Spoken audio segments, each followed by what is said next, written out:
I will kill the author. Chapter 96 Questions. How did you know about Shia? I knew this question was coming, and unlike the last time, I can't shrug it off. I have to answer him. But what should I say? I read a novel in which you were a major antagonist. Then the author of that novel killed me, and I reincarnated here in this world as Lucas. Surely I can't just say it like that, right? Not only is it not believable at all, but it also sounds stupid. Ha! Sighing, I began to reply, I have my sources to get information. Lies, Quinn exclaimed in discontent. No one should know about Shia's true identity as a turned vampire. To anyone else, she should look like any of my normal shadow slaves, and yet, I know about her, I replied. So clearly someone knows about her, and that someone supplied me with this information. Who is it? Who is the person who gave you this information? Quinn questioned.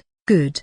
He's buying my lies. Nope, I shook my head. I can't tell you anything about him. If I do, he'll do more than just take my life. Seeing me firmly reject his query, Quinn clicked his tongue. I'll have you answer my question one way or another, but for now, answer my second question. How did you beat me?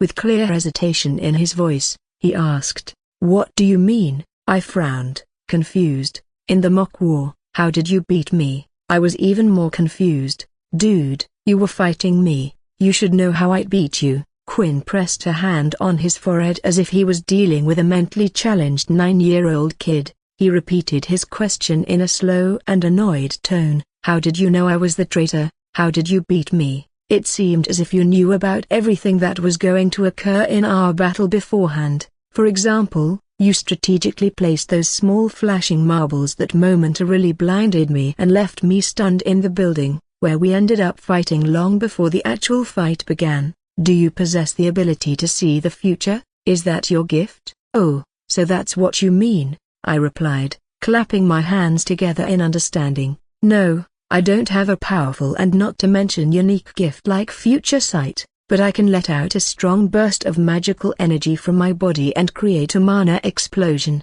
You remember when I created that as you blast, and we fell to the bottom floor during the fight? That was my gift, a mana burst. Quinn was even more confused than before. Then how did you know I was the traitor and all the moves I would make? I planned and predicted everything, I replied matter-of-factly. I had a hunch that you were the traitor since you were acting suspiciously. It was a hunch derived from logical reasoning and deduction with no proof, you can call it. You didn't object to Nero becoming the commander for the mock war. I don't remember you objecting to any of his orders either. You're the type of person who wouldn't follow an incompetent leader on the battlefield, and while Nero is strong, he is not a leader. Oh, and do you remember in the cafeteria when Nero used his bloodlust and choked nearly every person who was present there to death? You had a look of jealousy on your face then, but aside from that, you didn't kill even one enemy cadet during the war. Quinn looked taken aback.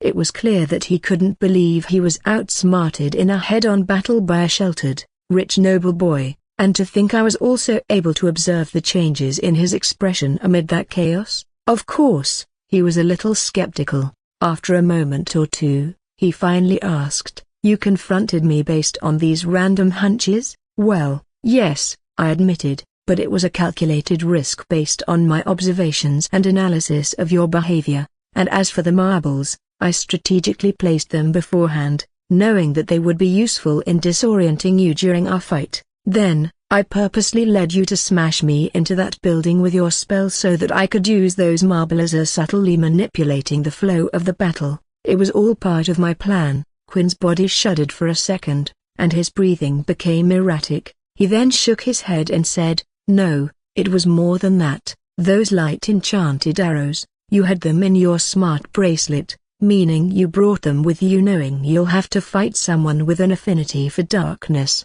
I nodded and replied, "Well, yeah, as I said, you started acting suspiciously before the mock war even started. I just took some necessary preparations based on my hunch." Quinn looked surprised and asked, "Wait, why are you talking like you've known me for years when we haven't even had a conversation before? You talk about my behavioral change, but how do you even know who I am?" "Of course I do. You were a major villain in the novel, which was based on this world, but how the fuck do I tell you that?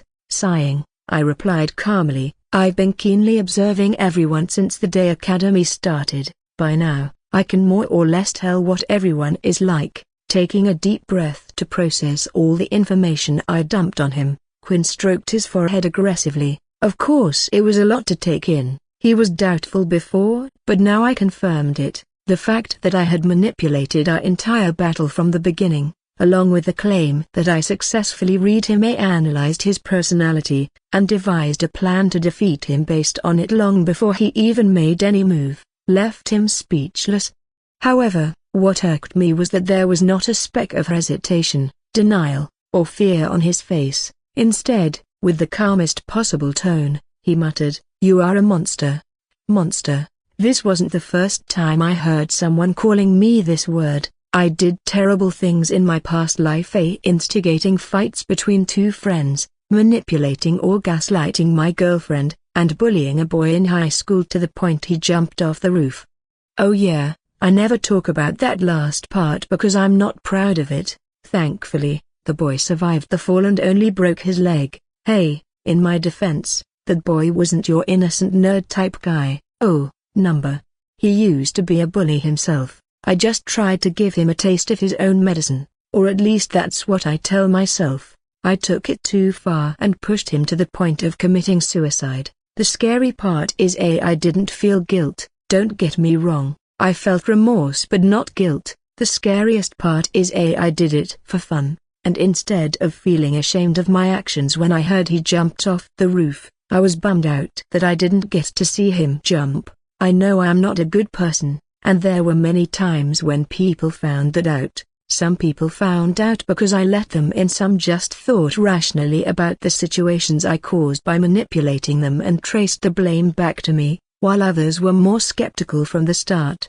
Either way, when they found out, they only had one thing to call me: a monster. I'm sure that even Amelia, who has seen a glimpse of what I am capable of, thinks of me as some kind of a monster. Of course, I don't care about it. Unlike in my past life, I'm not doing what I'm doing for fun. My survival is on the line here, and I'll do whatever I can to survive, even if it means sacrificing the whole world. Better them than me. I raised an eyebrow at Quinn's remark. You call me a monster? Look around. Who summoned all these shadow monsters? They're not monsters, Quinn corrected, his eyes scanning the creatures made of shadows surrounding us. And you know what I mean. Your genius is unsettling. Is that a compliment? I shot a smirk, but my expression quickly turned serious at the next moment. But anyway, now I want you to seriously answer one of my questions. Why are you working with Kai? This is something that has been bothering me since I discovered Quinn's identity as the second traitor during the mock war, and earlier, I also saw a flicker of fear in his eyes when he mentioned Kai. In the novel, Kai was just a minor villain, meant to be a greater challenge than Lucas but smaller than Quinn. After all, Quinn was meant to be the last obstacle to stand between the heroes and the final boss of the story, the vampire monarch. So why was a future villain of Quinn's caliber scared of a minor character whose role was to serve as a stepping stone for the hero and his allies? Just when I was immersed in those puzzling thoughts, I saw a troubling look on Quinn's face. You are broken bar. He knows about Shia, he said, stuttering. What? Wait, what? At this point in the story, no one should know about Quinn's necrophilic love life aside from me. Okay, I know I worded it weirdly, but that's not the point. How in the world Kai Wiseman, a throwable character, knows a fact that shouldn't be public at this point in the story? How did he before I could ask him that? Quinn began speaking again, and when I tried to confront him, he a broken bar. Quinn averted his gaze and looked away. It was clear whatever he was trying to say was something that had been weighing on him. When I tried to confront him, he single-handedly defeated me and my legion of shadow slaves. My mind went blank for a couple of seconds when I heard that. Did Quinn just say that he utterly lost to a side character? He lost to someone other than Nero in a battle of strength? I mean, I defeated him too, but to do that, I had to severely nerf him beforehand, and even then, I barely managed to put him down. And he says that Kai Wiseman, who was only supposed to be a small-time character in the grand plot of the overall story, defeated him head-on with his Shadow Legion fighting alongside him. Foo-you-you. Releasing a long breath, I composed myself and aimed to approach this situation with a calm and logical mindset. It was crucial for me to systematically assess all potential variables, weigh countless probabilities, and meticulously examine this new information. In just under a second, several deductions appeared in my mind, albeit all of them were baseless right now. I could see any of them being true. It's too early to conclude anything, but I think if Quinn is being truthful, then that could only mean two things. Either Kai is a transmigrator like me or he is a hidden boss. Personally, I am leaning more toward the second case. According to what I have seen of Quinn in this world and read about him in the novel, he isn't the type of person to fall to the dark side just to gain strength. I mean, I know Quinn was jealous of Nero's power and potential, but it was not to the extreme where he would have shaken hands with the vampires. Especially when it was the vampires who killed the love of his life. While reading the novel, I just thought that the author created a plot hole by messing up the continuity and Quinn's character personality to add an element of shock and surprise for the readers. But now that I have experienced such discontinuities myself, like the gap in Lucas' backstory, I don't think there were plot holes anymore. Quinn had never done some of the things he did in the story a broken bar unless someone was manipulating him or pulling his strings and making him dance to their will from behind the pages. A hidden boss, I see, the dots connect now. Many things that I discarded as plot holes while reading the novel make sense now. This changes my plans. I can't ignore Kai now as I had planned to do. I'll have to make my move soon. As I was in the middle of those thoughts while stroking my chin, Quinn called out to me. Anyway, slowly, a crooked grin formed on his face. I think it's time I bring you to Kai. A broken bar. Ha, I knew it. From the start, this was a trap. This guy had no intentions of switching sides. There was around a 5-step gap between Quinn and me. Swoosh or exclamation mark. And in a split second, the necromancer covered that distance and stood in front of me. Fioakuek. Before I could activate my armor, Quinn grabbed my neck and started applying pressure to his grip, slowly choking the air out of me. Nah, he said, I can't let you use that armor of yours, it's bothersome. With his other hand, he placed the blade of his dagger on my throat. If you dare utter a word and try to summon your armor, I'll slit your throat. Normally, I would try to call it a bluff, but right now, the glint of evil madness in his eyes assured me that Quinn was actually ready to kill me. Raising my hands, I slowly nodded my head and displayed my surrender. Good, he replied. I called you here to get a hint about how Kai knew about Shia, but from the look on your face earlier, it seems like you also don't know that. I don't, I slowly spoke, barely shaking my head under Quinn's crippling grip. Is it possible that you two could have the same informant? He asked. Of course it's not possible. The information I have on this world and this maniac is taken from a novel. How in the hell would Kai have the same informant as me then? Maybe? I shrugged. I really don't know. That wasn't even a lie. I genuinely don't know how Kai got this information. Fine, he nodded in answer. You are useless to me, but if I present you to Kai, he will be delighted, as I thought. From the way he was talking, I don't think Quinn has told Kai about my identity yet, which means I still have time to shut him up. Remember, whatever happens after now is on you. Quinn looked at me, a flicker of fear again flashed in his eyes. He will break you. Why are you so scared of him and not me? Is he really that strong? Is he really that smart? Smarter than me? Well, I guess I'll know that soon enough, but before that, for now, let's make one thing clear. You need to fear me, not him, Quinn. I let out a scoff before loudly yelling out, Mana burst. Quinn widened his eyes, surprised that despite his clear warning, I was risking attacking him. Suddenly, tendrils of azure energy appeared around the area before the necromancer could react. Swisher exclamation mark. A bright, blinding light flashed and a loud thunderous sound followed before a huge azure explosion occurred with Quinn and me at the epicenter. Boom exclamation mark. The force of the blast hurled the necromancer several meters back, causing him to hit the ground hard. After rolling a few times, he quickly regained his footing by getting up on his feet. As the dust settled, the ground beneath me showed visible cracks and a huge crater had been dug out. I stood tall in the center of the crater, staring intently at Quinn. I had chosen to use my gift instead of my armor. Why? Because my armor was a relic that would take at least a few seconds to activate. My gift, on the other hand, could be cast almost instantly, which was faster than even those who could use silent chanting to cast spells. Arghh! Groaning, Quinn took out another dagger from the belt on his waist and held it in a reverse grip. "You're done, Phoenix's Imbra!" Before I could summon my armor, one of the shadow slaves of Quinn, a giant black mantis made entirely of darkness, lunged at me with its scythes swinging down on me.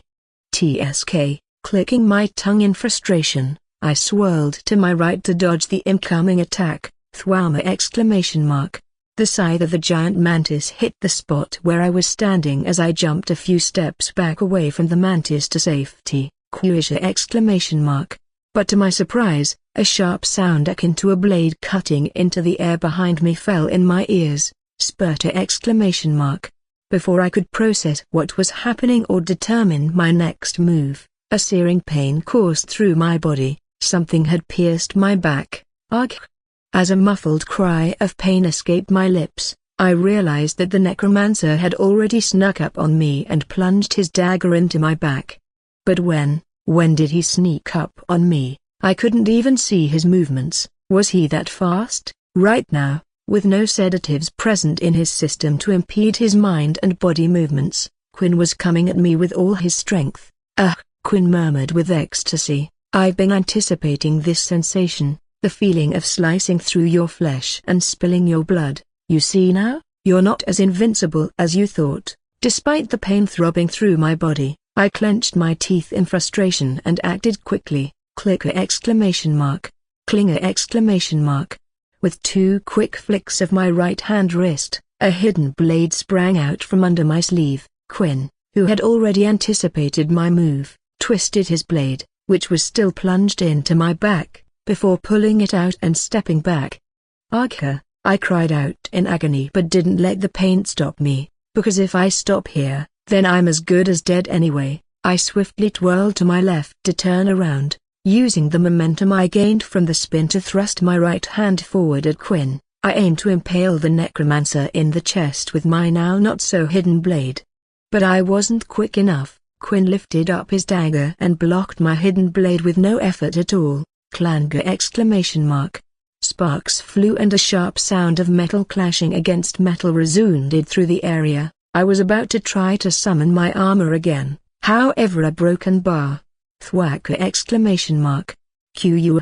Before I could do so, a manuing forced kick landed flat on my stomach. Air gushed out of my lungs and I fell to my knees while violently coughing up blood. Weakly, I raised my hands and faced my palm at the black-haired boy. Ignis Ratia! Thwacka! I tried chanting the fireball spell, but Quinn quickly sped up to me and landed a roundhouse kick at my chin, making me sideways on the ground. Arghh! From the force of the kick landing on my chin, I momentarily blacked out. Vision slowly returned, but I had no strength in me to get up. Damn it, he was strong. I didn't even get the chance to fight back. "You see now?"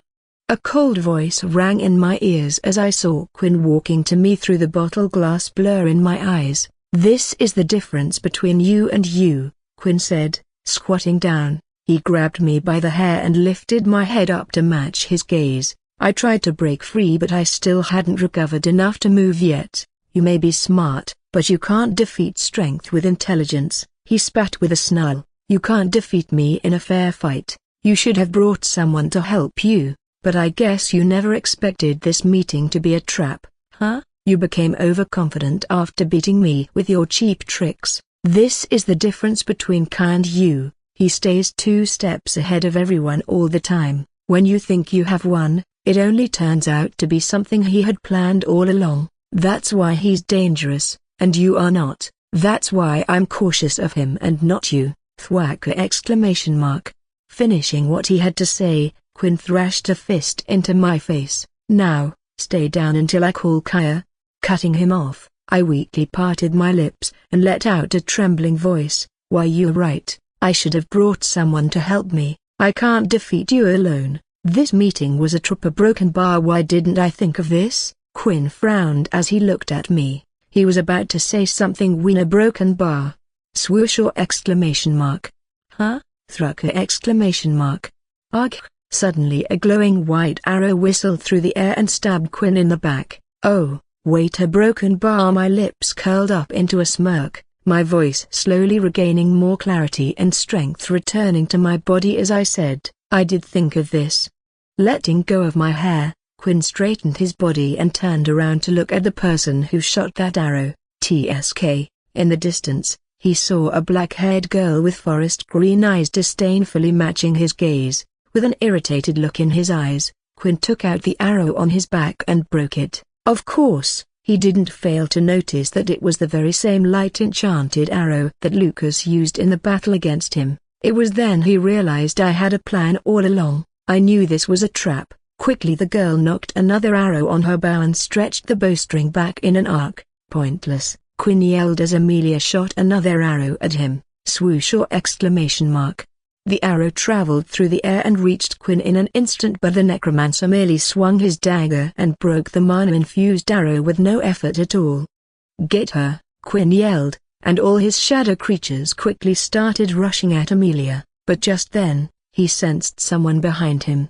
He turned around only to see me up on my feet already. TSK, just stay down, now you see how frustrating it is? I replied and summoned a bow along with my last remaining, null attribute light arrow. Fine then. Quinn cocked his head slightly and an ominous aura suddenly enveloped his body. Seeing that, I quickly readied to shoot my arrow too. My null attribute light arrow can dispel a low-level dark magic spell. It can also deal a great amount of damage to someone with a dark elemental affinity. Since Quinn was already hit by one of those earlier, I knew he would be in a lot of pain right now, but I also know I can't hit him with this arrow head-on like this. He's too fast for that. If only I could stop him for even a split second. Hey, a bloody smirk formed on my face. Quinn bent his knees slightly and took a low stance. To defeat me, all he has to do is dodge my arrow once and close the distance.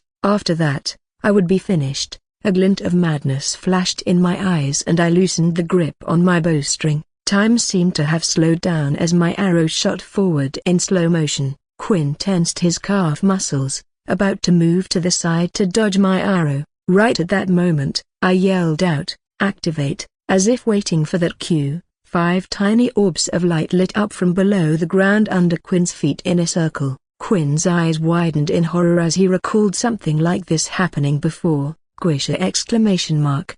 Thuna! Exclamation mark. A bright light blanketed Quinn's vision, blinding him for a split second and rendering him stunned, unable to move. Spruta! Exclamation mark. And that was all the time I needed for my glowing white arrow to reach him, stabbing him directly in the chest. Kuk, ack, violently coughing up blood, Quinn fell on one knee. Kruka! Exclamation mark. He pressed one of his hands against his chest and broke the glowing white arrow sticking out of him with another. However, getting shot with 2, null attribute light arrow, had already worn him down, like poison taking effect on his body. Quinn felt a burning pain shot through his veins, light cut through the darkness. The null attribute effect from my arrow was really hurting Quinn, who had the darkness affinity. Even his dark magic spell necromancy, which was constantly casting, was now dispelled since he didn't have enough strength to keep supplying his shadow slaves with mana. Shuyua. The creatures made of darkness who were rushing at Amelia instantly disinterested and vanished into shadows. Meanwhile, right before me, Quinn was gasping for air and circulating mana throughout his body to regain some strength. I could see the pain and rage in his eyes. He should have given me this look of agony and suffering before, and maybe then I would have spared him some mercy. However, this is not enough. Did you know, in my family, in the Morningstar household, After a child awakens their mana core, they have to tame these canine mana beasts called wind wolves. The process of taming, according to Lucas Memories, is simple. You just make the difference in power between you and the beast you wish to tame clear from the start. Establishing a clear power differential from the outset ensures that even if the beast becomes much stronger and more ferocious than you over the years, it will remain obedient and never disobey you.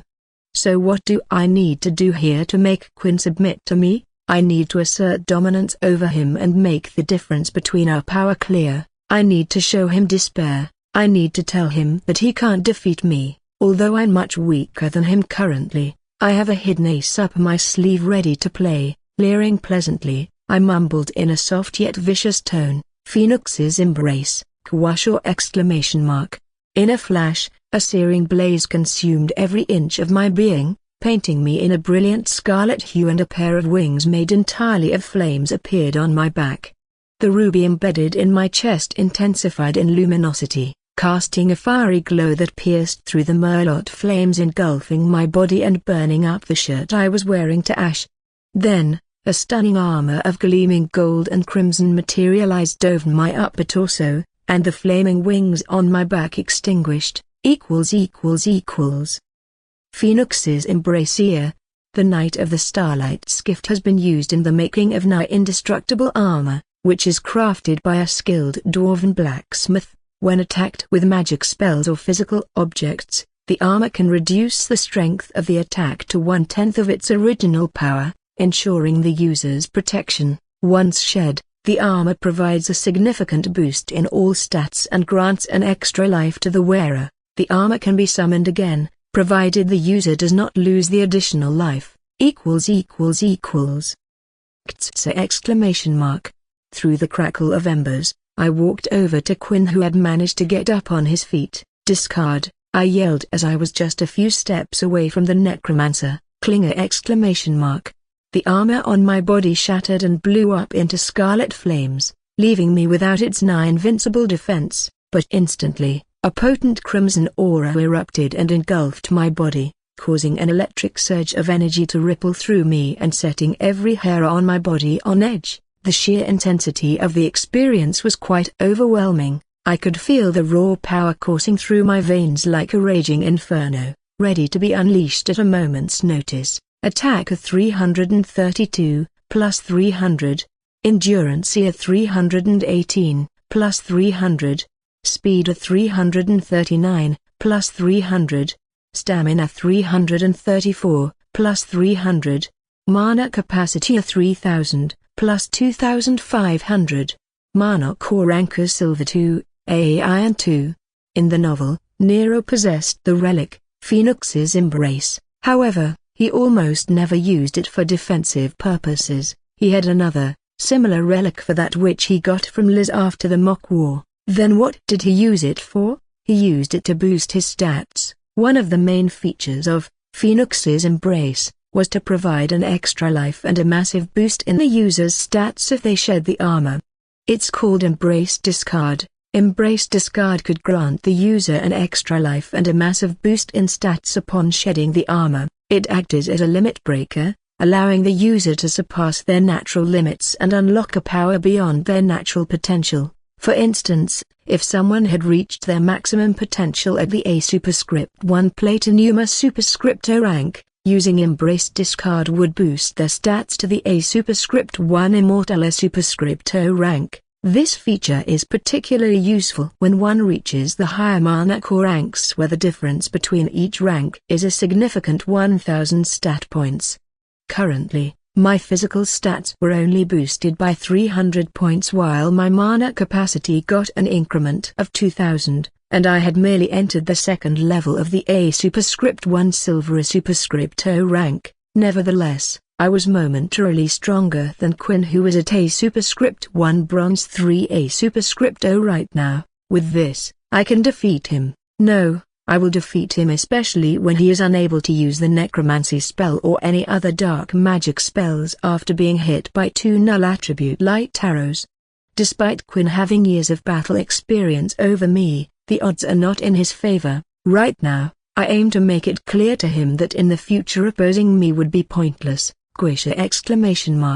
As soon as I came near him, Quinn immediately threw a straight at me with his right hand and attacked first. His fist was enveloped in a dark, ominous violet aura and it sped toward me at breakneck speed. I, however, effortlessly ducked under his speeding arm while sidestepping to my left. Without giving him a chance to react, I threw a straight of my own and hit him dead in the chest. Thwacka! I then stepped forward and willed mana into my right arm, enforcing it to an inhumane extent and hitting him with an uppercut under his chin. Thwacka! Cuck! Disoriented from the impact, Quinn let out a groan as he stumbled back. To catch him before he could regain his footing, I took a step forward again. A broken bar. Thwacka!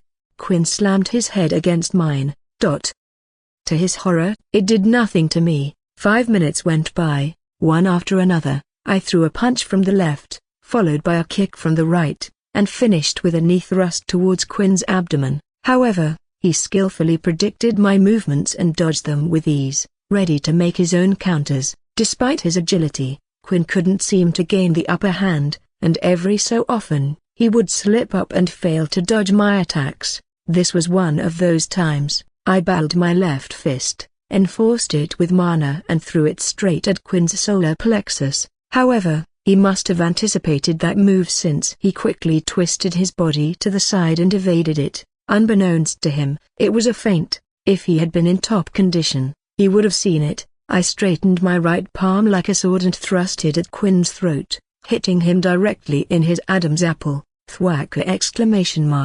Kuke! Thwooma! Immediately, with a small burst of energy, I connected a solid kick across Quinn's face, causing a contained explosion to erupt that amplified the pain he felt. I didn't stop there, however. I grabbed his head by his hair and continued to mercilessly thrash punches after punches at his face, giving him no time to recover. Thwacka! Thwooma! Thwacka! Thwooma! I continued to use mana burst at a small stage whenever I landed a hit, which caused small eruptions to occur every time my attacks connected. It increased the damage and made it harder for Quinn to defend himself, concussing him with every hit. In no time, Quinn's body went limp and his eyes became unfocused. I let go of his hair and let him fall back flat on the ground. Without a shred of mercy, I mounted on top of him and pinned his body down. His face was bruised and his eyes swollen. I think I broke 1 or 2 of his teeth too. This still wasn't enough, however. I needed to make sure he would never even think about going against me in the future. Ignis Rotem, I chanted in High Elven and raised my hand. On top of my palm, a fireball quickly materialized. I poured mana into it and the color of the bright red fireball changed to blue. I brought down my hand and Quinn widened his eyes. He crossed his hands over his face to defend his vitals, but I hit him in his chest. Booma! Qua! The fireball exploded as soon as it connected with his chest, causing Quinn to violently cough up blood. He summoned a dagger from his smart bracelet into his right hand, mustering up what little strength was left in his body. Quinn swung it at face, but before he could deal a hit, I grabbed his hand. You're still resisting? I tightened the grip on his hand. Stay down, Quinn, submit and I might show you mercy. As I said that, I kept tightening my grip on his hand until it made a crackling sound. Cracker! Arghh! Through gritted teeth, Quinn let out a scream as the bones in his hand cracked. You see now, Quinn? I said while raising my hand again and casting the fireball chant. It's me who you should fear. Remember this moment, Quinn. Remember when you were below me, quivering in fear as I kept striking you. Engrave this into your soul. Quinn widened his eyes in terror again as he saw me bringing my hand down to hit him with a blue fireball again. Boom!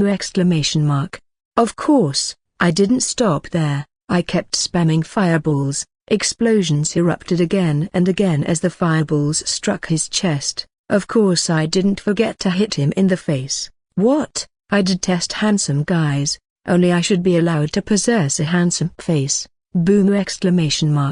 Boom! Kaboomer! Lucas a broken bar. I only stopped spamming fireballs when I heard an alluring, almost soothing voice ring in my ears. I sighed and turned around to look at Amelia. She had a concerned look on her face. I raised an eyebrow and asked, "What? He a broken bar? He'll die at this rate," she replied in a worried tone. "What?" I replied absurdly. "This guy? Nah, no way, you have no idea how strong he is. I don't even think he's capable of dying." "A what? Why are you pointing at him?" With a finger pointed at Quinn's body being pinned down below me, Amelia responded, "Just look at him." As my eyebrows furrowed into a frown, I turned my attention to Quinn. And I was left speechless. His eyes were rolled back as a terrified look was plastered on Quinn's face. His mouth was agape, quivering, and clothes were burnt to rags. Only wounds and bruises were visible on his body. I won't lie, but he truly seemed to be on the verge of death. Oh boy, I think I went a little overboard, but all I did was give him a little beating and strike him with some exploding balls of fire, albeit my physical stats were significantly higher than him, so every punch I threw at him must have hurt like hell. Not to mention, I poured a lot of mana in the fireballs I struck him with too. Well, it's his fault anyway. Quinn thought he had lured me into a trap, but it was actually the other way around. If instead of underestimating me, he'd used his full strength to beat me from the start, I don't think I would have stood a chance. If he had even fought me using all his summoned shadow slaves, he could have easily subdued me, but as I said, in the end, thinking that he could easily defeat me was his biggest mistake. After witnessing all that I could do during our battle in the mock war, he should have been more cautious of me. But anyway, everything went according to my plan more or less. I made him think that he had won until the very last moment. I made him think he was the one hunting me, but just when everything was about to go his way, I showed him that he could never win again. I let him know that it was me who was hunting him. I showed him despair. Now every time when he would even think about going against me in the future, he'll remember this moment. He'll remember how futile it is to fight me. Sighing again, I got up and threw a small glass bottle. "Amelia, that's a healing potion. Apply this on him." After Amelia applied a bottle full of healing potion to Quinn's wounds and bruises, she walked up to me and stood behind me. Meanwhile, I too applied some of the healing potion to the area where Quinn had stabbed me earlier. It took around 5 minutes for the effects of Embrace Discard to die down, and all my stats returned to normal. The duration for which one can maintain the effects of Embrace Discard is directly proportional to their mana core rank. Someone with a stronger mana core like Nero would be able to maintain his boosted stats for a long time. However, there was a side effect of using Embrace Discard that I experienced but wasn't mentioned in the novel: executing pain. The pain was anguishing. It felt like every muscle fiber in my body was being ripped asunder while every bone in my body cried out in agony. Additionally, my head felt like it would explode at any moment, and my abdomen, where my mana core was situated, felt like it was on fire. Despite the waves of pain assaulting my body, I maintained a poker face because I couldn't afford to show weakness. Not here, not now. What irritated me was the fact that such a side effect of using Embrace Discard wasn't mentioned in the novel, so it came off as a surprise. I don't like surprises. I want everything under my control, so it irked me to an extent I couldn't describe. Nero, who used Phoenix's Embrace hundreds of times, never experienced any pain whatsoever. This could mean one of two things. Either the author was too lazy to describe things, which wouldn't be surprising since he really was a bad author, or Nero never experienced pain because he was broken. Come to think of it, Nero's pain tolerance was incredibly high in the story. I remember reading about a vampire cutting his hand off, and Nero just stood there and fought back, unfazed and displaying no pain whatsoever. Would you mind putting on a shirt? Why are you standing so close if you have a problem with me not wearing anything? My shirt was burnt to ashes when I used my armor, so currently, I was not wearing anything on top, causing Amelia, who was standing right behind me, to display discomfort, because I don't want him to kill me first when he wakes up. Amelia shrugged. So you're fine with dying after me? I looked at her absurdly. Of course, she nodded. Since that way, I would be able to see you die. Amelia, that's my name. You're ruthless. HMPH. Shaking my head, I took out a spare shirt from the dimensional storage of my smart bracelet and began to put it on. And oh, Amelia coughed. You owe me one. Remember when you almost fucked up and gave our victory away to Class 1C8 in the mock war? Who saved you then? I raised an eyebrow. Oh, was it me? I think it was me. By that calculation, I owe you nothing. TSK. Wow, did this chick just click her tongue at me? The audacity of this girl. Yes, before coming here, I asked Amelia to accompany me since I knew I would need an element of surprise while going against Quinn. I gave her one null attribute light arrow and asked her to shoot Quinn on my signal. Needless to say, she missed my signal on purpose and let Quinn land an extra hit or two on me. TSK, this girl, you are broken bar. What now? What's that red thing on your chest? It wasn't there before. Is that the armor relic that you used earlier? A frown appeared on my face as I heard Amelia's question. How in the world do you know it wasn't there before? At my question, Amelia merely sealed her lips and averted her eyes. It looked like she was holding back an urge to say something. Then I remembered. I saw it in Lucas' memories. While forcing himself on her, he took his shirt off.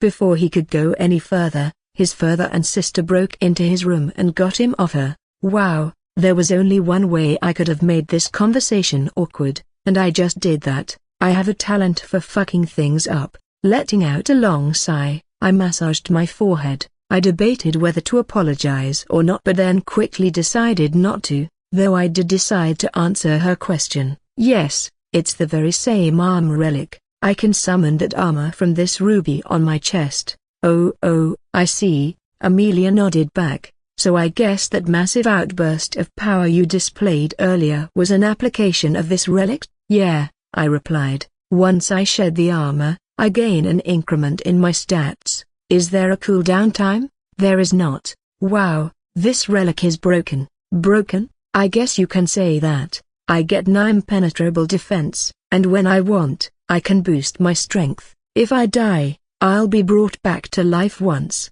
As long as I don't die, I can use the armor again. It seemed like a broken relic to me too at the start. After all, that's the reason the first thing I did after coming to this world was obtain it. However, now that I know there's a side effect to using embrace discard, I don't think it's broken anymore. Now, to some people, I might be sounding like a pussy, being scared of little pain. To those people, I just have one thing to say.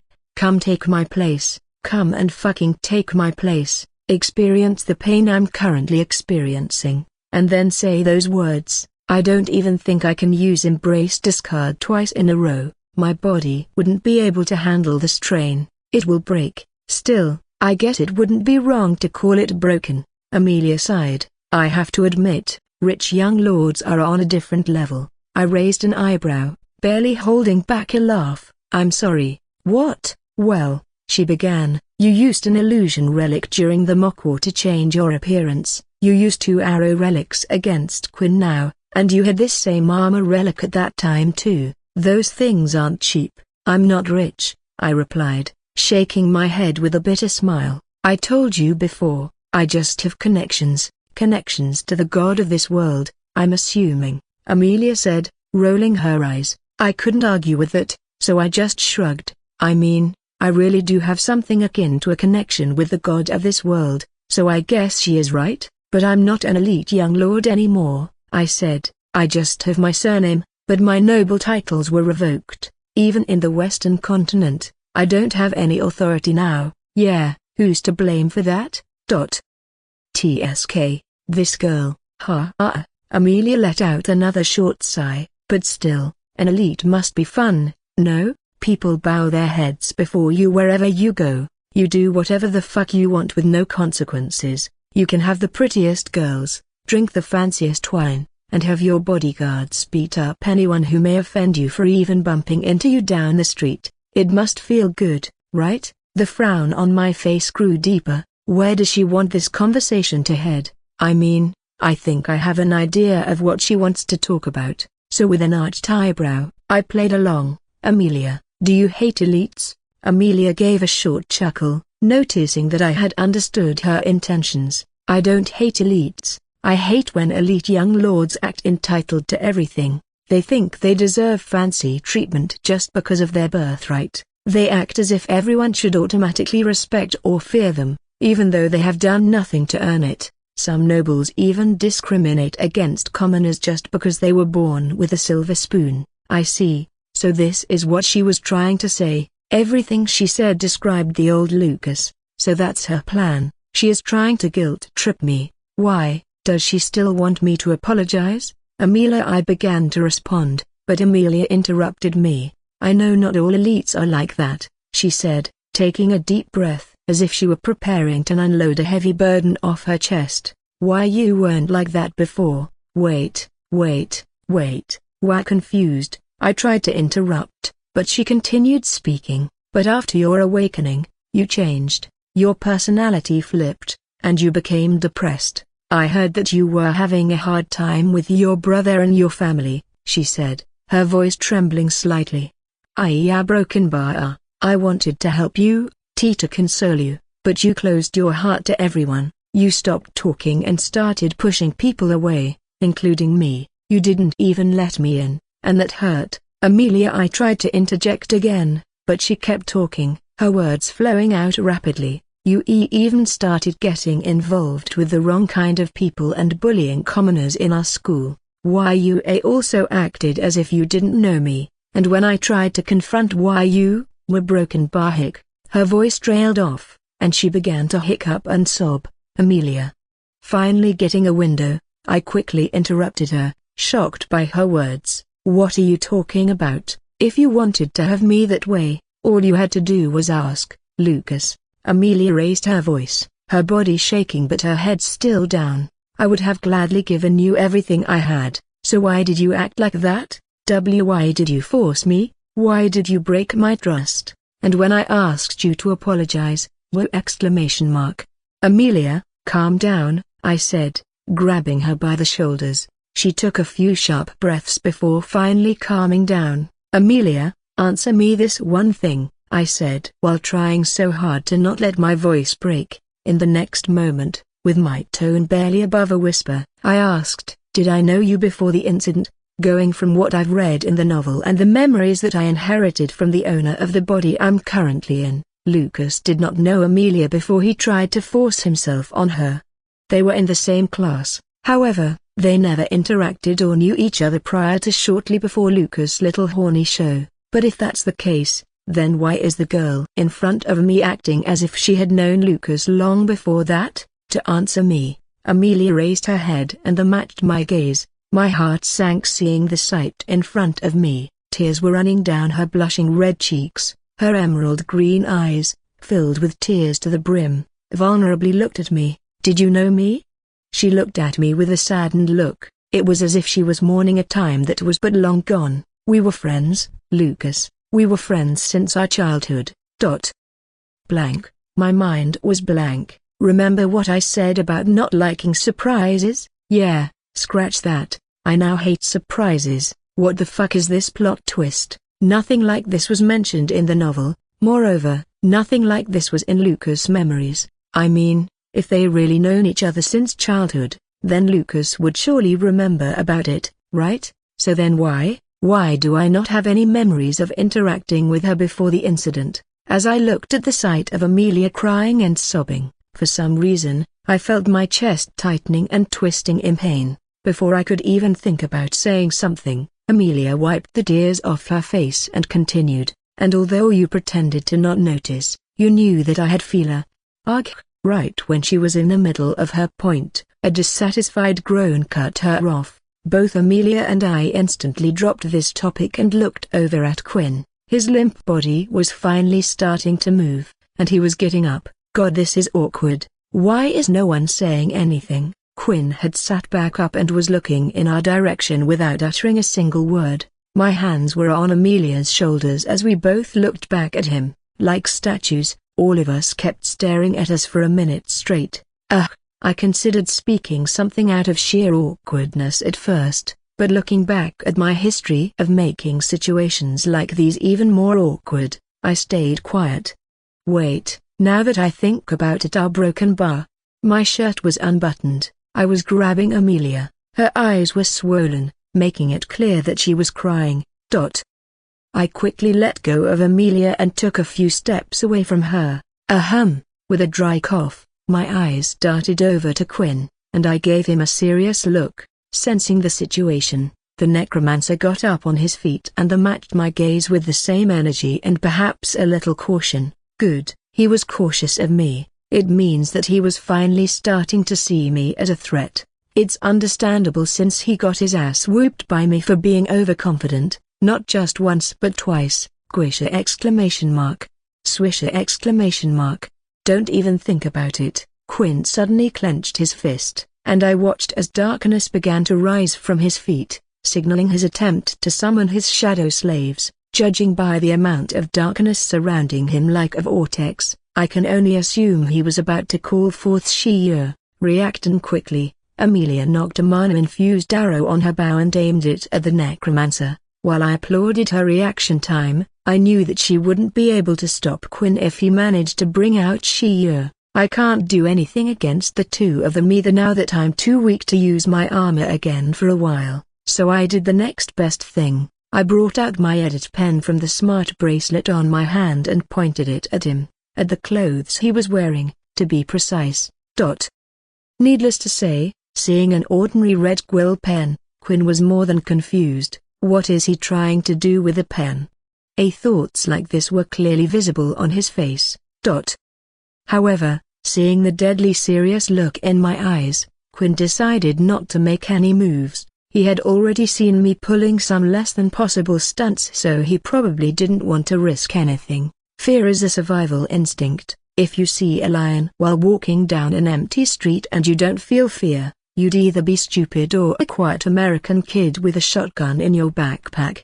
You fear a lion because you clearly know that it's capable of killing you if you keep approaching it. That's why you feel fear. It's your mind telling you to avoid your doom by turning around and running away. Right now, Quinn felt something similar. His instincts yelled at him to back down and heed my warning. Wise choice. If he hadn't stopped casting the spell, I would have caused a spike to erupt from his clothes and impale his abdomen in an instant. Let's just have a civilized conversation, I said as I stored my pen in the dimensional storage of my smart bracelet, because if you decide to attack me now, I will go for the kill. Quinn appeared hesitant and had a look of frustration on his face. Despite his inner conflict on whether to attack me or not, he reluctantly agreed to my proposal. Again, a wise choice. Although I know I can't truly kill him since he's the perfect necromancer race, someone who walks on the boundary of life and death daily, I can surely hurt him really, really bad. And somewhere deep in his gut, even he knows that to be the case. Nodding after seeing him back down, I raised a hand in front of Amelia, and she responded by lowering her bow. Amelia, I said, not averting my eyes off Quinn even for a second, thank you for helping me out. You can return to your apartment now. Amelia looked at me with a frown. A hint of concern was visible somewhere in her eyes as she asked, will you be fine with him alone? Are you worried about me? I raised my eyebrows, but Amelia didn't reply. She merely looked at me with a conflicted look before turning around and walking off. Only after she left the vicinity did I open my mouth to speak with a short chuckle. Damn, we really messed this place up, huh? Around us, several broken tombstones stood in front of some wrecked graves. A sign reading "Respect the Dead" was hung at the entrance of the graveyard. Clearly, we did a very bad job in that regard, and for some reason it made me laugh. Perhaps because I was the one who wrecked most of the graves here by using mana burst. Just get to the point. Quinn, however, displayed no interest in the state we had rendered the graveyard in. What do you want? Taking a deep breath, I answered, you know what I want. I want you to work with me, switch sides and be my ally. Ha! Quinn scoffed at my statement as if I had said something ridiculous. I'm serious, Quinn, I pressed. I know you don't want to associate with Kai, just switch sides and work with me instead. Of course I don't want to associate with him, but do you think I have a choice? Quinn replied with a scowl. Not only is he strong enough to kill me, but he's also smart enough to get away with it, Buta. And even if I admit you are as smart as him, you're not nearly strong enough, Quinn continued, not giving me a window to speak. You may have defeated me, but Kai is a beast incarnate. You can't ever defeat him. Damn, is he that scared of Kai?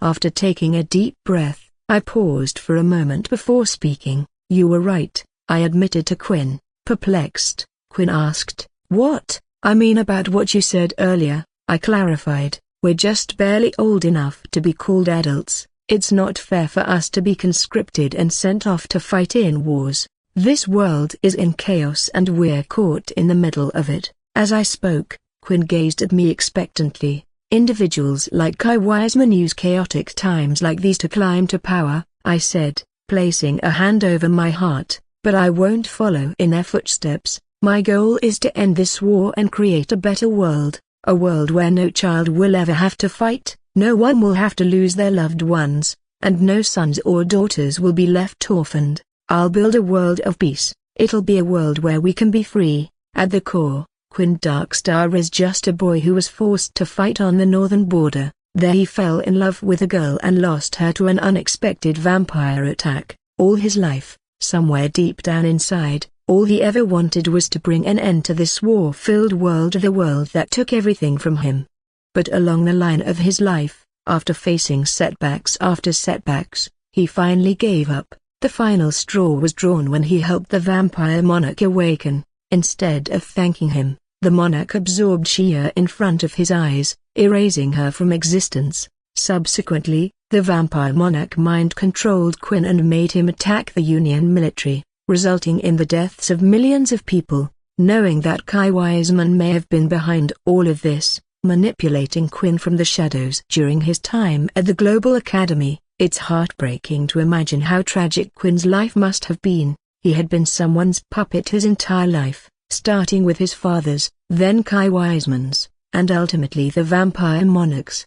Maybe that's the reason why whenever his monologues appeared in the novel, he always talked about freedom, something he never had. You will end the war? Quinn looked at me skeptically. I will, I replied earnestly. I wasn't lying. If I wanted to survive, I really needed to end the war. I needed the Union military to win against vampires and Callus. So you tell me, Quinn. I stretched my hand out to him. What will you do? Will you help Kai accomplish his selfish pursuit of power, or will you help me create a world where we can be free? Quinn's hands trembled as he contemplated my words. But you're not strong enough to go against Kai. Not now, I replied. If Quinn is right and Kai really defeated him and all his shadow slaves, then I really am not strong enough to defeat him right now. The emphasis, however, is on right now. But I will bring him down, I declared. I will destroy Kai Wiseman after the King's tournament in 4 months.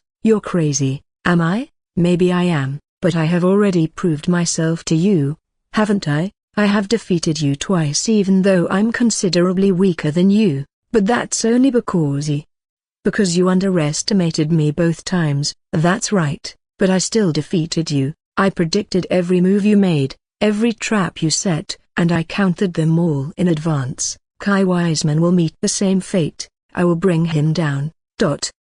Decide, Quinn. Do you want to be scared of him, or do you want to break free of this war-filled world? Quinn looked at me as if he was looking at a madman, as if I was someone who didn't know what I was talking about. Are you serious? I am serious, Quinn. I give you my word. But after a long, silent consideration, Quinn nodded his head and gave me the answer I had already predicted him to give me. Fine, I'll work with you. The fervent glow of the moon's silver light illuminated the city streets teeming with nightlife as the cadets relished their time here.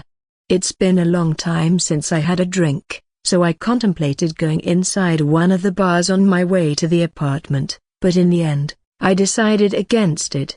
After our unit's victory in the unit test, we gained a significant amount of merit points. Currently, I should have something around 3,600 MP, merit points, on me, so I had enough to spend on drinks. For reference, 1 MP is roughly equivalent to $1, even after taking out monthly rent. Yes, the apartment housing is not free. The academy takes rent from the cadets if they are not in the top 16A and other necessities. I'll still have enough on me to enjoy a little.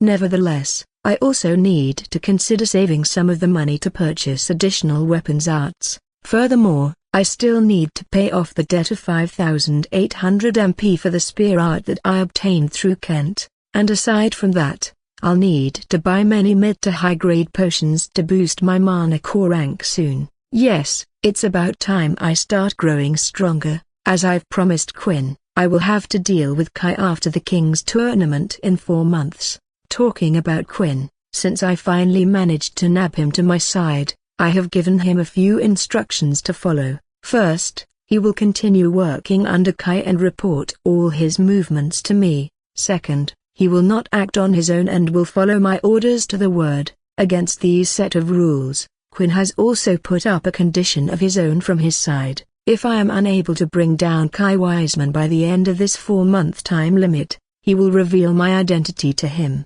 And might I add, Kai Wiseman is really starting to get on my nerves even though I haven't even met him once yet. If my theory is really correct and he's some kind of a hidden boss, I will lose my mind. I already have enough things to deal with, enough future scenarios to avoid as it is. I really don't need unexpected obstacles like these to pop up and block my path. I like situations to be under control. This might sound contradictory coming from me, who said I like chaos, but when I'm in the middle of it, I like predictability. So when I came to this world, I knew almost everything since I had read the novel this world was based on. I relaxed, thinking that everything was going to be under my control. Even if I make changes to the flow of the plot, I am smart enough to predict any butterfly effect and avoid any major consequences coming my way. But soon enough, as fate would have it, things started to spiral out of my assumed control one by one. First, a guy named Hugh Jass appeared out of nowhere. He was a character that wasn't mentioned in the novel, even though he totally should have been, but it was fine. Till then, I could predict the flow of the plot to some extent, but then, at the mock war, I found out about there being 2 traitors in Class 1A1, and it was again something that wasn't mentioned in the novel. But I managed to make the best of that situation too. I predicted it happening in advance and took the situation under my control once again. However, one thing was clear to me: I can't trust what I've read in the novel, but even until that point, everything was still manageable. So what if I can't completely trust the novel? I can still work with the knowledge based on Lucas' memories. Turns out I can't do that either. I can't even trust Lucas' memories since clearly there are either gaps in them or someone has altered them. Before I could even wrap my head around this newly revealed information, the fact that Kai could be a hidden boss came to light. I mean, really, God, really? Not only you authored a shitty novel based on this world, but you also did a very shitty job doing that. Why the fuck would you leave out details this big while writing a story? Why? I swear to God, I will kill the fucking author someday. He could very well be a god, but I will kill him.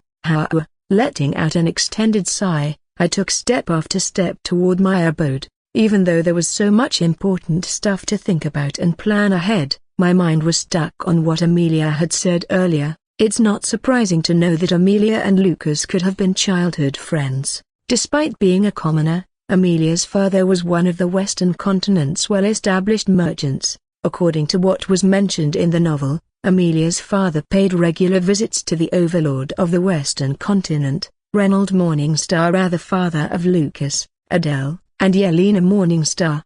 It wouldn't be impossible to imagine that her father must have used to bring Amelia to the Morningstar mansion while paying visits to Reynold. From there, they could have developed a friendship of some sort. And judging by the dramatic tone and the way Amelia was crying, they must have been close. This, however, begs the question. Why did he do what he did to Amelia? If they really were that close, then why? Maybe someone mind-controlled him? Maybe it's the same person who altered Lucas' memories? Arghh, damn it, I'm way too sleepy to think about all this. It's like trying to solve a puzzle with half of the pieces missing. Today was supposed to be my last peaceful evening for a while. Now everything is confusing and messed up, and my resting time is ruined.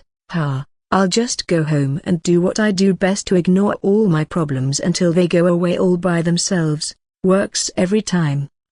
As I reached my apartment complex, I saw a fetching fair-haired girl walking out of the building's main gate while carrying 2 sizable traveling bags.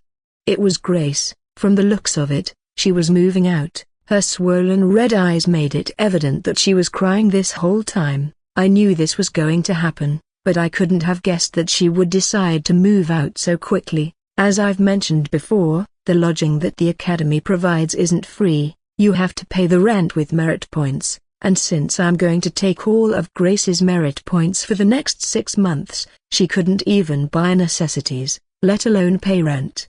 Of course, the Academy wouldn't evict the cadets from the city if they were unable to pay rent. For those who were unable to earn enough merit points or failed to meet the deadline, the 7th outer district of the Academy city offered free lodging. While the accommodations may not be luxurious, they still provide a place to live, albeit in a small tent. "Hello, Grace."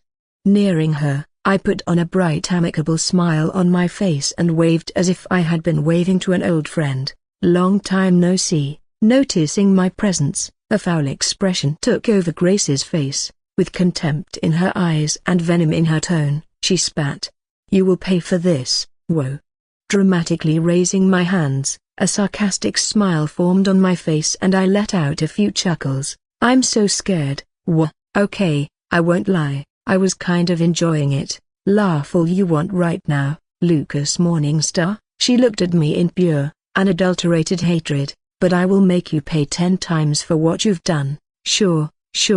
Waving my hand again to dismiss her words, I walked past her. "Do whatever you want, just spare me this third-rate villain threat." I could feel her staring daggers at my back as I walked off. I have more or less achieved all the objectives I had set for the first arc. Grace's life will now start to get miserable due to my efforts, and I have successfully taken Quinn under me. Additionally, I have improved my image in the protagonist's eyes and accumulated a significant number of merit points, despite a few setbacks, such as Nero having to use his gift despite my attempts to prevent it. I have learned from my mistakes and given my best effort. Although I can't say my actions were able to significantly change the ending of the first arc or the start of the main plot, I have put myself in a favorable position. Not to mention I've started to affect the fate of people around me. That is enough for me now. Now, it's time to acquire some power-ups. Oh yeah, it's that time. The mock war has ended, and the following arc will start tomorrow, marking the time for me to make my next move. What will I do? Well, as I've mentioned before, while most of the relics that the protagonist used won't appear until Volume 3, or I have no way to obtain them. Why did he do what he did to Amelia? If they really were that close, then why? Maybe someone mind-controlled him? Maybe it's the same person who altered Lucas' memories? Arghh, damn it, I'm way too sleepy to think about all this. It's like trying to solve a puzzle with half of the pieces missing. Today was supposed to be my last peaceful evening for a while. Now everything is confusing and messed up, and my resting time is ruined. I'll just go home and do what I do best to ignore all my problems until they go away all by themselves. Works every time. As I reached my apartment complex, I saw a fetching fair-haired girl walking out of the building's main gate while carrying 2 sizable traveling bags. It was Grace. From the looks of it, she was moving out. Her swollen red eyes made it evident that she was crying this whole time. I knew this was going to happen, but I couldn't have guessed that she would decide to move out so quickly. As I've mentioned before, the lodging that the Academy provides isn't free. You have to pay the rent with merit points, and since I'm going to take all of Grace's merit points for the next 6 months, she couldn't even buy necessities, let alone pay rent. Of course, the Academy wouldn't evict the cadets from the city if they were unable to pay rent. For those who were unable to earn enough merit points or failed to meet the deadline, the 7th outer district of the Academy city offered free lodging. While the accommodations may not be luxurious, they still provide a place to live, albeit in a small tent. "Hello, Grace."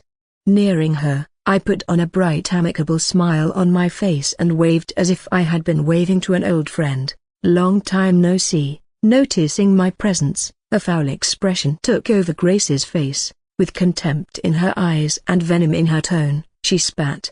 "You will pay for this, whoa." Dramatically raising my hands, a sarcastic smile formed on my face and I let out a few chuckles. "I'm so scared." Okay, I won't lie, I was kind of enjoying it. "Laugh all you want right now, Lucas Morningstar." She looked at me in pure, unadulterated hatred. "But I will make you pay 10 times for what you've done." Sure. Waving my hand again to dismiss her words, I walked past her. "Do whatever you want, just spare me this third-rate villain threat." I could feel her staring daggers at my back as I walked off. I have more or less achieved all the objectives I had set for the first arc. Grace's life will now start to get miserable due to my efforts, and I have successfully taken Quinn under me. Additionally, I have improved my image in the protagonist's eyes and accumulated a significant number of merit points, despite a few setbacks, such as Nero having to use his gift despite my attempts to prevent it. I have learned from my mistakes and given my best effort. Although I can't say my actions were able to significantly change the ending of the first arc or the start of the main plot, I have put myself in a favorable position. Not to mention I've started to affect the fate of people around me. That is enough for me now. Now, it's time to acquire some power-ups. Oh yeah, it's that time. The mock war has ended, and the following arc will start tomorrow, marking the time for me to make my next move. What will I do? Well, as I've mentioned before, while most of the relics that the protagonist used won't appear until Volume 3, or I have no way to obtain them at present, there is another means of gaining strength that I can pursue. It's time to acquire a mythical beast egg. At present, there is another means of gaining strength that I can pursue. It's time to acquire a mythical beast egg. In the spacious apartment hall, 4 people were present. A tall, imposing man with tanned skin stood quietly by the wall while a scary yet handsome black-haired guy yawned on the couch. In the center of the room, a blonde girl quivered in fear as an intimidating man stood before her. He had a well-built frame and shoulder-length dark orchid hair, with burning eyes fixed on the girl, as he massaged his eyebrows, seemingly trying to calm himself down. His patience eventually wore thin. He willed mana into his right leg and a broken bar. Thwacka! A strong, mana-infused kick landed on the blonde girl's stomach, making her clench her stomach in pain. "You had one job." The man who kicked the girl yelled madly. Thwacka! Qua. He then kicked her again, which made her buckle down and collapse on the ground while violently coughing up before letting out a shrill cry of pain. "Kai, you'll kill her." Alberto voiced his concern from his spot against the wall. Kai clicked his tongue and brushed his fingers through his shoulder-length dark hair, tying it into a bun. He repeated his words, a little calmer this time. "You just had to keep your identity hidden and report every detail to Alberto. If you had done that, he would have taken care of Class 1A1. Grace trembled on her knees as Kai raised his voice again. Alberto watched the scene unfold, wanting to intervene but decided to keep his life instead. In fact, now that the mock war has ended, Alberto knew that he couldn't have changed the outcome no matter what had happened. His defeat was set in stone the moment he decided to go against Nero. Why? Because Class 1A1's Lord Commander, Nero Dikrov, was a devil in human skin. Alberto couldn't help but shudder when he thought back to Nero's display of power. He remembers how he had almost dealt the final blow to Nero when he chanted something and a brilliant red sword appeared before him. As soon as Nero gripped the sword, a massive explosion akin to a nuclear blast occurred, toppling the whole city and killing everyone there, his enemies and allies alike, in an instant. Alberto didn't even get the chance to get his thoughts in order when he found himself out of the VR, confused until he realized he had lost.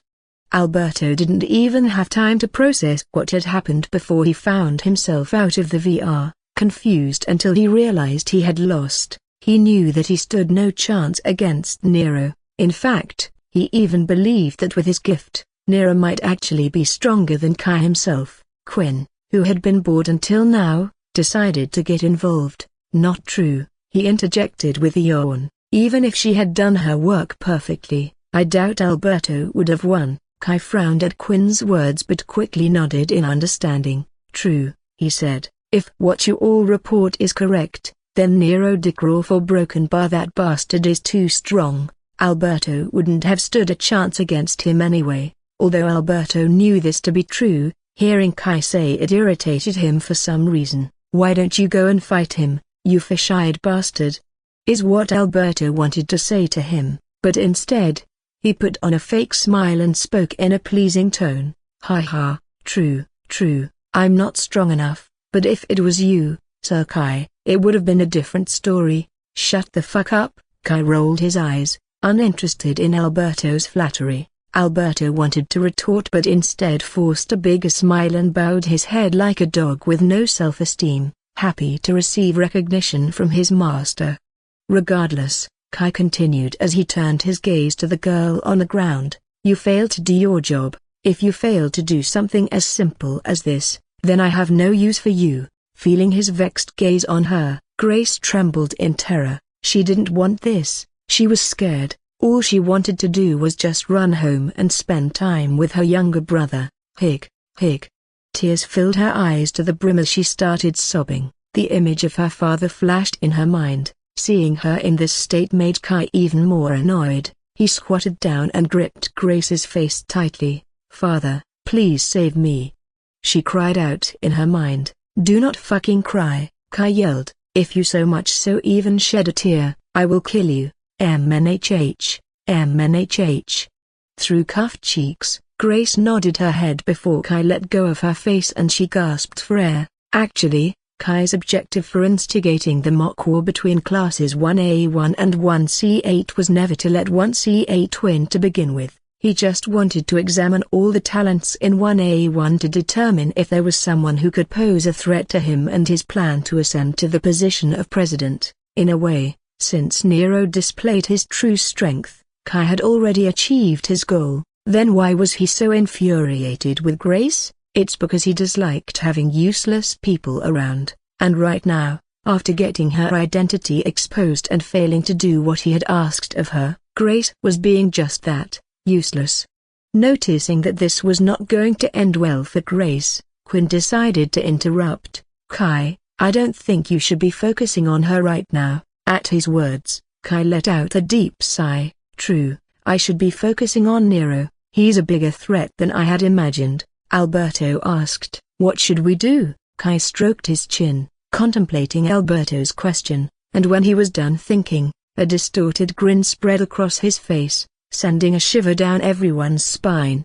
Spread the news. Ensure that everyone worldwide knows about Nero's gift, he ordered. This was a calculated move on Kai's part. If Nero's gift became widely known, there was bound to be someone who would seek it for themselves. Even if most people dismissed the news as mere rumors, Nero's life would remain in constant danger. This would create an opportunity that Kai could exploit. By removing Nero as rival for the presidency of the Global Academy, he would achieve his short-term goal.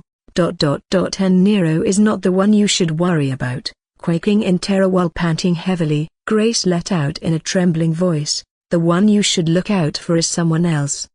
Kai raised an eyebrow as he looked at Grace's figure. She was on her knees and her blonde hair was disheveled, clearly not resembling someone from a noble household. Her eyes were clouded with fear and anxiety, yet a flicker of rage was visible in them. That rage, however, was not directed at Kai. No, it was directed toward the person she was speaking about. Who are you talking about? Kai questioned, more than a bit curious. Is it Lucas Morningstar, the guy you talked about? Yes, Grace nodded while wiping blood coming from a scratch on the side of her lips. Aside from finding out my identity, he also somehow managed to make his fingerprints from my jersey disappear. I hate to admit it, but his intelligence is a threat. Yes. Quickly, Alberto chipped in. Jason, my head strategist, also mentioned something like that. That guy predicted Jason's moves before he even made them. If not for that one blunder at last, we would have lost without Nero even getting the need to interfere.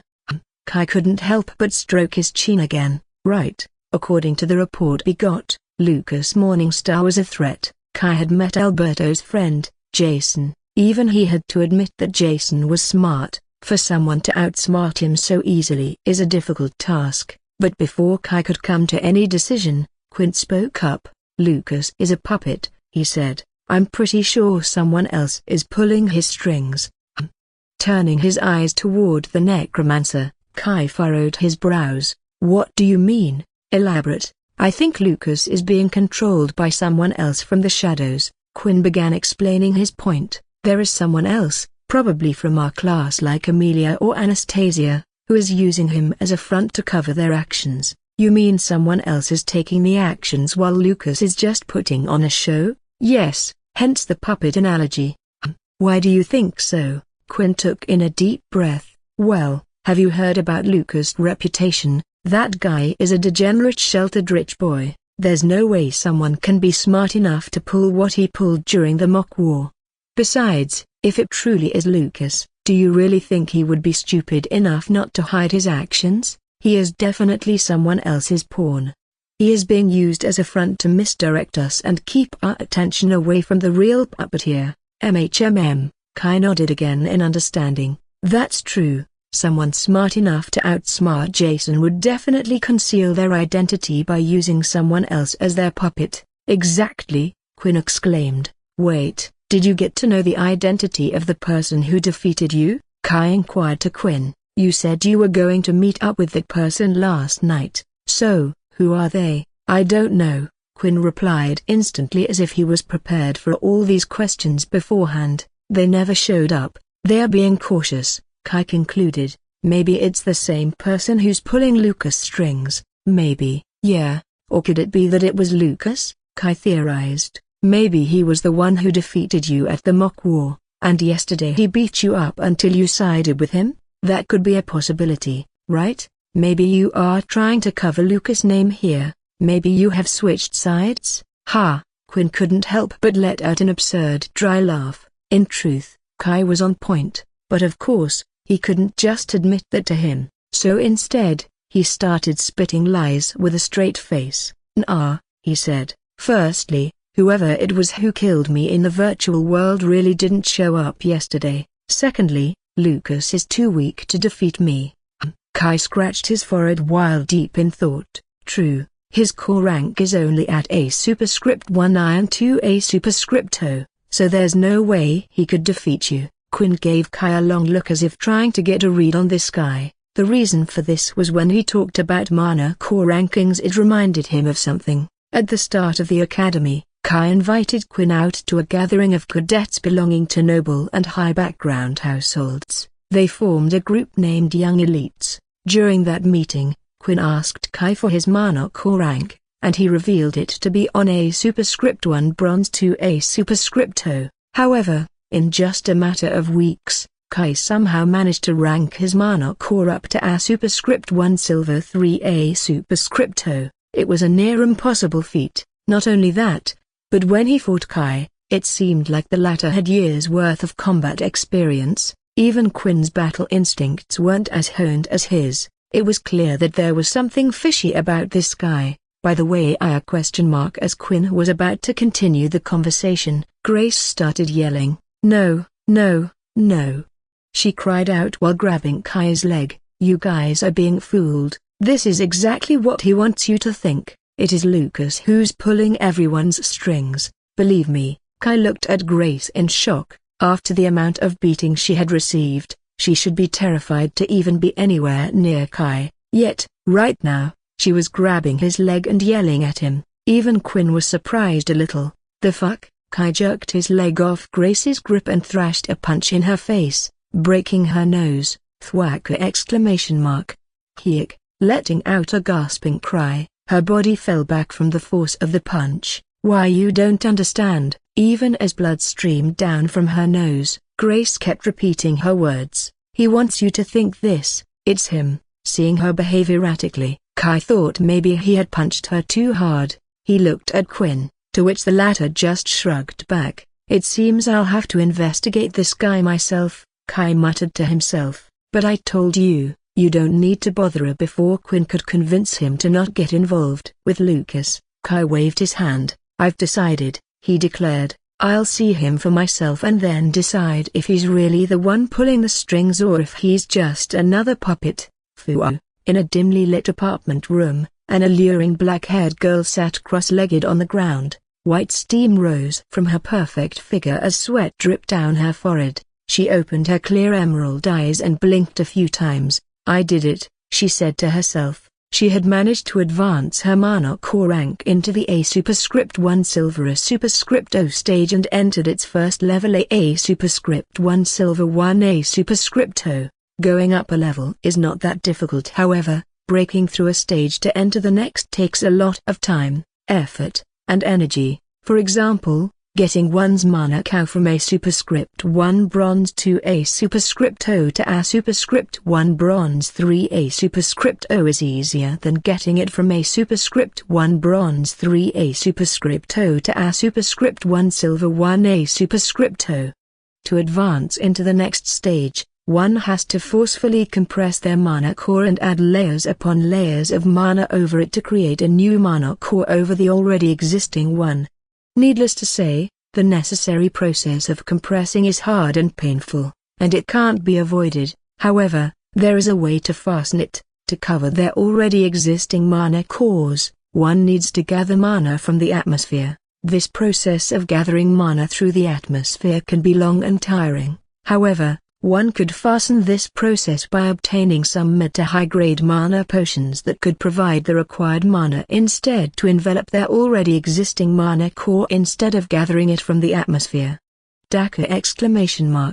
Amelia fell back, tired. She wanted to sleep, but looking at the clock, it was already 6:54 a.m. Now, soon her class would start. TSK, Amelia clicked her tongue in resignation. I guess I won't be getting any sleep today either. Actually, her plan was to relax and maybe binge-watch a web series or two after coming back from the virtual world yesterday. However, before she could even get changed and sit down to watch something, a certain someone called her. Who else could it have been but Lucas? At first, she decided to ignore it, but he kept spamming calls and texts until her patience wore out and she answered. He asked for a favor and sent a GPS coordinate. The location was the one and only graveyard in Academy City. He told her to come meet him there and explained the situation.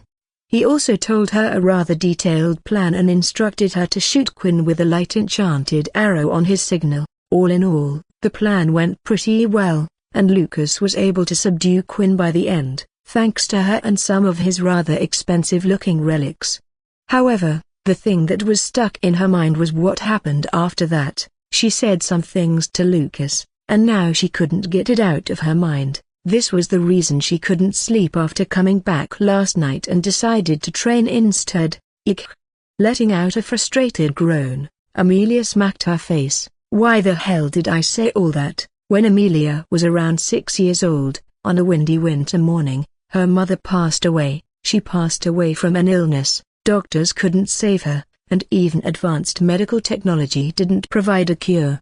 Amelia felt her emotions die that day. She stopped laughing.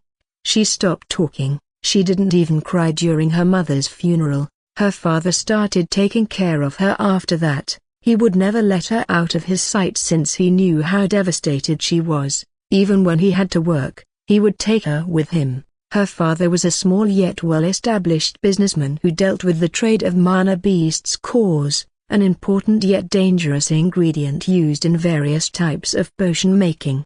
Since he was only one of the few names in this dangerous business in the Western continent, he had to regularly show his reports directly to Morningstar. One day, her father took her to the Morningstar mansion when he had to pay his regular visit. She still remembers that day vividly. It was a huge mansion, around 10 times the size of her own house. It had a huge front yard pool, backyard garden, and maid robots. Those things were expensive back then. While her father visited the overlord's personal office, Amelia waited patiently in the mansion's guest room. Despite coming from a well-off family, Amelia was still in awe when she saw the luxurious guest room at the mansion. That day, in that guest room, she met that boy for the first time, Lucas Morningstar. He was beautiful, his skin was as fair as snow, while his hair looked as if they were made from the strands of cloud. His eyes shone in a bright shade of scarlet while a charming smile was plastered on his face.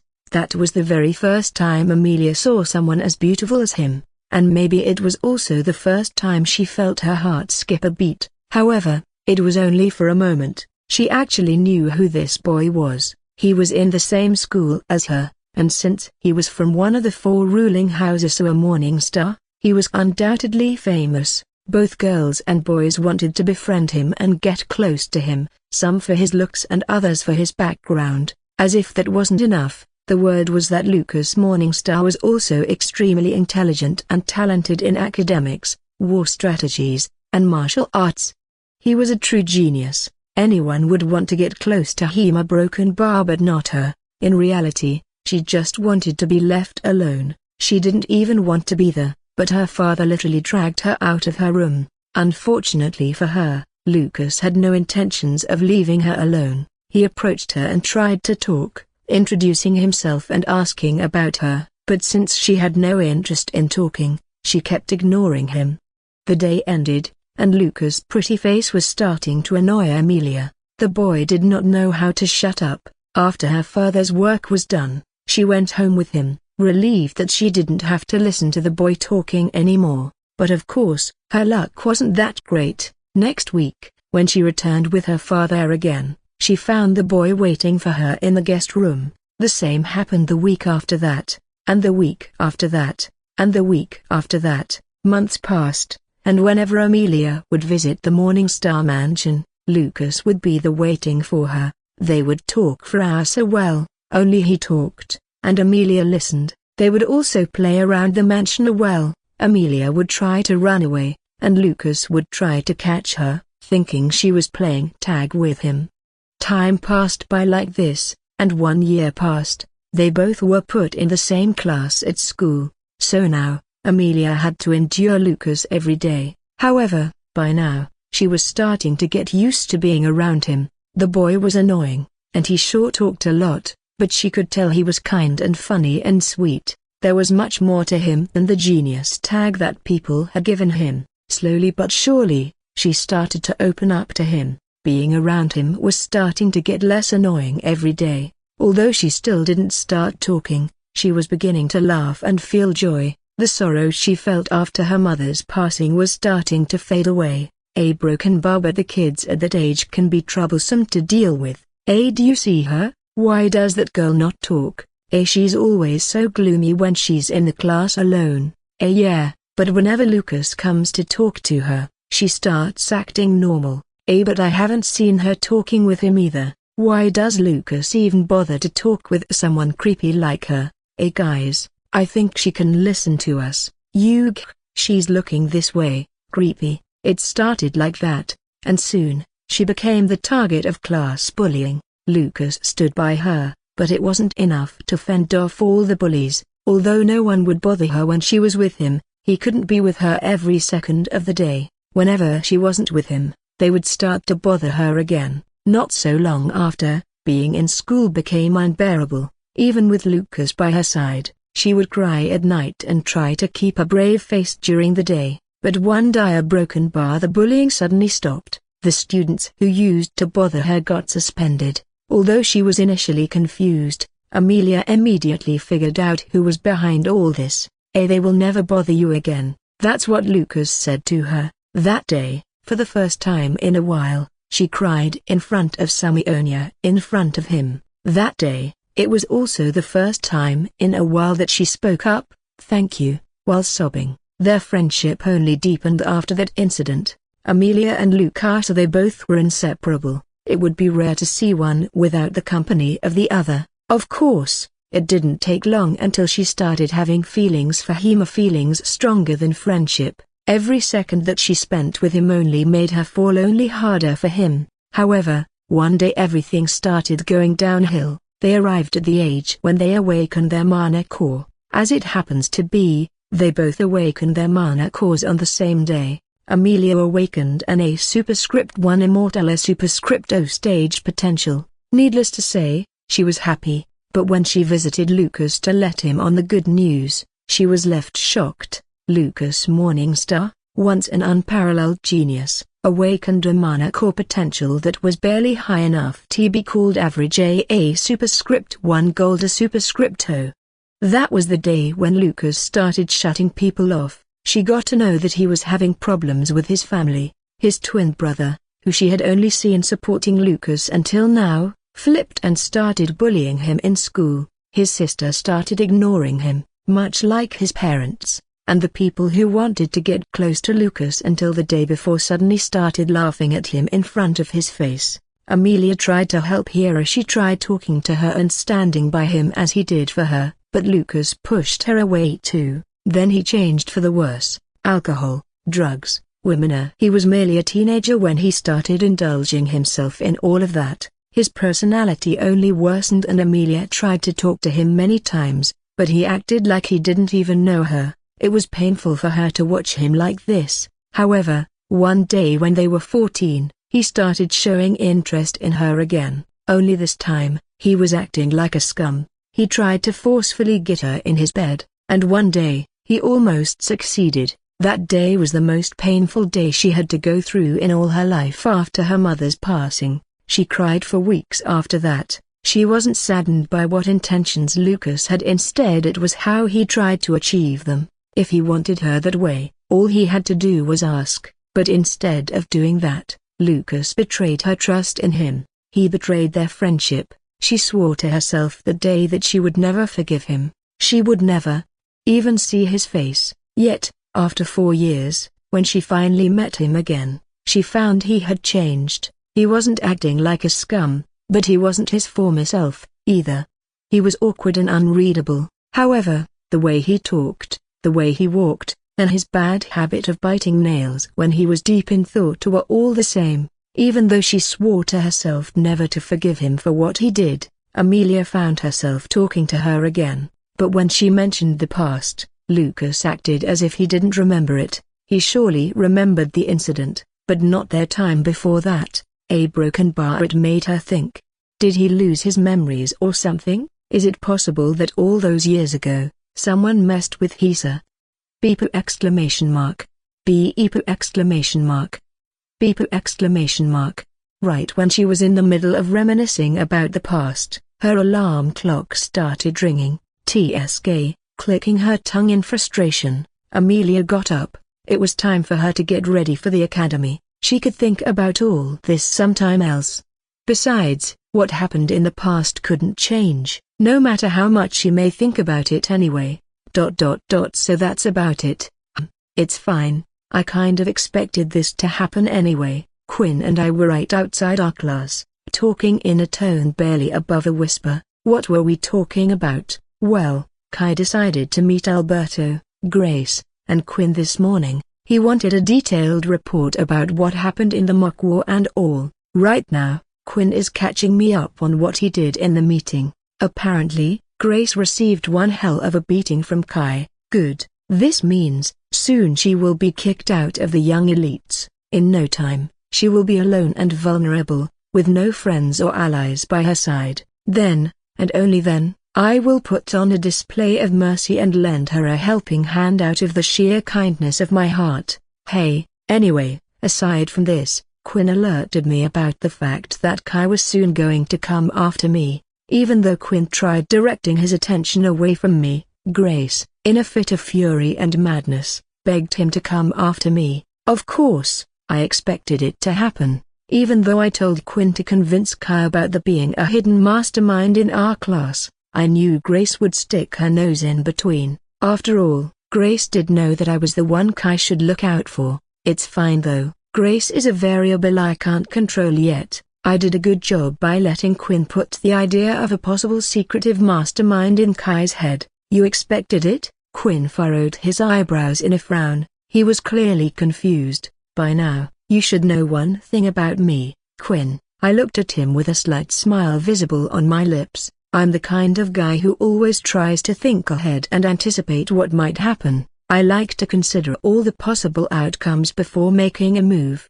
It helps me stay ahead in the game and ensure that the conclusion turns out to be my victory. I chuckled lightly. I don't mean to sound too dramatic, but that's just the way I approach things. I like to be prepared for any situation, so I can stay in control and come out on top. It's just my way of doing things. Quinn gave me a long look before sighing. Yeah, so do you have anything ready for Kai? Do you know how you'll approach him? Not yet, I replied. Didn't you just say you like to stay ahead, though? Quinn arched an eyebrow. No, I shook my head. I mean, I will not yet approach him. I'll let him make the first move. Won't that put you at a disadvantage? It won't. Every move that he can make and every step that he takes are all already accounted for. Don't worry, he will lose.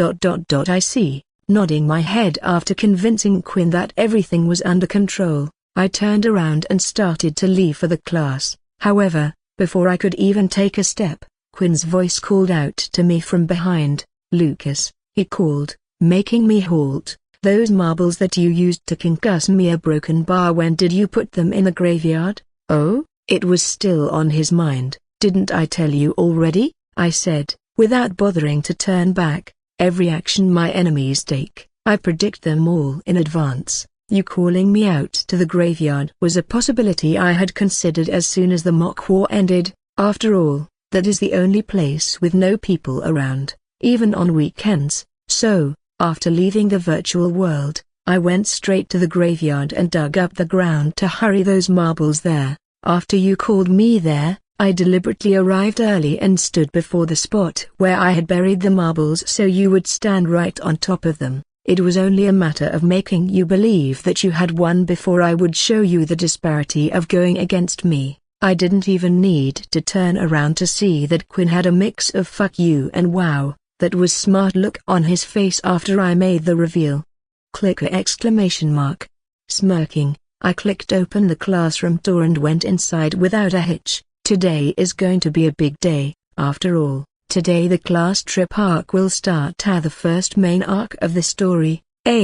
How are you, Kent? Aha, broken bar. I am a broken bar. Good? Oh, you are? Don't worry, you won't be for long. Kyohi, dude, don't laugh like that. Currently, I am sitting right next to Kent. As I greeted him, a creepy smile slowly emerged on my face. Seeing me acting this way, Kent started sweating profusely, clearly on edge around me. What's going on? You asked? Well, during the mock war, Kent initiated a punch bet between us, and since my contribution ranking was higher than his, he'll have to let me punch him 5 times. He was stupid to make that bet in the first place. I was the one who was commanding the flow of the battle, so it's no surprise that I was ranked higher than him. Well, in his defense, when he made that bet, Amelia was set to be the head strategist. He thought he would rank higher than me since I had not much to do.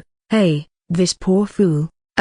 Just the thought of punching him right in his stupid face makes me tingle in excitement. Okay, fine, he said resignedly, sitting up straight and leaning his face toward me. There, punch me 5 times. Oh, Kent, I said, shaking my head in mock sympathy. You have no idea what you've just gotten yourself into. You think a few punches right now is all you have to worry about? Think again, my dear friend, because I have something much worse in store for you.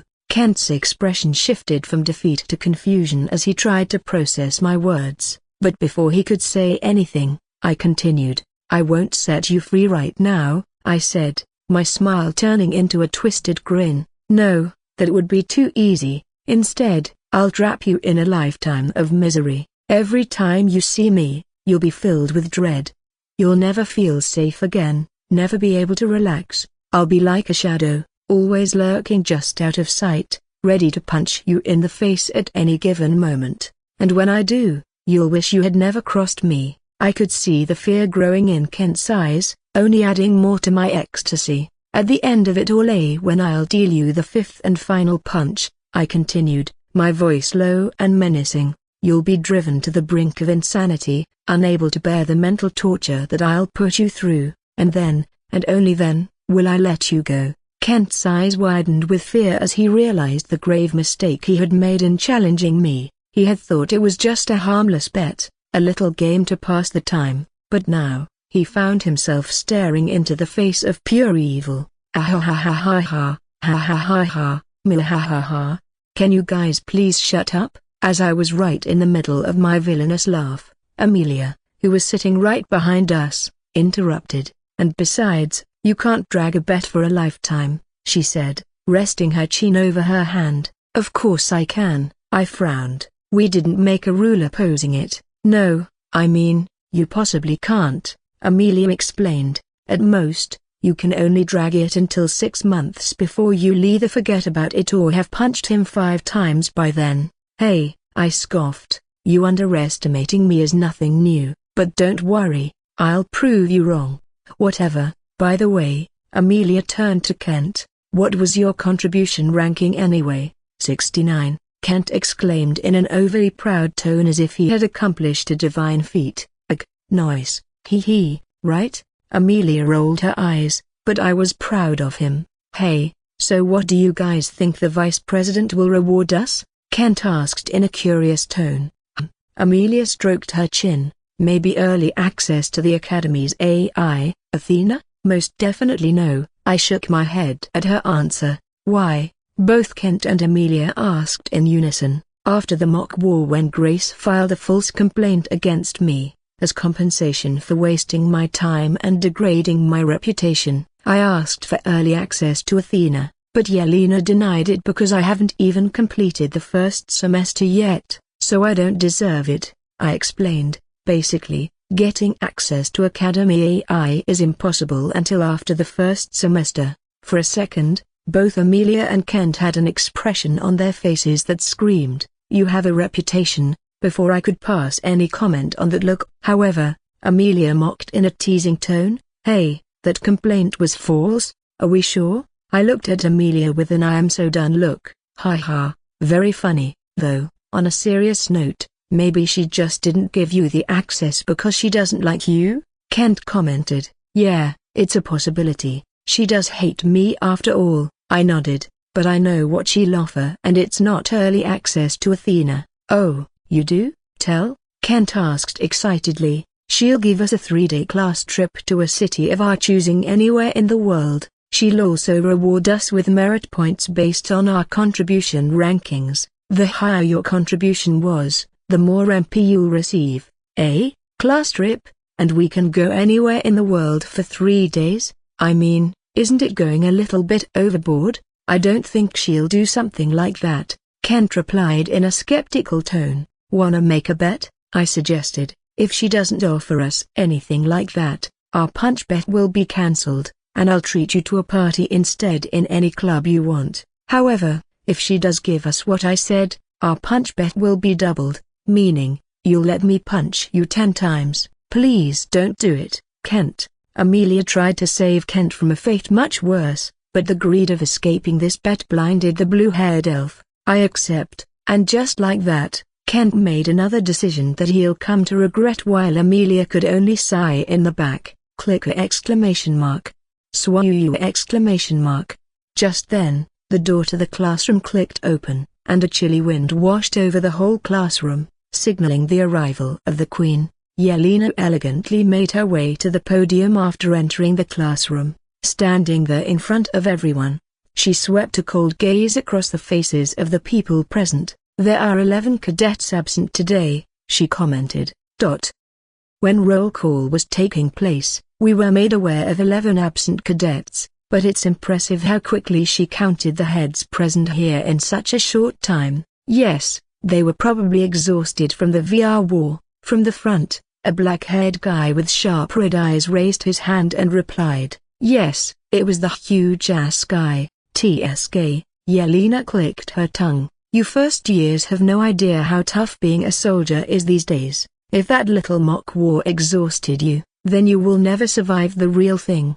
To be fair, those 11 absent cadets were not to blame here. In fact, many of the cadets present here right now had color drained from their faces too. Again, it's not their fault, even though the pain factor was reduced to 80% in the VR world. Getting stabbed, slashed, or pierced was still painful. Think about the people who died there. They really experienced death. That agony of suffering and dying must have inflicted severe trauma on them. And from the look on her face, Yelena also understood this. She heaved a deep sigh before she began speaking again. Pi circumflex plus minus eth inverted question mark di circumflex plus minus eth tma apostrophe I circumflex 1/2 a tilde superscript a vertical bar comma n tilde a tilde squared. Oh, well, I guess it's understandable. Some instructors did warn me that a virtual mock war could be too much for you all, she admitted.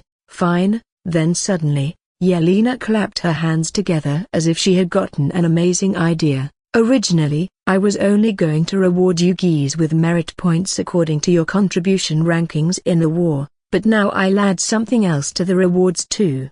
Kent's face was suddenly filled with dread as he muttered, No, no, no. From his seat right beside me, it was at this moment he knew how broken bar he had fucked up. Ha ha. Amelia sighed sympathetically from behind us and said, I warned you. As for me, I patted Kent's back to offer some comfort, acting as if the reason for his misery wasn't me to begin with. Meanwhile, Yelena continued, so along with the merit points, I'll also reward your class with a 3-day-long trip. Consider this a short vacation and release that mental strain. A trip, so broken bar we won't have to go through Instructor Matterhorn's class? We don't have to go through Combat Arts class for 3 days? A vacation? Finally. But where will we go? Oh, Runahut City maybe? Kaya. Needless to say, everyone's mood quickly got better as soon as Yelena mentioned a vacation. Marry me, Yelena. Dude, what the fuck? Right, I forgot she is your sister. And while everyone was excited about the trip, Kent was yelling at Yelena to marry him. Visca broken bar, where will you get to go, you ask? The one who topped the contribution ranking chart will decide that. Yelena turned to Nero as she said that. ... Suddenly, the whole class fell silent and all eyes turned to Nero, who quietly sat by the window. Judging by the fact that no one was sitting within 5 seats of him, it wouldn't take a genius to figure out that he was currently being shunned by everyone. It was to be expected, after all. He did display a godlike gift during the mock war, and not to mention, the last explosion that he used to kill Alberto also killed many of our own allies. That means many of the people he killed in the virtual world were currently present here. These people would obviously try to maintain a safe distance from him. Many were still traumatic, while some were angry, and others just felt jealousy or inferiority toward him. Anyway, the bottom line is, Nero Dukrov has become a social outcast, and thank heavens for that. I mean, what happened wasn't good and it wasn't something I wanted. However, if not for him taking all the attention, all of those emotions from all these people would have been directed toward me. I mean, I did manage to do some near impossible things myself in the mock war. If I say so myself, I became the head strategist. I led us to victory by demolishing Class 1C8's battlefield tactics, and I found the existence of 2 traitors within our ranks. There's also the fact that I defeated Quinn in a duel. Of course, it's a good thing that this fact is not public yet, and also, Grace falsely accused me of assaulting her. Although I've been proven innocent, it's good that no one is paying attention to this matter either. Oh, yeah, talking about Grace, let me tell you one thing. She has become an outcast too. Norman cadets are avoiding her because she tried to sabotage our class. Noble cadets who are part of young elites have been forbidden to interact with her by Kai. Ella isn't talking to her because Grace lied to her, and although my reputation isn't that good, the fact that she tried to frame me for something I haven't done isn't being taken lightly by the court of public opinion. She is miserable already. I stole a glance at her and saw baggy black patches under her sleepless eyes, her once beautiful blonde hair disheveled, unkempt clothes, and bruised cheeks, everything clearly indicating that our condition wasn't good. Yet, I relished it with a smile. It's just the first day. I hope she won't break too early. But why him? Sure, he ended the war, but he also killed many of our own soldiers. According to the rules of real wars, that's a crime, no? Arghh, I don't like him. I never liked him. Look, Yelena rolled her eyes. I don't care whether you like him or not, but the right to decide this class trip's destination remains with him. At the commotion, Nero merely let out a sigh and stood up. I really don't care. You can let Anastasia, who was second in the contribution rankings, disappear. !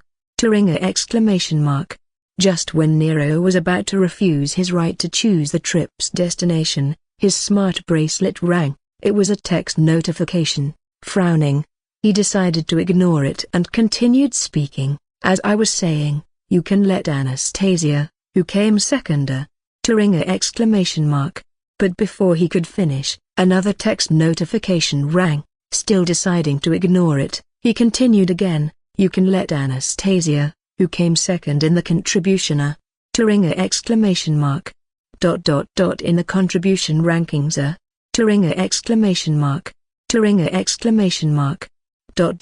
Decide where we're! !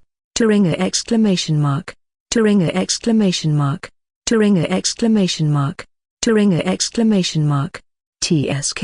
Finally, after his smart bracelet kept ringing with text notifications, Nero clicked his tongue in annoyance and opened up the messaging app. Only after scrolling through tens of spam messages did he turn around and give a long look in my direction. All the A's in the class moved between Nero and me, clearly confused as to what was going on. Nero sighed again and turned to Yelena before hesitantly declaring, I guess a broken bar. We're going to Silversrine. In the novel, Chase became close to both Nero and Anastasia during the mock war, although he started seeing Nero as a love rival not soon after the mock war ended, he still considered him a close friend. By the current point in the novel, they had become good friends, so even when the whole class was shunning Nero, Chase sat with him. Pi circumflex plus minus eth inverted question mark di circumflex plus minus a ring a apostrophe I circumflex 1/2 a tilde superscript a vertical bar a middle dot n tilde a tilde cubed. Also in the story, when Yelena asked Nero to choose a destination for the class trip, Chase helped Nero by giving him a city name he wanted to visit. However, in this world, Chase never got closer to Nero since I interfered with the plot. Although I earned some edit points from it, now Nero is all alone. This means there's no one who'll convince him to name a city for our trip, as he has no interest in things such as vacations. However, I really need to visit the same city they visited in the novel. I need this class trip to head exactly where it was headed in the story, and so, to make it possible, I sent Nero some texts. I asked him for a favor. I asked him to name Silversrine City, the Silver City of Elves, as the destination for our class trip, and just as I had wanted, he complied with my request. If he had ignored my text and given up his right to choose, I would have begged Amelia to ask Anastasia to name Silversrine City. So yeah, broken bar. Fortunately, I managed to save some of my dignity. Why do I want to visit Silversrine City this badly, you infer? The answer lies in the fact that a former member of the 7 Abyssal Vampire Kings is currently in hiding there. Although that Vampire King was a woman, in the novel, she was still referred to as the former Abyssal Vampire King and not Queen.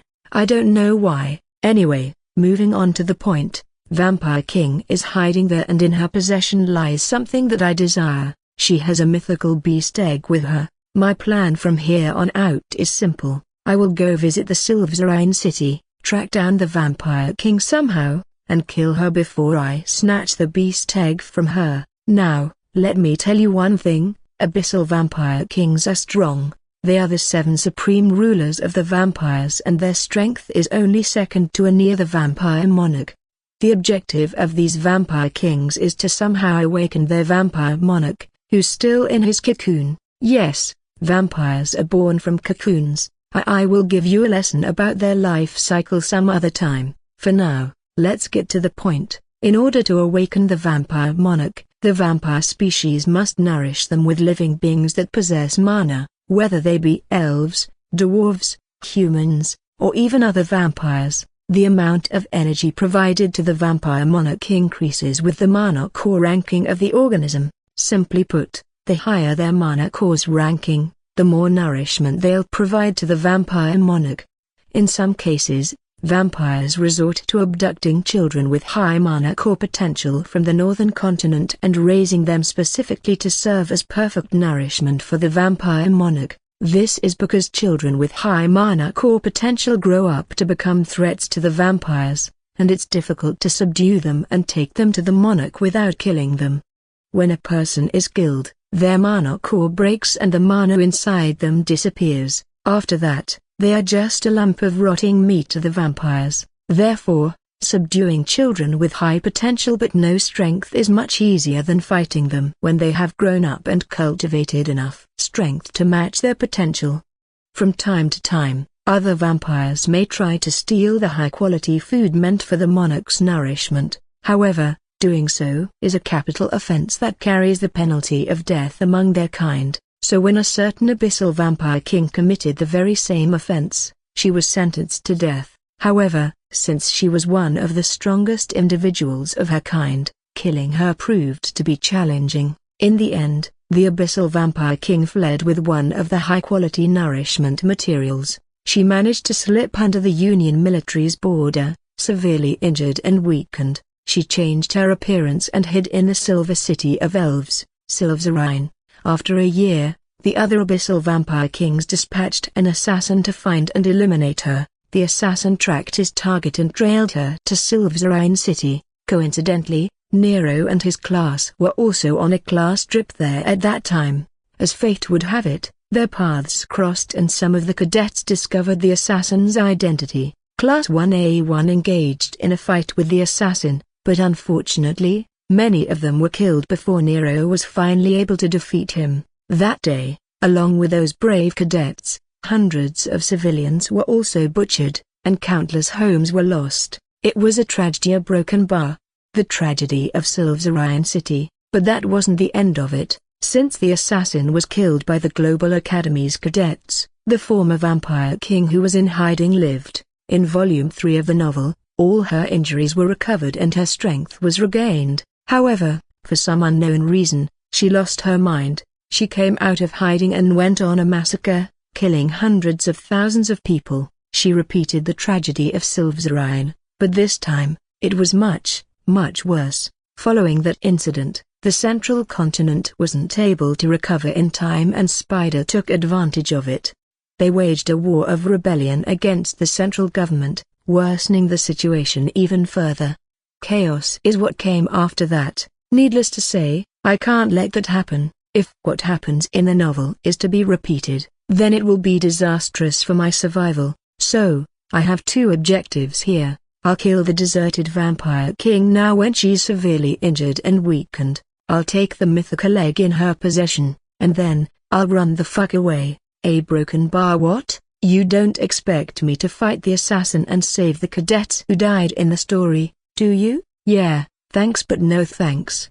As far as I'm concerned, my safety is my first priority. I won't endanger myself for some strangers, better them than me. Besides, I'm sure Nero will handle everything on his own perfectly fine. Phew. Letting out a deep breath, I slipped inside a black deep-neck t-shirt. Next 3 days are going to be rough. After combing my hair and putting on the most expensive watch from my collection, I looked in the mirror. Damn, I was handsome, even though I dressed in some casual clothes, blue jeans, black tee, and a red shirt on top. Damn, I looked hot. I couldn't help but admire myself for a minute.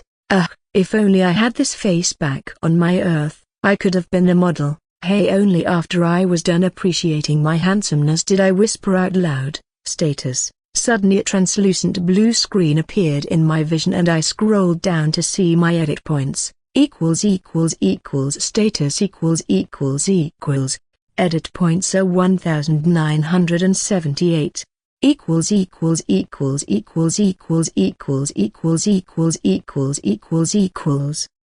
After interfering with the plot countless times now, I have accumulated a large sum of edit points. Nodding in satisfaction, I slung a traveling bag over my shoulder and got going. I've done my preparations for the class trip. It's time to go now. I'm ready for the second Arghh, the tragedy of Silversrine. After exiting the train at the station, I headed toward the spot where our class was supposed to meet today, Global Academy's teleportation gate. Global City is a bustling metropolis that can sometimes make you forget that it's an island surrounded by invisible walls. These walls are inscribed with powerful runes that can nullify both physical and magical attacks, providing a sufficient amount of time for the inhabitants to evacuate in case of a disaster. However, if the threat originates from within the city, there is no way to escape the island's walls either. Simply put, there's no way to get in or out of this place at will, making it one of the safest cities in the world. Of course, since I and thousands of other cadets are here, it clearly means there has to be at least one way to access the city. Well, yeah, one of the only ways to enter and exit this island is through the teleportation gates located at the north and south ends of the city. Yes, teleportation is a real technology in this world. It's made possible with the spatial runes introduced to us by the elves. The teleportation gate in the south end is used for entering the island, while the one in the north end is for exiting this place. So yeah, right now, I neared the meeting spot with quick steps. I was late. As for why I was late, well, a broken bar. I may or may not have lost my way while coming here. Look, some people are born with a bad sense of direction, okay? Besides, God had to have given me some faults, or else I would have been perfect and posed a threat to his authority. There he is, Lucas Morningstar. Okay, that makes 88th and completes our attendance. You guys look around and make sure everyone is present. Anyway, I soon reached my destination. Taking attendance were two second-year cadets, Aline, muscular boy with brown hair and a dorky appearance, and a stunning cherry pink-haired girl with an athletic yet curvaceous physique. They are Drake and Emma, and they will be supervising us during our trip, and since both of their academy rankings are in the top 200, they could also handle situations where it requires us to fight. It seemed like I arrived last since, as soon as I appeared, Emma closed the translucent notepad in front of her before crossing off my name. Quietly, I walked over and joined the line of cadets from the back. In front of us was an empty field as far as our eyes could stretch. The land was covered in cobblestone, and one huge rectangular frame made of some kind of metal was erupting out from the ground. Right next to the colossal rectangular frame was a desk. A lady dressed in a blue and white receptionist uniform stood behind that desk expressionlessly. Where to? She faced our upperclassmen and asked, "And how tokens?" 88 tokens to Silversrine, Drake answered, and one by one, the lady started giving us round metal coins. These coins were called tokens. Without these tokens, if one tries to step through the teleportation gates, then their body would be ripped to shreds by the spatial distortion caused during the process of teleportation. As for why Drake only asked for 88 tokens, it's because only 88 out of the 100 cadets were present here. One of the rules of the Global Academy, or any prestigious academy at that, is that cadets can't take an announced leave from classes. Here in the Global Academy, you can buy a leave day with merit points, albeit it's a bit costly. That way you won't be breaking any rules and receiving punishment. However, since around 11 cadets didn't show up for the classes yesterday, Yelena forbade them to come on this trip. Those poor souls must be suffering in harsh training drills run by that crazy martial arts instructor, Raven Matterhorn, right about now. Aside from them, one other cadet wasn't allowed to join this trip either, Aquin Darkstar, for outright disobeying his orders on the battlefield as the acting Lord Commander. Nero had him sent to the training drills along with the rest of the 11 cadets too. Even though I know that Quinn is tough, I pity him for this. For 3 days, they will be forced to work out and exercise without any breaks. I just hope he will survive. Well, I don't think it will affect the plot of the current arc so much because Quinn didn't do much at the trip in the novel. He just stayed in his hotel room and only ever came out to eat breakfast once.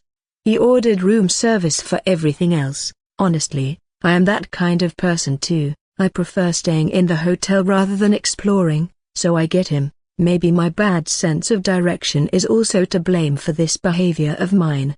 Here. Thank you. Soon, I was given my token to me by Emma, and after she was done handing those out to everyone else, she joined the dorky-looking boy in the front. Please visit.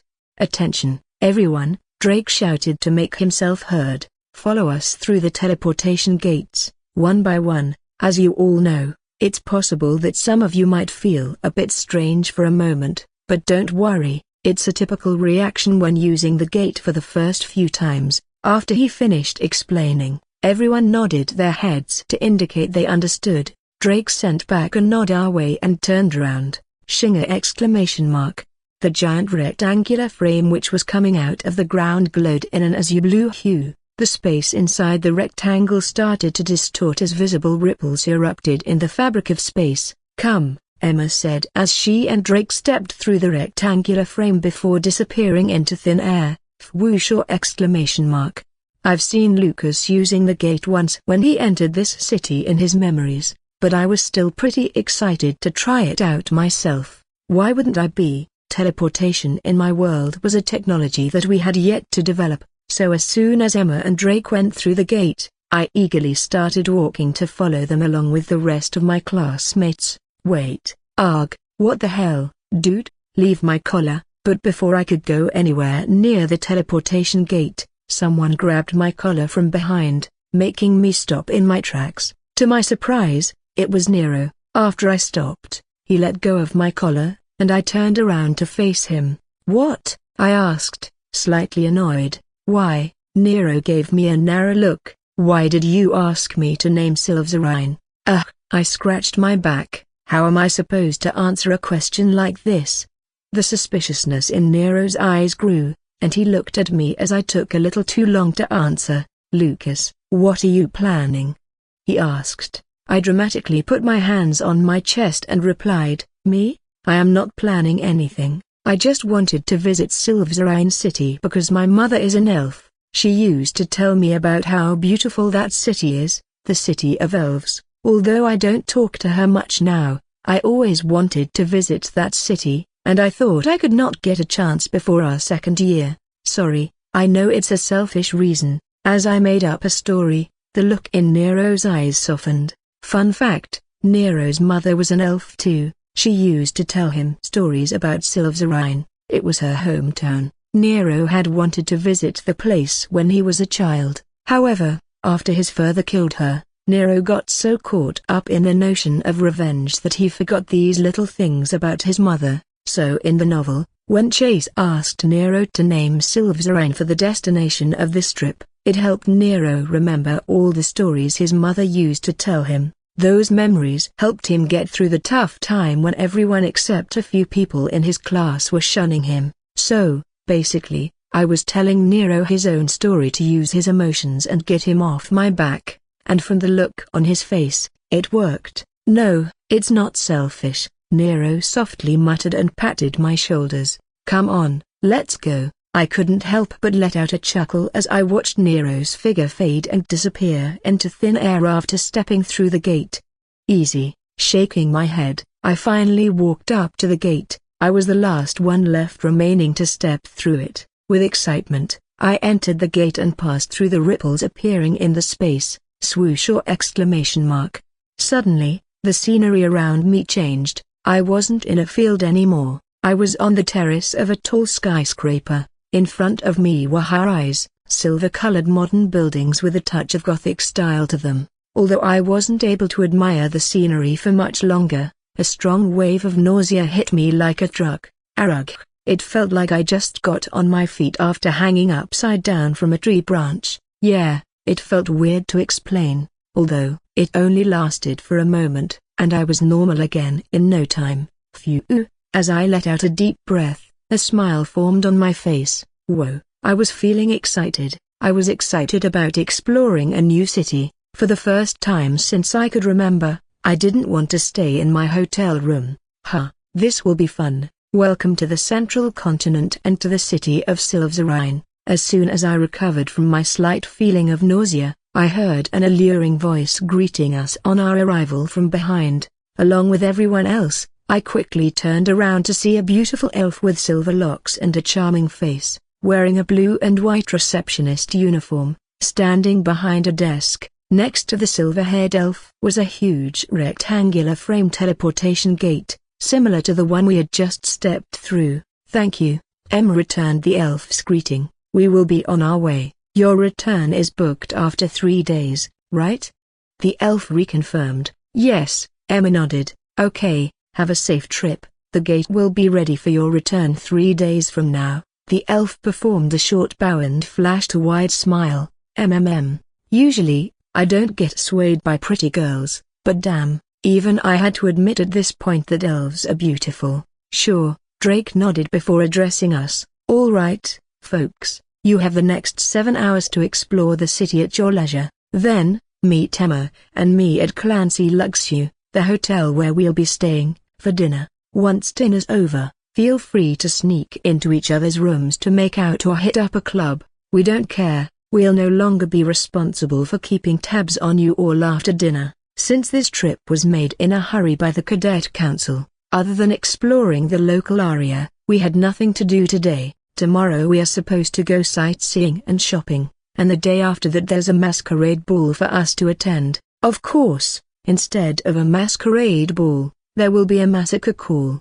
Hey, see what I did there? A broken bar. Okay, it wasn't funny. Jokes about massacres and mass murder aren't funny. I get that. I learned that lesson in 5th grade when I tried to make a joke about World War II. Anyway, as soon as Drake announced we were free to explore, everyone ran toward the terrace exit, clearly excited. "Bro." Suddenly, I felt an arm wrapped around my shoulder. It was Kent. "Did you see that elf chick? She was hitting on me." Shaking my head, I got his hands off my shoulders and started heading toward the terrace door myself. "How was she hitting on you?" I asked, knowing that I was about to regret it later. "Didn't you see how she was smiling while looking at me?" Kent replied with a goofy grin.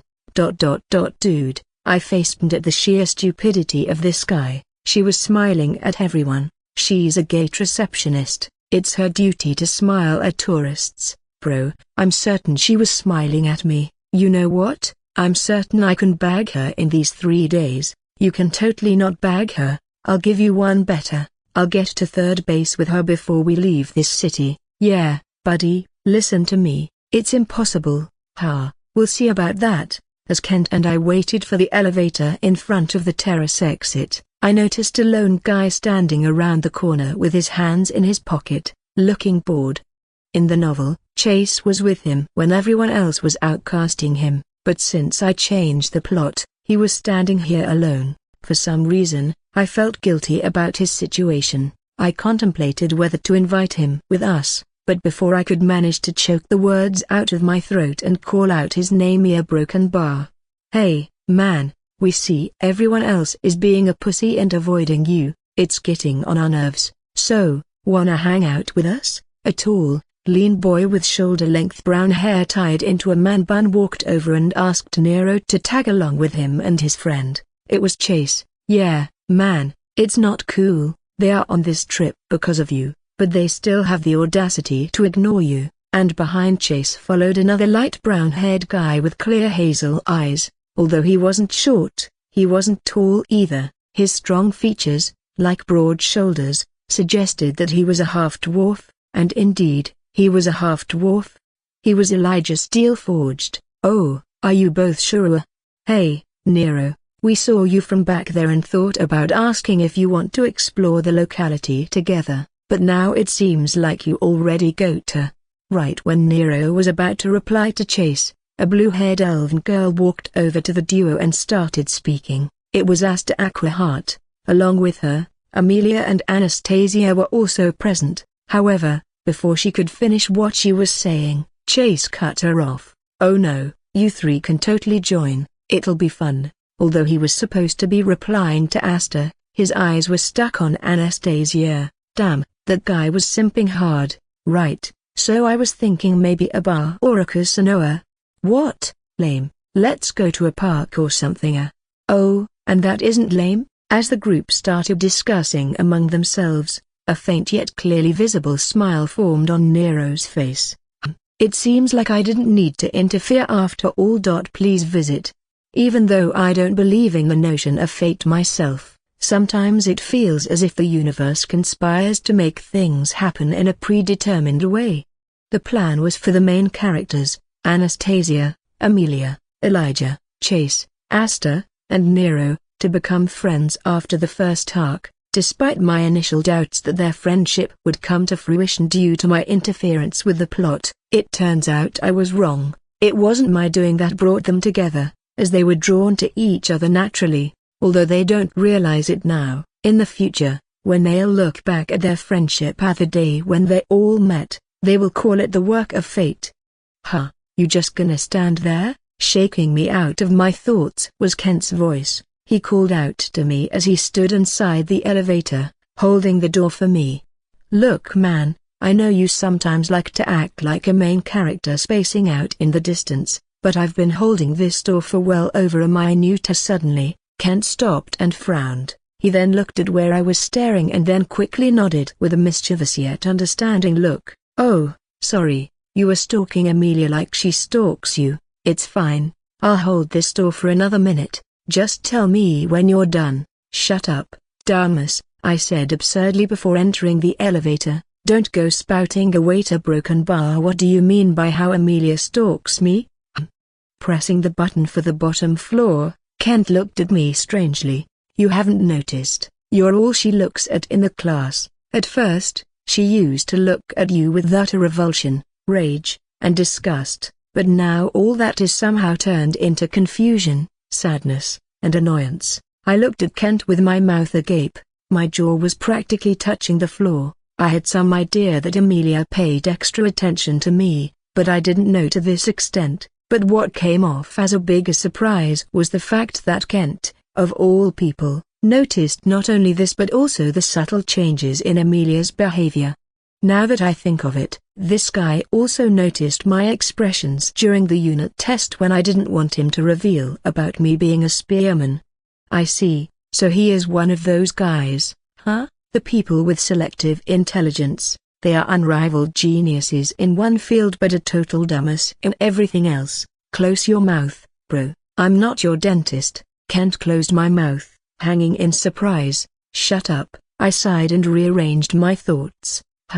So where are we going? I was thinking of hitting up bars and picking up some hot elven girls. Nope. Oh, come on, Lucas. Remember when you asked for my smart bracelet in the mock war? You promised to accompany me to pick up girls whenever I ask. You can't go back on your words. Instead of a club, let's go to a casino. Yelena rewarded us 800 credit points each, which is like $65k, to spend on this trip. Although it was a generous sum for a mere 3-day trip, I needed more, and I needed it quickly. Tomorrow, I plan to fight the Vampire King hiding in this very city. I need a lot of high-grade mana potions so I can cultivate my mana core and break to the A superscript 1 bronzier superscript O stage before tomorrow. That way, when I bring out my armor to use its embrace discard feature, my stats could be boosted up to the A superscript 1 gold A superscript O stage. To do that, I don't need to buy high-grade mana potions. I can just buy dozens of low-grade ones and use my edit pen to upgrade them all. But buying even low-grade potions would require me to have a big fund, a lot bigger than what I currently have. So what better place to look for money than a gold mine? Casinos are gold mines, and this city, where we are currently, is equivalent to Paris and Los Angeles on my Earth. So in a way, this whole city was a gold mine for me. What? No, Lucas, casinos are lame. I say we go to a bar. Nope, we're heading to a casino. Bro, I hate to play this card twice, but you made a promise. You can't go back on your words. Fua, you are right. I never go back on my words. Good, now let's head to a... But that doesn't mean I can't make you go back on yours. In this cubicle elevator, Kent and I were alone. Still 10 floors were left before we hit the ground floor. A creepy grin spread across my face, and I clenched my fists. Lucas, a broken bar. Listen to me, a broken bar. I'll just have to punch you until you let go of the idea of going to a bar and agree to go to a casino with me. No. It hurts me more than it hurts you, pal. It hurts me more than it hurts you. Smearing off the non-existent tears from the side of my eyes, I threw my fist right at Kent's face. Thwacka! Exclamation mark. That was surprisingly easy. It only took 2 punches to make you give in. Seduced Dana. You used mana. Yeah, and you use your hands to block. It's a punch bet, Kent. You don't block the punches of the punch bet. That's the rule. Snudgish snot. No, it's not. Well, it is from now. AI Johnny glocked kush seduced Dana. I only blocked because you used mana, and that must have been hard for you. Now, toward becoming rich we go. As we wandered through the streets while navigating using GPS, I handed a bottle of healing potion to Kent. His face was all swollen and messed up.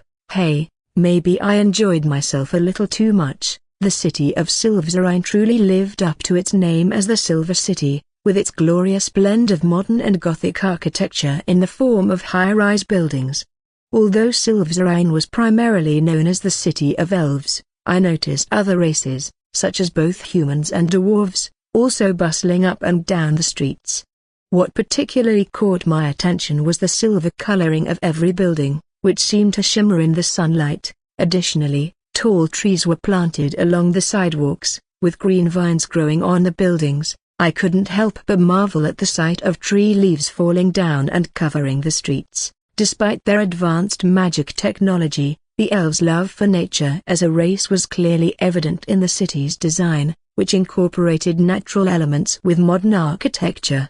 The beautiful serene atmosphere of Silversrine left me entranced, and wait, a broken bar. Where are we? I scrolled the holographic map up and down as I halted my steps. It showed that we had arrived in front of a casino. However, there was no such thing in my sight. Oh no, are we lost again? Lucas, I want you to tell the truth. Are we lost again? After applying the healing potion to make his swollen face return to normal, Kent turned to me and asked, No, of course not, I naturally lied.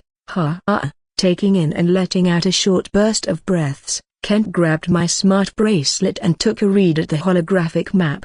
Lucas, a broken bar. Why yes, Kent, we have arrived at our destiny. The map says to look to your left. We are currently looking on our right. Frowning, I spun around and a broken bar. Yeah, there it was, a Royal Cards Casino.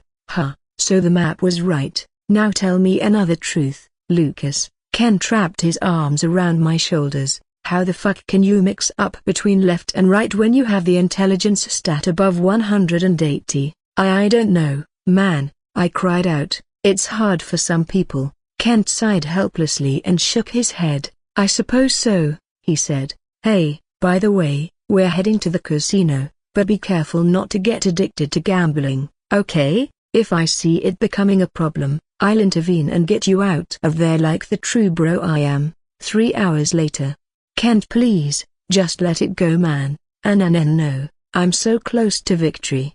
I can feel it. I can feel the sweet taste of victory. Lucas, just one more round, and I'll win. 3 hours had passed since we entered the casino. Kent, who warned me about not succumbing to the addiction, was now acting like a deranged gambling addict. He was sitting at a 7-toed peat poker table, and I was standing behind him, observing everyone else sitting there. Hearing his dejected voice, a beautiful elven woman sitting beside him consoled him. It was a close call. You'll get it next time. Close call my ass. Please visit. It is quite easy to identify pushovers like Kent. To me, it was blatantly obvious that everyone sitting at his table was working together to scam him. Initially, they allowed him to win on purpose to get him hooked. After a few rounds, they alternated between letting him win and making him lose. In recent rounds, however, Kent has been losing consistently. He has already lost all of his money in the last pot. If he continues to play, he will go into debt. I can't let that happen now, can I? With an exasperated sigh, I shook my head. Kent, get up. BB bro, I can still play. Just one more round, and I'll get all the money back. No, you won't. You don't have the money to play on. I tried to reason with him, but Kent derangedly looked at me and his eyes moved to my left hand. On my left hand, I was wearing one of my watches. That. Give me that. I'll take back all the money with it. I quickly hid my hand behind my back before Kent could lunge at me to snatch my watch. No, you'll lose this too. Come on, Mana Broken Bar, please don't do this to me. Give me that. I promise I'll share the money with you too. No, you'll definitely lose my watch too. Shaking my head, I suggested. Get up, Kent. I'll play the game from here. Kent looked at me for a moment before hesitantly nodding his head. Get bro. Hee. Go easy on us. The elven woman sitting right next to him said to me in a playful teasing tone. Yeah, come, it'll be fun. Ha ha ha ha. Playing with rich kids is always fun. All the other guys sitting at the table welcomed me to the game as I took Kent's seat. Hey, all of them are underestimating me. Good, I want them to do that. In gambling, there are only two ways you can win, either cheat or leave everything on luck. However, if your opponent is cheating, it would be stupid to wait for your luck to shine. Although I don't know how these guys are cheating, or more precisely, I don't want to bother knowing. I'll just cheat myself. With a smile, I summoned all the chips that I had cashed in at the counter of the casino. I'll go all in and conquer this place. Seeing the chips suddenly appearing in my hands as the smart bracelet on my right hand shined in an azure glow, a guy sitting across me frowned. A smart bracelet with dimensional storage? He asked, looking at me. Are you from Ethereal Academy too? Giving him a short glance, I found that he was around my age. Admittedly, he was handsome with a chiseled jaw, sharp brown eyes, and silver locks. Nothing compared to me, of course. No, I shook my head. We are from Global Academy. I see, the guy nodded back. I'm from the Ethereal Academy and my name Isa. Didn't ask, don't care. His previously handsome face went stiff, and nerves bulged up on his forehead as I cut off his introduction. Ha. An old man with a beer belly sitting beside him laughed loudly like Santa as he patted his back. After he was done laughing, the old man finally suggested, okay, let's start the game. Oh, 1 second. I raised my index finger before bringing out the edit pen from the dimensional storage of my smart bracelet. What's that for? The elven woman right next to me voiced her curiosity. Just a good luck charm, I said. Everyone shrugged, but in the next moment, we finally began the game. 12 pots later.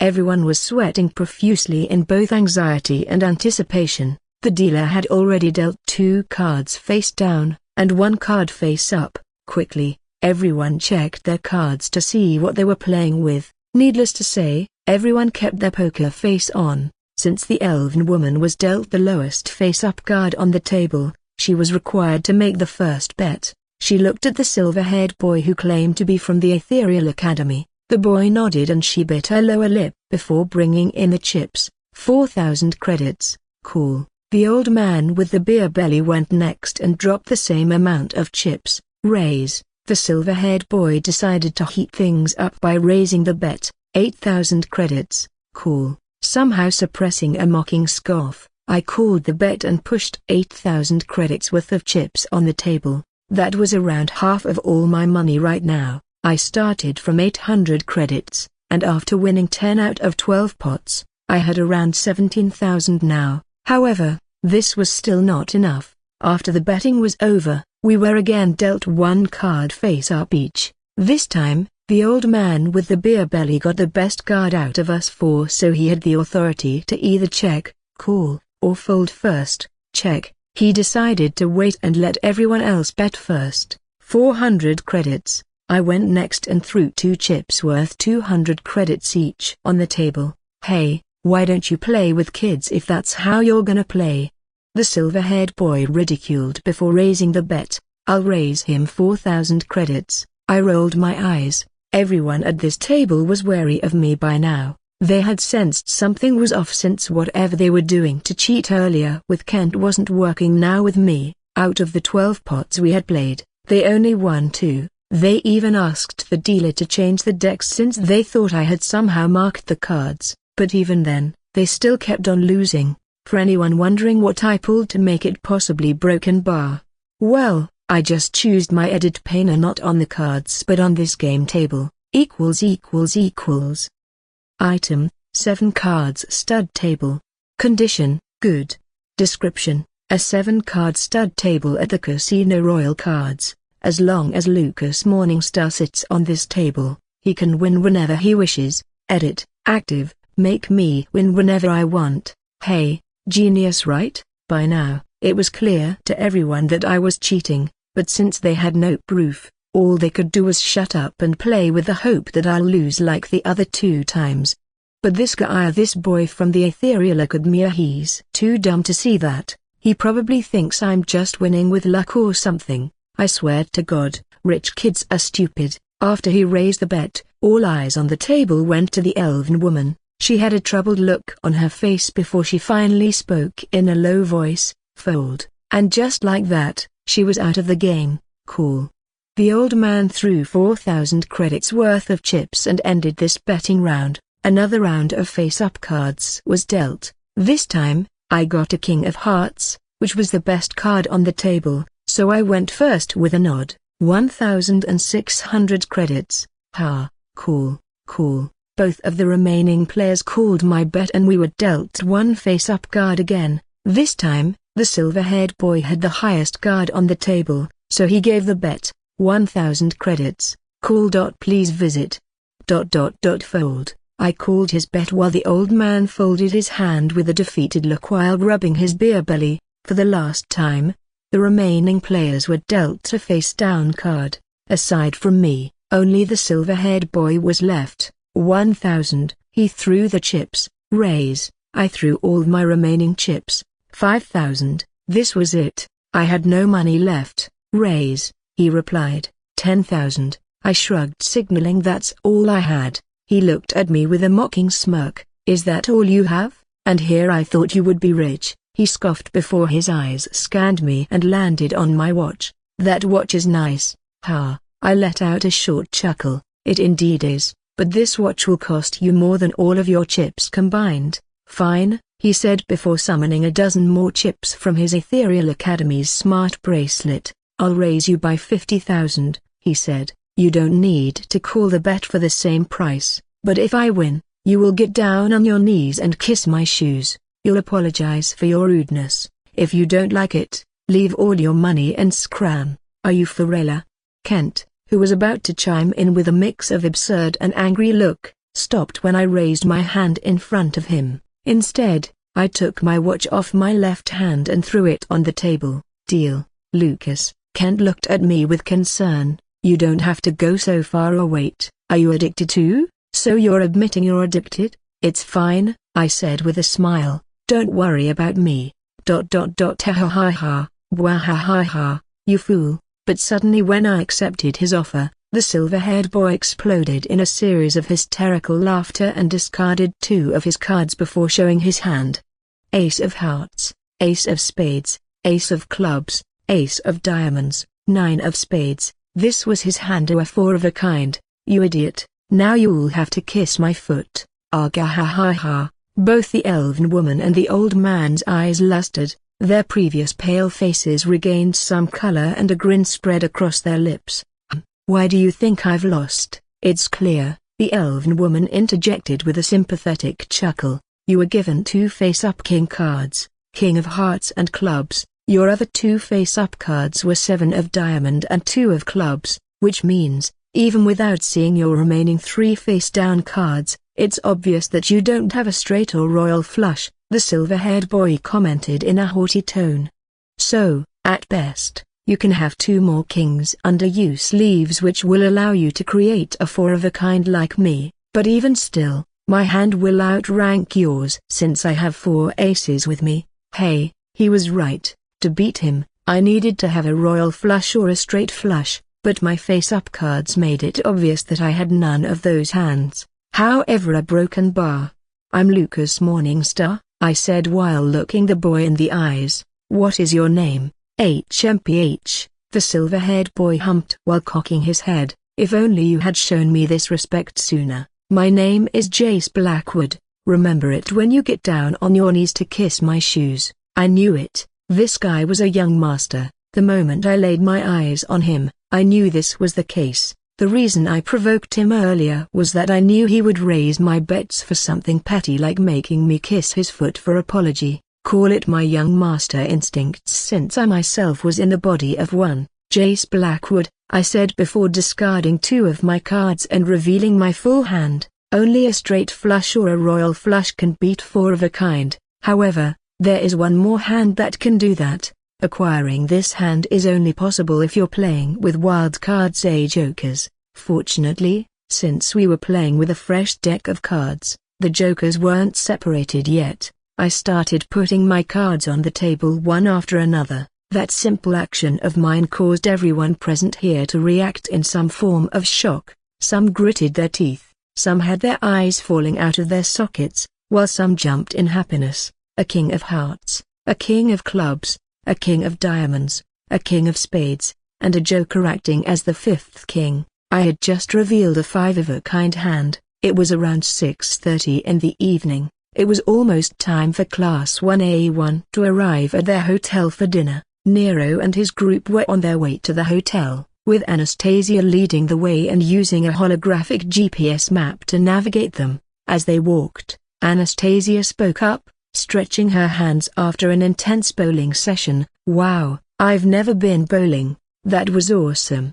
Amelia cocked her head to the side as she replied in a surprised tone, "Really, sir, you've never been bowling? But yeah, that place had the biggest bowling lanes I've ever seen. So it's good that was your first experience." "Wait, why did you call her sire?" Chase interjected with a question, confused. Amelia shrugged.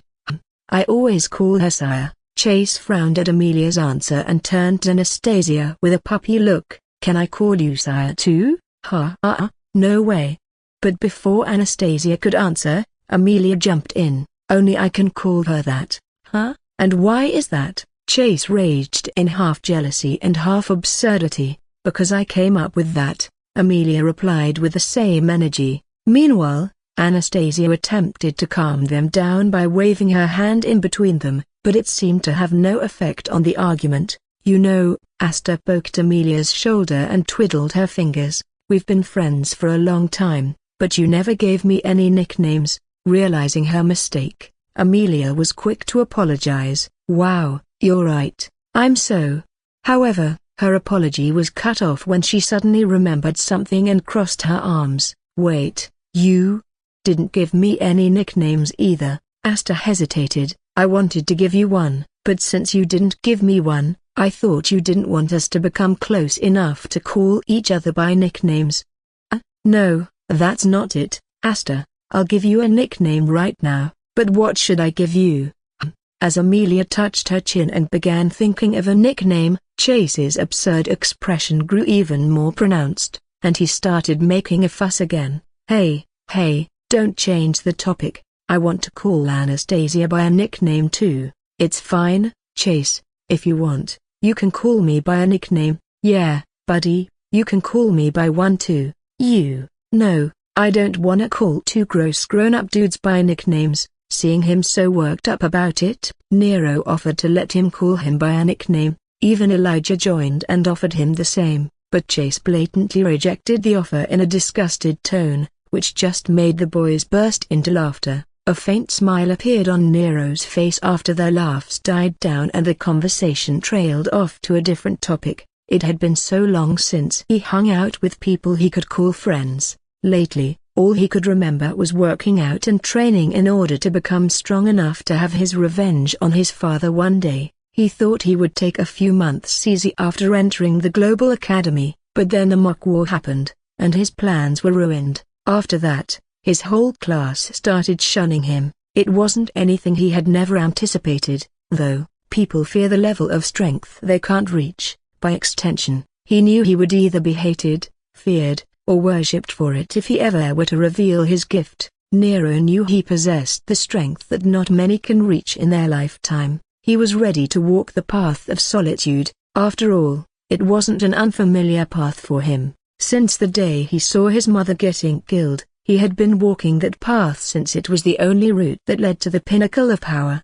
He wasn't afraid of continuing to do so. However, he never expected that he would find people who would be willing to treat him normally even after he revealed his gift. But here he was, exploring a new city with people who weren't afraid to keep him company, enjoying and laughing like a normal teenager. The smile on his face grew more visible as he lifted his head and decided to join the conversation. "Hey guys, let's visit theater."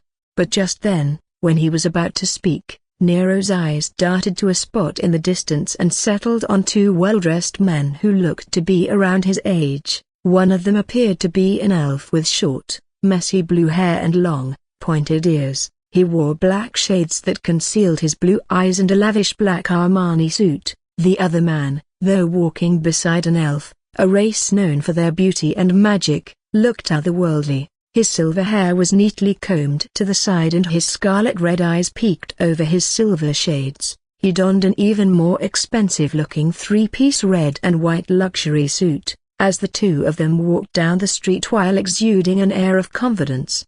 They were accompanied by 4 elven women, each wrapped around their hands.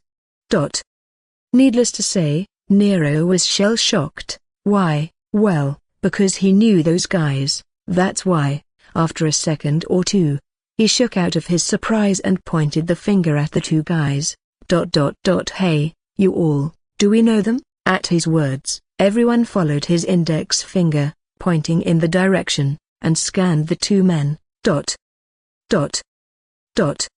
And just like that, everyone else was left shocked too. Right at that moment, the blue-haired elven boy tugged the silver-haired boy's sleeves and pointed with his chin in their direction. It seemed like the duo had spotted them. Without wasting any time, they started moving toward them from across the street. When they arrived in front of them, the blue-haired elven boy was the first to speak. "Hey, guys, didn't expect to see you all here. So, how's the trip going?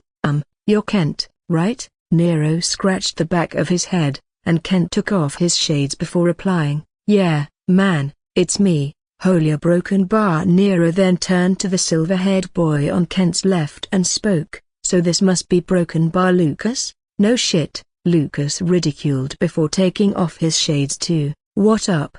The fuck happened to you two?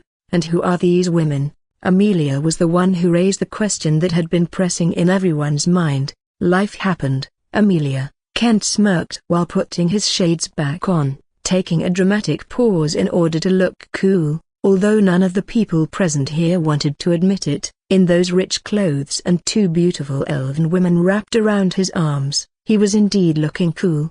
"Life happened, and we suddenly became millionaires." Lucas completed his bro's sentence to make this sequence even cooler. "Then we picked up some hot babes," Kent said, flicking back his blue locks. Now, Kent, what did I tell you about treating girls with respect?" Lucas said as he playfully pinched the cheeks of the women in his arms, making them blush and giggle. "Oh, yeah, my bad," Kent grinned. "I mean, we picked up some very respectable ladies. Anyway, ladies, introduce yourself." "I'm Akia." "And I'm Kia." "My name is Ria, you can call me Dia." With another round of short giggles, the women introduced themselves as they pinched the sides of their lavish dresses and curtsied in an elegant fashion.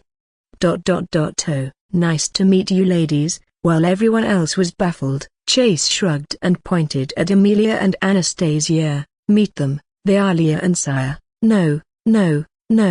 Anastasia quickly waved her hands while Amelia turned to Asta and said, "I don't wanna be called Leah, that sounds like a hooker name now." "Yeah, I'll think of something better."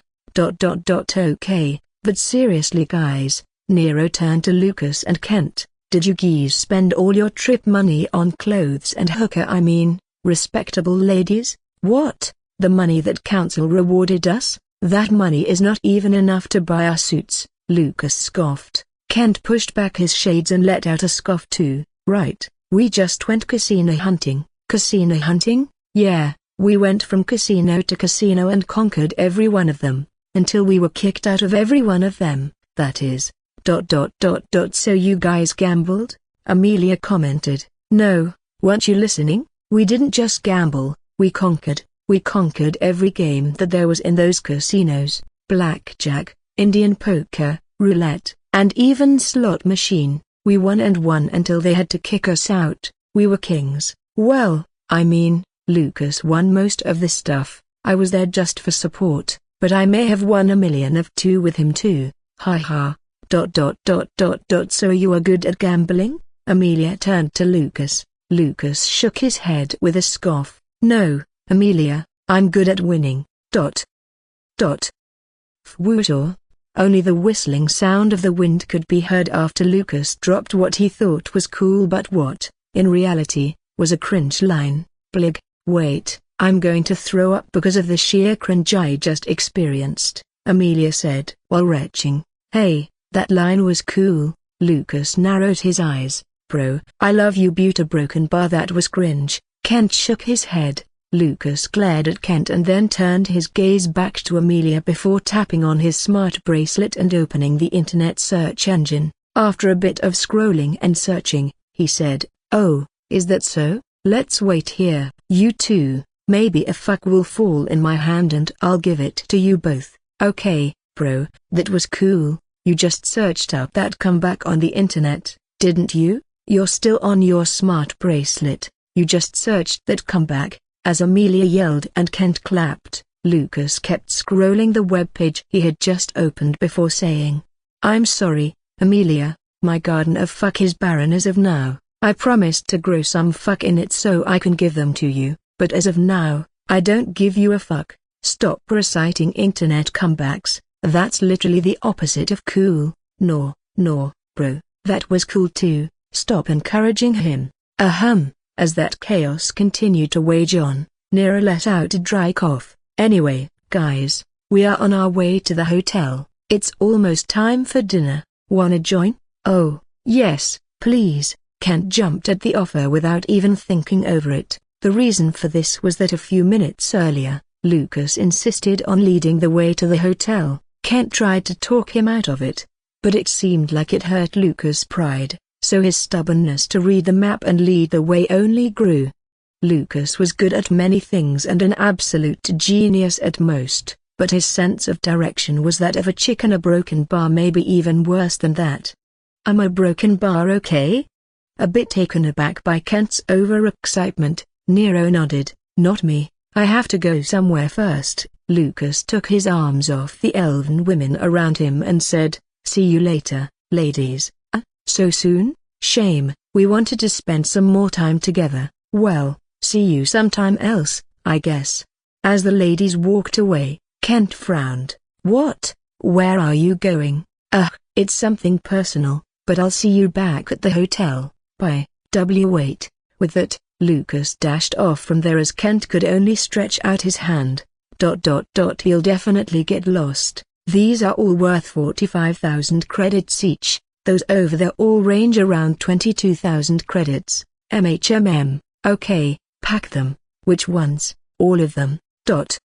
You can't sell them all? Should I go someplace else? No, good sir. Please wait a few minutes, and I'll get your order ready. Do you need a cloth bag or No, I have dimensional storage in my smart bracelet. Oh, can you use mana, good sir? Are you a cadet? Yes, I can. I am a cadet at the Global Military Academy. Oh, good. We provide a special discount for cadets, sir. Oh, okay. Do you need to see my ID? Yes, please. After separating from Kent and the main cast, I wandered around the city for a bit in search of an alchemist shop and soon stumbled upon one. So without any delay, I entered the shop and made an order for a variety of low-grade mana potions. Since my order was needlessly big, around 30 mana potions, even the shopkeeper was a bit taken aback. Even though they were only low grade, they were still pretty expensive. Fortunately, I had made more than enough money to easily buy half the items in this shop if I wanted to. For reference, I roughly made around 7 million credits. By the way, miraculously, I didn't get lost on my way here even once. Now if I get back to the hotel without getting lost again, it would truly be a miracle. It didn't take long for the shopkeeper to ready my order and hand me a huge cardboard box. "Sir, here's your order." Thank you. I took the box from his hands while thanking him and storing it in my smart bracelet. By the way, sir, if you don't mind me asking, why is a cadet buying mana potions from outside the academy? The shopkeeper asked curiously. He had a point. The global city was separated from the outside world in more ways than one. Aside from being walled off, the city had its own ecosystem, its own currency, rules, regulations, and even government. Yes, although the central government still has authority over the cadets in the global city, the ones who truly rule over everyone there is the Cadet Council. Of course, that, in no way, means that the Cadet Council shares the same authority as the central government are the ones who rule over the world with an iron fist.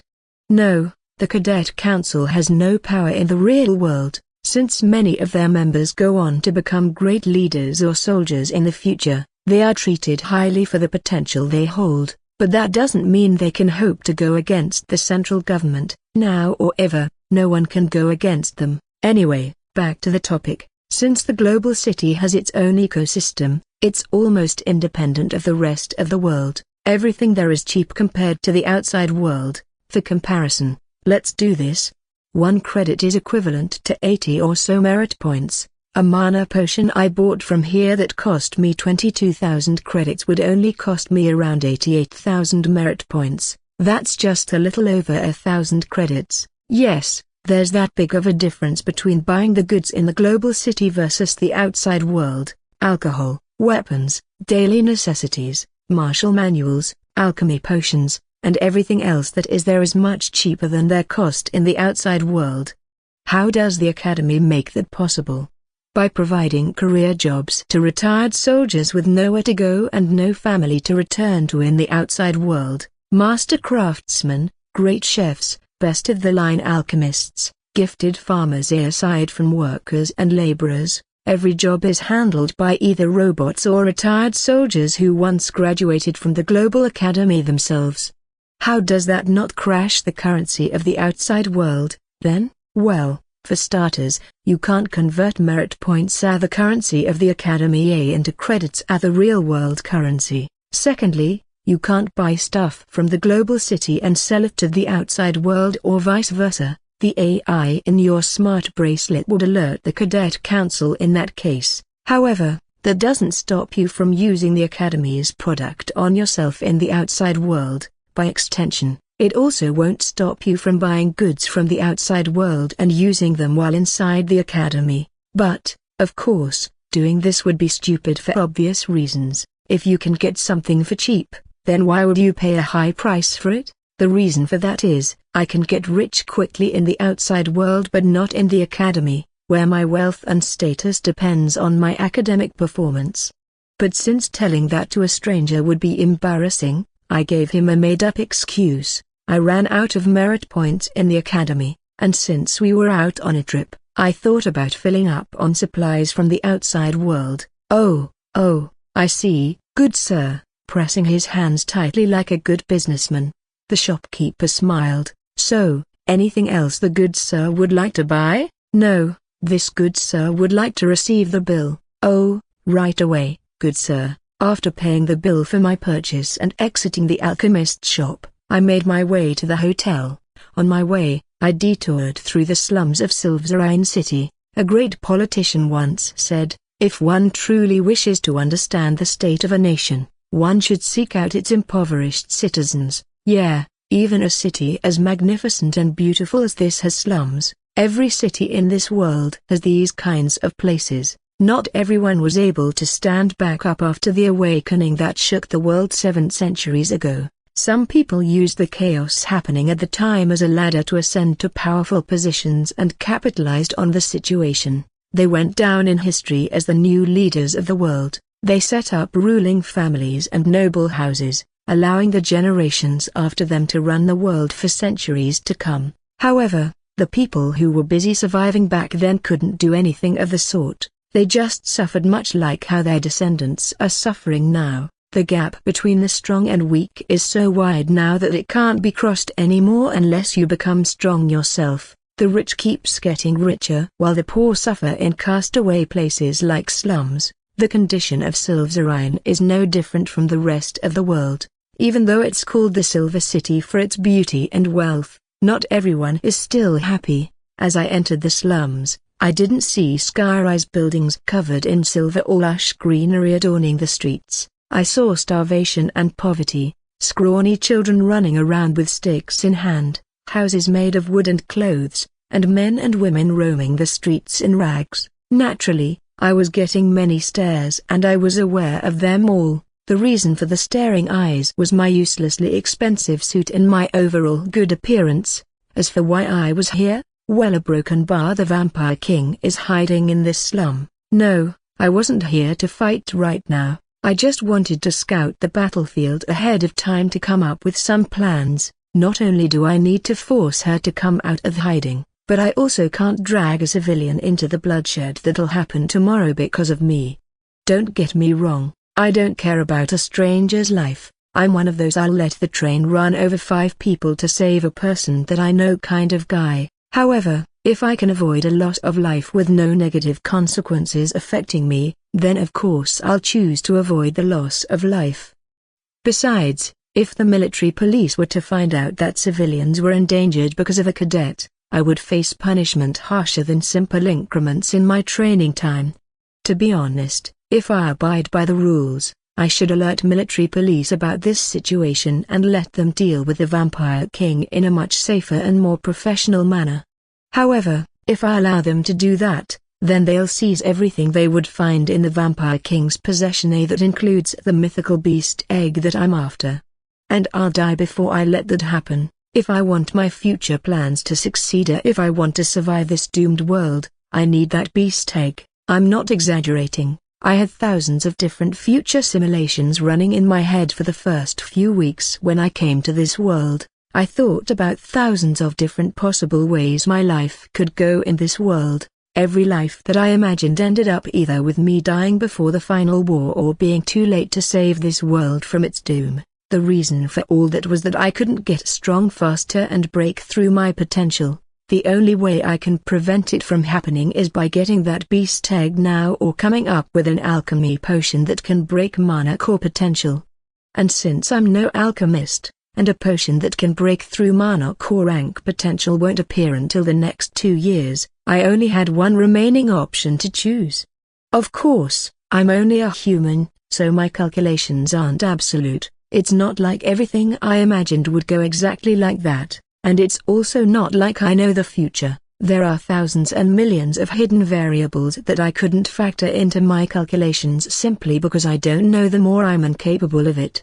For example, I don't even know what decision I would make 3 hours from now, let alone the decisions that others could make 3 years from now.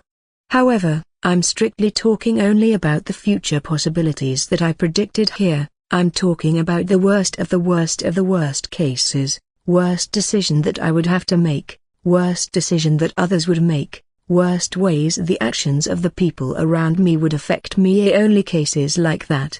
And if there's one thing that makes me proud of myself is that I prepare for the storm before it even rains. I believe in Murphy's Law. Everything that can go wrong will go wrong, that too at the worst possible moment. If I prepare for the worst, if I doubt my closest, and if I keep on thinking calmly in any situation that presents itself, then no scenario in the world can ever surprise me.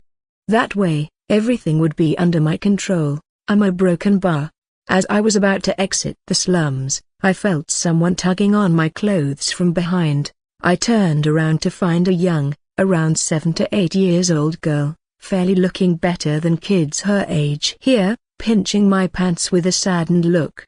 She had moppy orange hair and fair skin smeared in mud and dirt. Contrary to her dirty appearance, her clear hazel eyes looked at me with nervousness and distress. "Yes," I questioned. Do you have something that my mother can eat?" "I don't," I said before bending my knees and facing her at her height. I dug my hands into my pockets and took out a copper alloy coin with the number 40 engraved before handing it to her. "But I have money," I told her. 40 credits will buy you enough food for yourself and your mother." Suddenly her eyes lusted with delight and elation before she nodded and ran off. Seeing that, Many other kids quickly swarmed me and started begging. Although I didn't have much physical money on me, I gave away everything I had before, somehow making my way out of the people crowding me. Phew! As I let out a deep breath while leaving the slums and heading for the hotel, a smile formed on my face. Phase 1 completed. In a dimly lit room, a silver-haired boy sat cross-legged on the ground right next to a large bed. Ha, ha, ha. His heart was slamming hard against his chest as if it was about to burst out, making his breathing ragged. Despite the sweat drenching his tank top and slacks and the sensation of needles piercing his skin pores, he persevered with his eyes firmly shut. He clenched his teeth and gritted through the pain until a sudden, searing sensation engulfed his abdomen as if it was set on fire. MRGHHHH. Thankfully, the boy had the foresight to bite down on a towel, muffling what would have been an agonizing beastly scream. Fwua. Thuda. Suddenly, white steam began to emanate from his body, and the boy collapsed onto the ground, completely devoid of any and all strength or will to even twitch his muscles. Gasping for air, his hands desperately reached for a water bottle on the bed, his hands slick with sweat and devoid of strength. Twice, the bottle almost slipped from his grasp before he finally managed to grip it tightly. Bringing the bottle to his lips, he twisted the cap open and took long, thirsty gulps of water, relieved as he finally felt a cooling sensation wash over his body and numb the burning pain. Phew! Finally, he let out a content sigh as he couldn't help but say, "I did it, I'm not dead." Naturally, it would be a devastating loss for the world if a young man as stunningly handsome as him were to perish at such a young age. Even in his current state, drenched in an unbecoming layer of sweat and too feeble to lift a finger, he still managed to embody the very essence of beauty.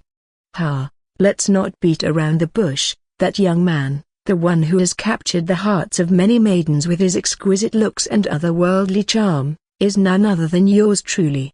Now one would ask, why was I in this condition? And my answer to that would be, I tried breaking my mana core through the A superscript 1 Iona superscript O stage last night. Yesterday, I arrived at the hotel and had the best dinner of both my lives before heading straight to my room to cultivate. Before I sat down to cultivate, however, I used my edit pen on the 30 low-grade mana potions that I had bought and upgraded them all into mid-grade ones. It did cost me a lot of edit points, around 876, if I remember correctly, but it was totally worth it. As I started cultivating, I was on the brink of breaking through Iron 2 and entering the Iron 3 level. Throughout the night, I drank all the upgraded mana potions and eventually broke through to the Bronze 1 stage. However, the pain I experienced was excruciating. To make things worse, I had to keep quiet to avoid disturbing other guests on my floor, so I couldn't even scream to relieve the pain. It felt as if all the bones in my body were breaking, and my abdomen was put under a hydraulic press. Then it felt like my body was set on fire before it finally calmed down, and the whole process was repeated once again. It was hell. Actually, normally breaking one's mana core through levels and stages isn't that painful or hard. However, since my potential was low A superscript 1 gold 3 A superscript OA, I will only experience more pain the more I try to break through the stages until it becomes impossible for me to go past the A superscript 1 gold A superscript O stage without letting the pain kill me first. Simply put, the closer one reaches their potential, the more difficult it is for one to make a breakthrough. For instance, Nero would have had a relatively painless experience when breaking through the A superscript 1 bronzier superscript O stage, unlike my near-death ordeal. Anyway, now that I have leveled up, it's time to complete my quest. It's time to kill the Vampire King and take what I came here for. But before that, I should stop the rumbling in my stomach by grabbing something to eat. Status equals. Name me a Lucas Morningstar. Face image. Race a human. Strength a 62, plus 30. Endurance a 48, plus 30. Speed a 69, plus 30. Stamina 64, plus 30. Accuracy 88, +12. Charm 440, +1. Intelligence 188, +1. Mana capacity 1000 +500. Mana core rank bronze 1, AA iron 2. Mana core potential gold 3. Professions a spearman LVL. 2 vertical bar archer LVL. 2. Techniquesa. Weapon arts. 1000 falling lightning needle strike, LVL. 198%. 6 movement lance style, blossom shattering blast, LVL. 370%. Combat arts. Soul smashing killer fist, LVL. 275%. Breathing technique. Breath of vitality. Affinity of fire A lightning vertical bar light. Spells A fireball AY diaresis low AY copyright vertical bar zap touch AY diaresis low AY copyright. Blessing A mana burst. Possessions A phoenix's embrace AY diaresis semi-divine AY copyright vertical bar editors pen AY diaresis divine AY copyright. Edit points, 778. After ordering room service, I took a refreshing bath and practiced some martial arts. Then I got ready and decided it was finally time to get going, but just as I reached in front of my room door, I decided to check my status to get an idea of how I was doing. As I looked at my status, I couldn't help but stroke my chin while being immersed in deep thoughts. My physical stats were looking more on the average side, but I didn't have very many magic spells. After this is over, I should get some spells. Also, I should get some archery arts too since I am about to master the one I'm currently using. My progression was already at 98%. It won't be long before I make it 100%. Phew. Okay, I should get going. I took in a few deep breaths before looking at the room clock. It was 8:53 a.m. right now. By 8 p.m., everyone has to be back at the hotel to attend dinner. I have no plans to join my class for sightseeing and shopping today, so it gives me roughly 11 hours to search for the Vampire King and kill her before I have to come back. Clicker exclamation mark. With determination, I clicked open my room door and stepped outside. Most of the people were still sleeping, while others were in the buffet hall for breakfast, so without getting spotted, I took the lift and easily snuck out of the hotel. After coming out, a smile formed on my lips as I stretched out my hand, opened my palm and quietly said, "Track, Schwinger exclamation mark." Suddenly, several azure threads appeared out of my hand and laid out on the street. These azure threads were only visible to my eyes. Remember the coins I gave out to those slum kids yesterday? Yeah, they weren't normal coins. Item, tracking coins, relic. Condition, good, edited. Description: this relic consists of 20 coins. When distributed by Lucas Morningstar, the coins can imprint a mark on the first person who touches them. Later, Lucas Morningstar can visualize the paths that lead to these individuals. It can only be used once and one coin can only mark the first person who may touch them. Edit, active. Let those who receive these coins by my hands be marked, and reveal to me their trails whenever I command it. In the novel, it was said that the Vampire King compelled children of the slums and drank their blood to survive. Usually, the vampires drink mana-rich blood. The reason for that is, unlike humans, elves, or dwarves, vampires don't have the ability to draw mana from the atmosphere. By extension, they also can't cultivate their mana core normally like the other races do. So instead, they rely on the mana from the blood of people who can cultivate to strengthen their mana core. However, here, in this case, the Vampire King wasn't trying to cultivate but sustain. After a brutal battle with her own kind, she suffered serious injuries that left her on the brink of death. She was too weak to mind control adult humans, so she resorted to compelling young children and drinking their blood to stay alive. It took a long time for her to finally recover from her injuries. Much longer than it should have taken her. That's why now is the right time to strike when she's nowhere near her top condition. I distributed coins to those children in the slum for a reason. The Vampire King is likely preoccupied with feeding on their blood right at this very moment. By tracking these trails, I can locate her. Although my decision to interject in this situation could endanger the lives of those children, they are as good as dead if I leave them like this anyway. So my plan is simple. I would hit her with a surprise attack, and before she could figure out what hit her, she would be dead. But of course, to do that, I needed some weapons. Since we were on a trip, we had to give back the weapons that the Academy provided us, and since I don't have any personal weapons, I am currently unarmed. Now I don't know if I ever said this, but being unarmed in this world is akin to being in a boxing ring with no hands. Okay, maybe I'm exaggerating a little, but the bottom line is I need to buy some weapons. I couldn't buy them yesterday because it was already time for the mandatory dinner by the time I exited the slums, so I opened a holographic GPS map in front of me and started walking toward a weapon store. It's time to start phase 2 of the plan. I found myself in the midst of a weapon shop, surrounded by an array of weaponry on display.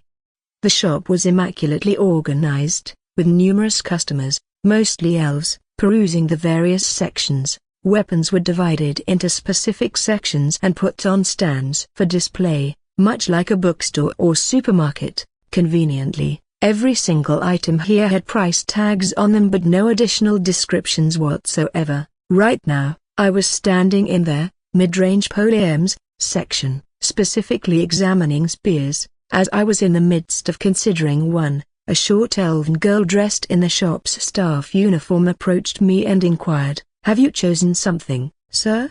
Arghh, momentarily surprised, I turned towards her and replied, "Not yet. I'll head to the counter if I decide to make a purchase." "Sure, sir. Do you want to take a look at our spear catalog?" She insisted. It includes a wider range of items than the ones on display, although the pricing may be slightly higher. "No thanks," I declined. "I'll purchase one of these on display." "Sure, sir. Have a pleasant day." With that, she walked away. I refused to peruse the catalog because the weapons listed inside it would be more expensive than the ones on display. Despite having a substantial amount of money, I had no intention of spending a uselessly big chunk of it on a single weapon. There were 2 reasons for this.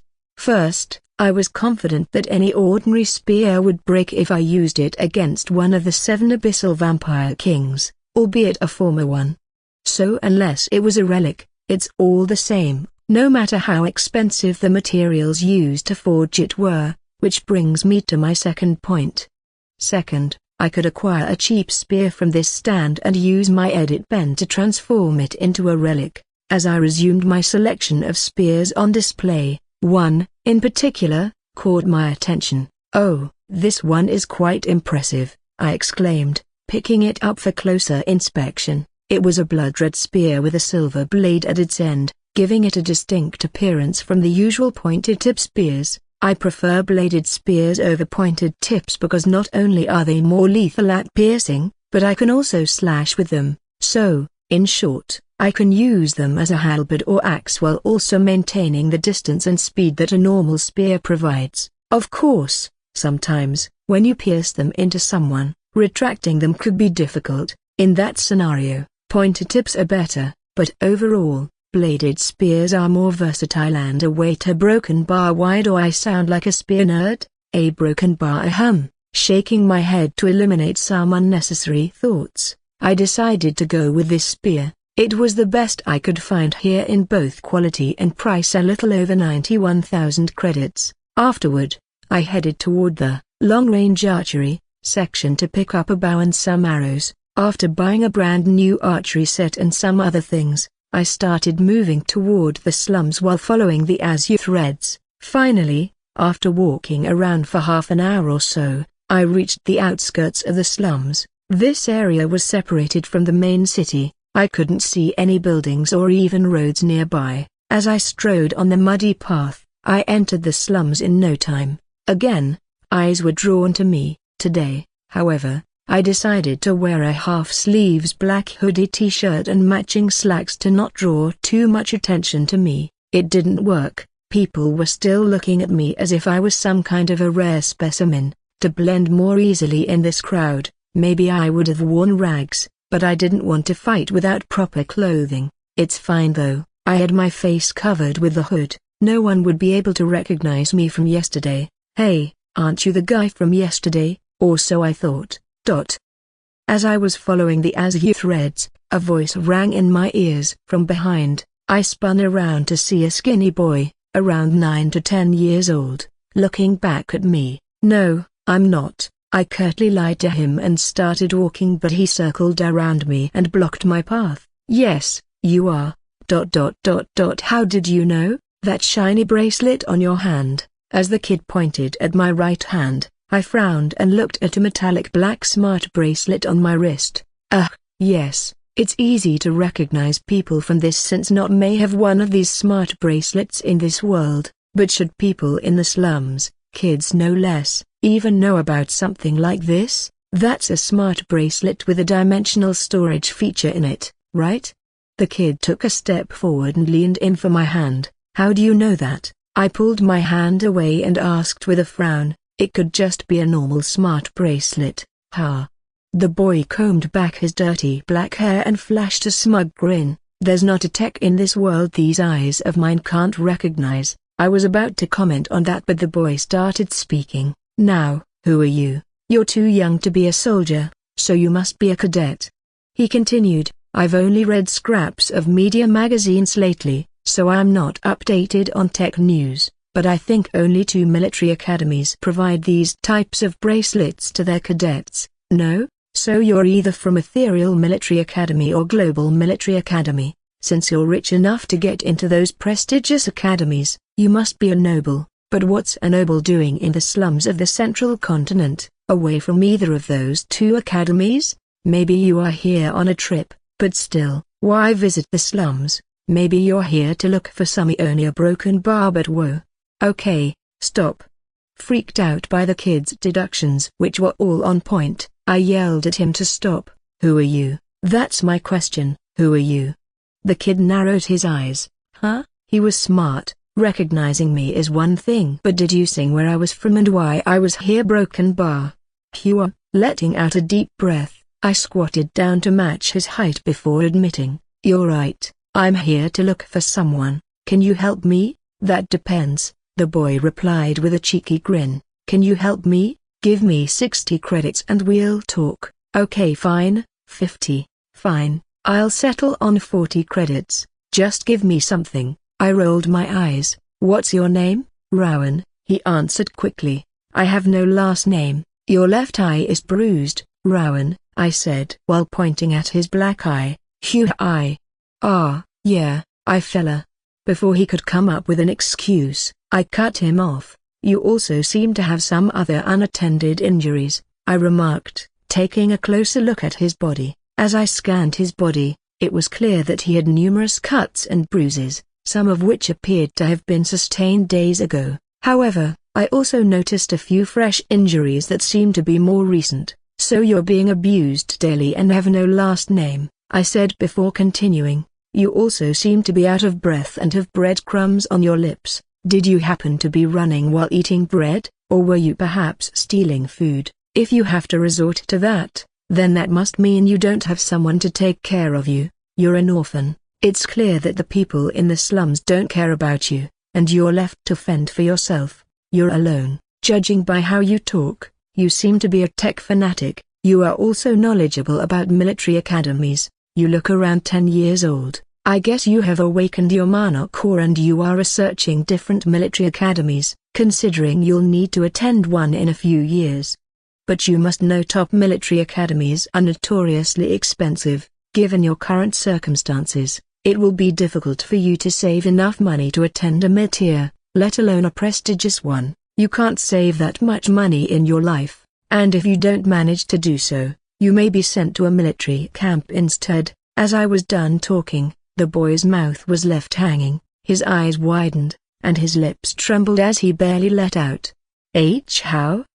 I arched an eyebrow. Surely you don't think you're the only smart person in the world, right? You're awakened, right? Can you see your status? What's your intelligence stat? For a second, the boy hesitated, but at the end, he gave me an earnest answer. 183. My intelligence stat is 183. Damn, he was smart, but in this environment, his potential will get snuffed out. Here's how his life will go.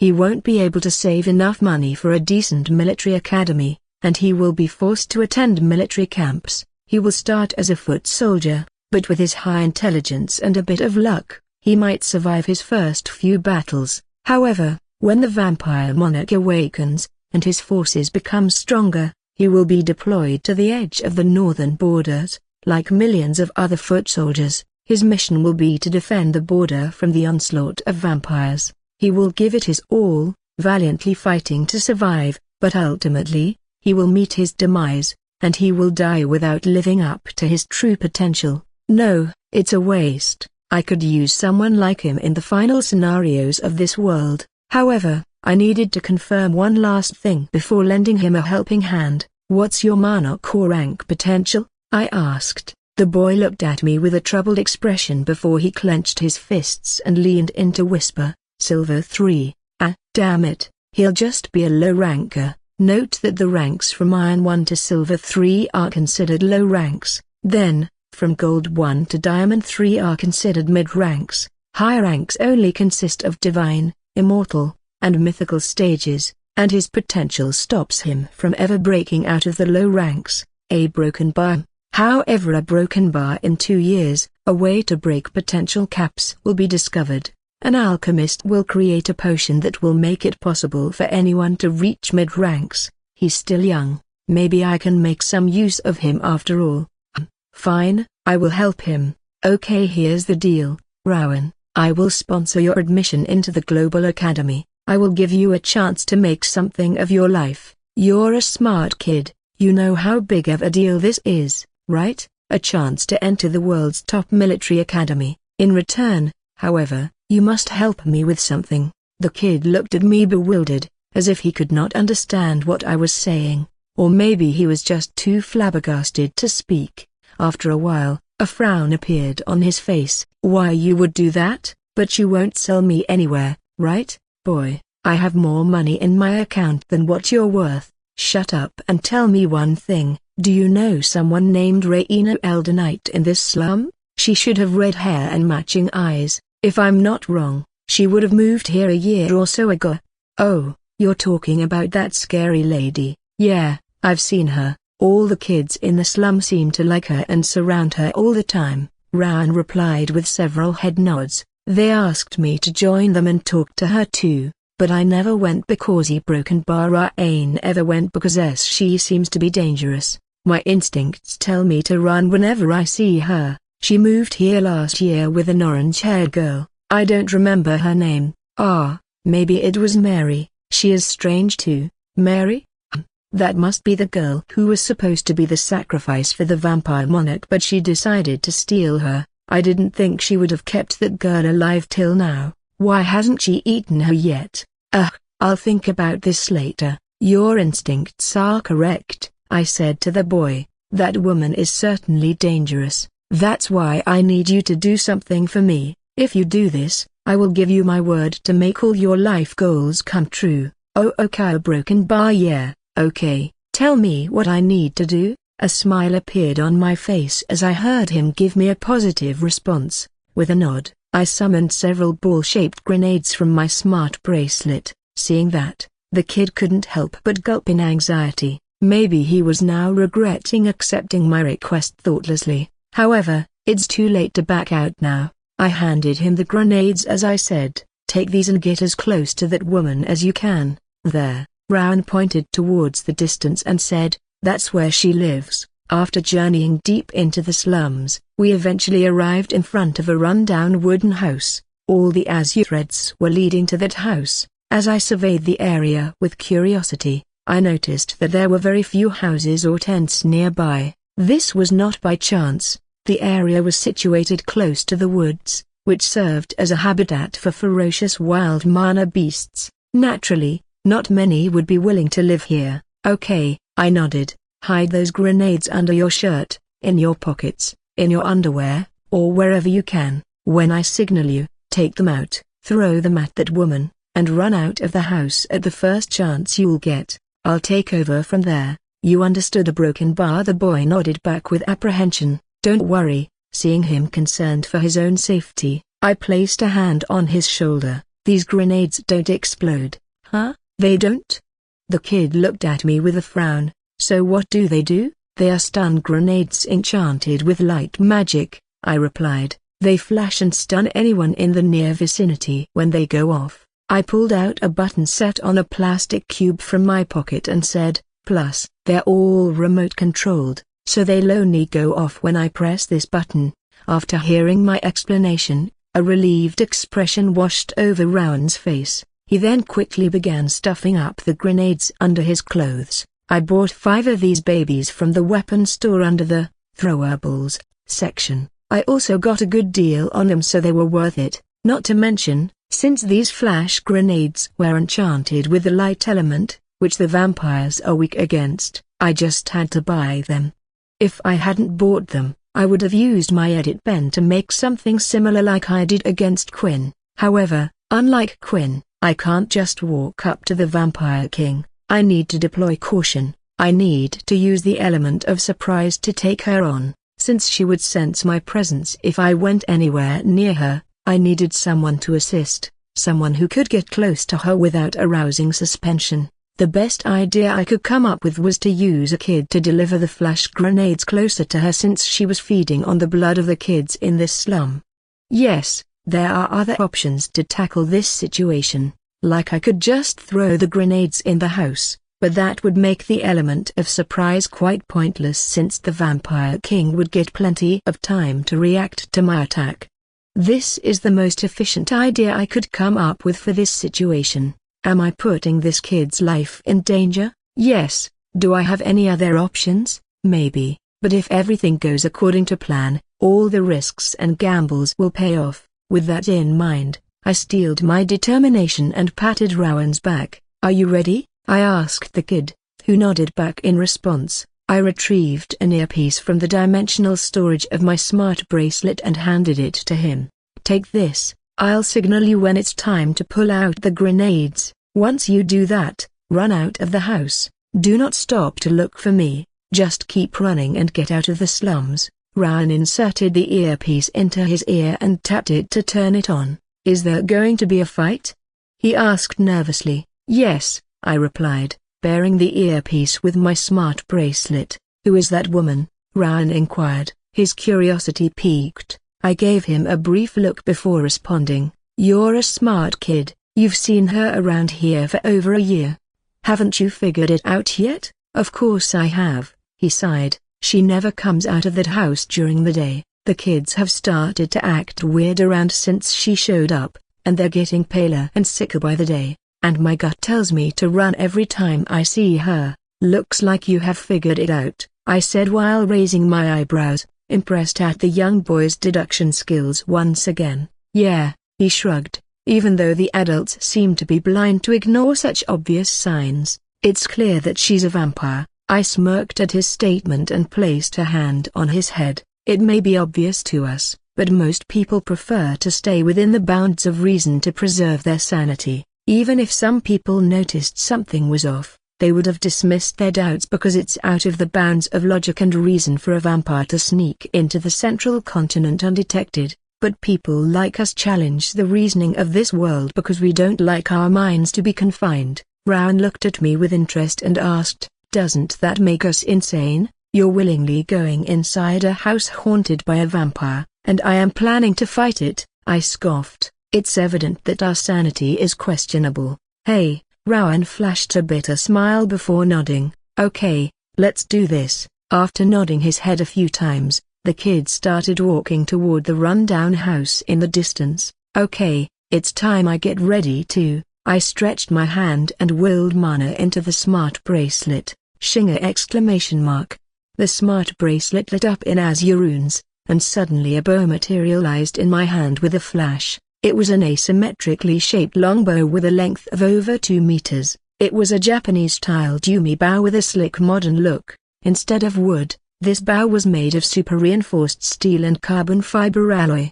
This longbow was specifically made for sniping long distances. The best part is it comes with a variety of visual aids like zoom scope, X-ray vision, heat vision, or night vision. Without wasting any more time, I straightened my back and summoned an arrow from my smart bracelet. I carefully placed the arrow on the bowstring and pulled it back, positioning myself for the shot. I then gently tapped on the bow's grip, swinging a holographic aim-down sight appeared right in front of my dominant eye. I closed my left eye and said, "Zoom in 8 times." At my command, the ADS magnified the image of my target at the decrepit house 8 times in my vision. But that wasn't all. "Open X-ray vision," I said, and suddenly the walls of the house became transparent for my eye, allowing me to see clearly inside it. Albeit everything was in monochrome and the vision was blurry, I could still see my target through the walls.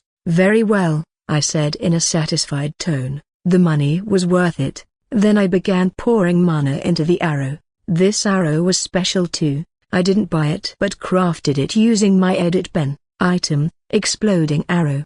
Condition, good, edited. Description: this arrow is designed to absorb mana from its user and employ it to trigger a devastating explosion upon striking its target. Soon, the arrow started glowing in an azure blue hue. With this, everything was set in place.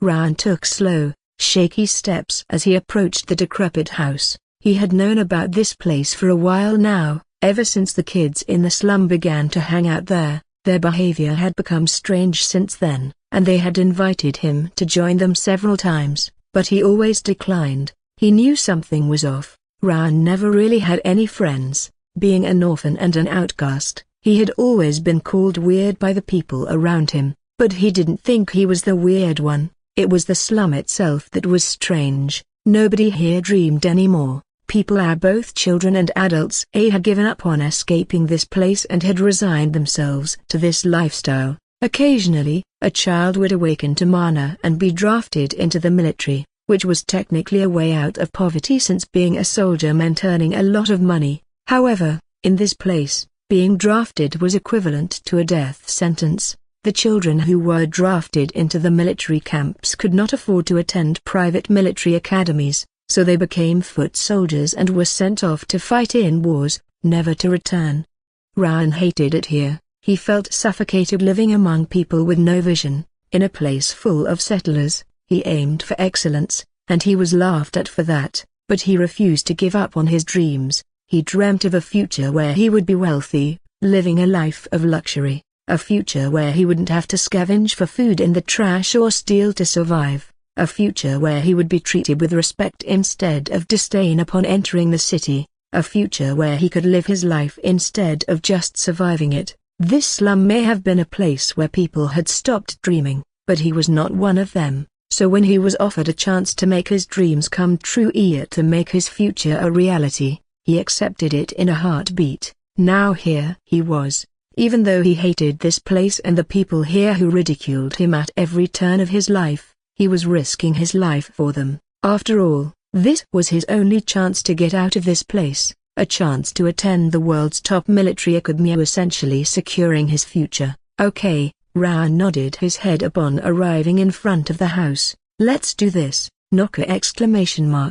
After a second of preparing himself, the boy knocked on the front door. From inside, he heard footsteps that slowly grew louder until the doorknob was finally twisted open. Clicker. The door swung inward, revealing the figure of a small girl with clear orange eyes that matched her hair. She peered out and scrutinized the person who had knocked. Ryan knew her. Her name was Mary, and she had moved in here with the scary lady. Rowan, Mary spoke, looking at the black-haired kid with an arrow frown. What are you doing here? Hey, Mary. Rowan flashed a smile. Well, I was bored, so I thought about hanging out with you guys. I can go back if you don't want me here. No, no. The frown on Mary's face melted into a sweet expression. You are welcome here. Come, let's go inside. Oh, okay. With a little hesitation, Rowan followed the orange-haired girl inside the house. The inside of the house was oppressively dark and musty. The air was thick with a lingering cold, metallic scent that sent shivers down Rowan's spine for some reason. Despite the heat outside, the atmosphere inside was unnaturally chilly. The windows were covered in heavy curtains and papers, obscuring any natural light from entering. Creaker, As Rowan's foot touched the wooden floor, it let out an eerie creaking sound that echoed through the empty halls and intensified the unsettling feeling that hung in the air. But the girl walking in front of Rowan seemed unfazed by the horror movie-like interior of the house. Well, she has been living here for well over a year. As Rowan thought that to himself, he kept following the orange-haired girl until they reached the drawing room. "Everyone, Rowan is here," Mary excitedly announced as she entered the room. As Rowan stepped into the room, he saw a group of kids sitting around on the floor and on an old couch. The dark, ominous atmosphere made their pale skin stand out, and their pupils glowed an eerie white as every eye in the room turned to him. For some reason, suddenly, a chill ran down Rowan's spine, and his instincts screamed at him to run, but he tried to keep his composure and stood there frozen. One of the boys got up and walked over to him, putting a hand around his shoulder in a way that disregarded personal space. "Rowan!" the boy exclaimed in excitement. "You finally showed up. Rowan is here?" "Good," another girl spoke up. "You know, Rowan, you should spend some time with your friends instead of always sticking your nose in those scraps of magazines and books." "You all are not my friends," is what Rowan wanted to reply, but he kept his mouth shut and forced a smile. "A new member? Ha ha, let's see how many rounds he can last before fainting," one of the boys giggled. "What?" Confused, Rowan turned to him with a questioning frown. "What does that mean?" The boy, with his arm still around Rowan's shoulder, patted him to dismiss his worries. "He's just playing with you." "Anyway, have you met Miss Raina?" he asked. "Miss Raina? No, I haven't yet." Before Rowan could finish his answer, an alluring feminine voice whispered in his ear from behind, "We have a guest?" he heard her say, surprised. He turned around to see a bewitching woman with fiery red hair that cascaded down her back. She wore a simple black gown that did little to conceal her mature, otherworldly hourglass figure. Her full lips were painted the darkest shade of red, complementing her snowy pale complexion. As Rowan looked into her captivating scarlet red eyes, he realized that there was something unsettlingly tempting about her, but before he could put the finger on anything, he felt his mind going numb. For a few seconds, Rowan stood there in a trance, completely frozen and unable to think straight. He had never seen someone so beautiful. To be fair, he had seen this woman many times before, but for some reason, right now, she was looking irresistible. It was then he remembered that he had read somewhere about how vampires can charm and compel individuals of other races weaker than them into submission by making them look into their eyes. Of course, unless one is bitten by a vampire, there is a way to break this charm. A strong stimulus, like getting punched or shaken, would do the trick. However, he was in a vampire's nest right now. Who would help him? "I heard you weren't willing to hang out here with your friends," said the red-headed woman. "What made you change your mind?" Rowan was compelled to tell her the truth, starting from how he met Lucas outside. But somehow, he managed to spout out a lie. "Yeah, Broken Bar was bored today." The woman's expression stiffened upon hearing those words. Shaking her head, she said, "That's a lie." She then slightly bent her knees and ran a finger against Rowan's cheek before leaning her face forward and whispering in his ear, "Tell me the truth." "Yeah, Broken Bar, yeah, Broken Bar." Rowan felt his heart racing and his skin crawling. He wanted to run, but he also wanted to answer the woman earnestly. It was a weird feeling of submission and fear, making it hard for him to speak. He was about to give in under Broken Bar. Exclamation mark. Ache. The earpiece in his ear made a high-pitched stinging noise which shook him out of his trance and made him grip his head in slight pain. "Rowan, it's time. Pull out the grenades." As if waiting for that cue, a familiar voice rang in his ears. It was his signal. Seeing something strange happening to the kid, the red-headed woman frowned before her eyes widened in surprise. With her accelerated thought process, it didn't take her even a second to realize what was happening. It was an ambush. Thwacka! Exclamation mark. Wasting no time, she kicked Rowan and sent him flying back before yelling in an authoritative tone, "Mary, get behind me." Even though the orange-haired girl couldn't understand what was happening, she quickly did what she was told and hid behind the woman. Thwama! Rowan's body landed on the wooden floor amidst all the other children who were just as confused as Mary. Nobody could infer just what was going on. Arghh! Rowan grunted as he struggled to stand, his hand pressed against his aching ribs. With his other hand, he reached under his clothes and retrieved several small, ball-shaped grenades. He hurled them into the air and got on the ground, quickly covering his eyes and ears. Children, runner! The woman tried alerting the kids, but she was cut off by the blinding explosion of the flash bombs in the air. Gshwayinga! Gshwayinga! Arghh! Ga! MNHHH. Upon detonation of the flash bombs, the entire interior of the house was engulfed in a dazzling white light, causing all those who encountered it to feel as though their eyes were set ablaze. This sensation was particularly intense since the flash bombs went off in a dark atmosphere. The red-headed woman had the worst. Even though she covered her eyes in time, she felt as if her skin was set on fire. It was clear to her that these flash bombs were enchanted with light elemental magic. Thwama!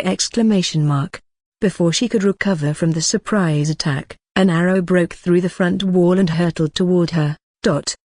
She could only widen her eyes as the arrow appeared inches away from her face. The amount of mana emanating from the arrow made it clear to her that it would cause much more damage than just piercing her. However, she couldn't dodge the attack because Mary was standing behind her. She couldn't let the little girl get hit by the arrow. She also didn't have enough time to turn around, pick her up, and get out of the arrow's trajectory. All she could do was cross her arms and clench her jaw, bracing herself for the attack while shielding Mary behind her. Booma! As soon as the arrow came in contact with the woman, the mana infused within it burst into the air and created an azure explosion that blasted off her right arm. Arghh! The red-headed woman gritted her teeth and stifled a scream of agony. Raina, are you okay? Mary's voice trembled with concern from behind her. I'm fine, Mary, Raina replied through gritted teeth, clearly in pain. Someone has found us, but how?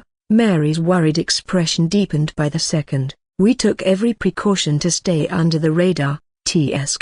Raina clicked her tongue while willing mana into her right arm, or what was left of it at least, to regenerate it. She didn't know the answer to Mary's question herself, just who found out about them and how. For a year, they stayed under the radar of both the central government and the Union military. She was sure that they didn't slip up anywhere. Sure, she had gotten a little carried away by feeding from too many children, but that shouldn't be enough for the authorities to notice her presence. After all, the central government does not care about slums. No matter what happens here, the news of it doesn't reach the ears of those living in the city.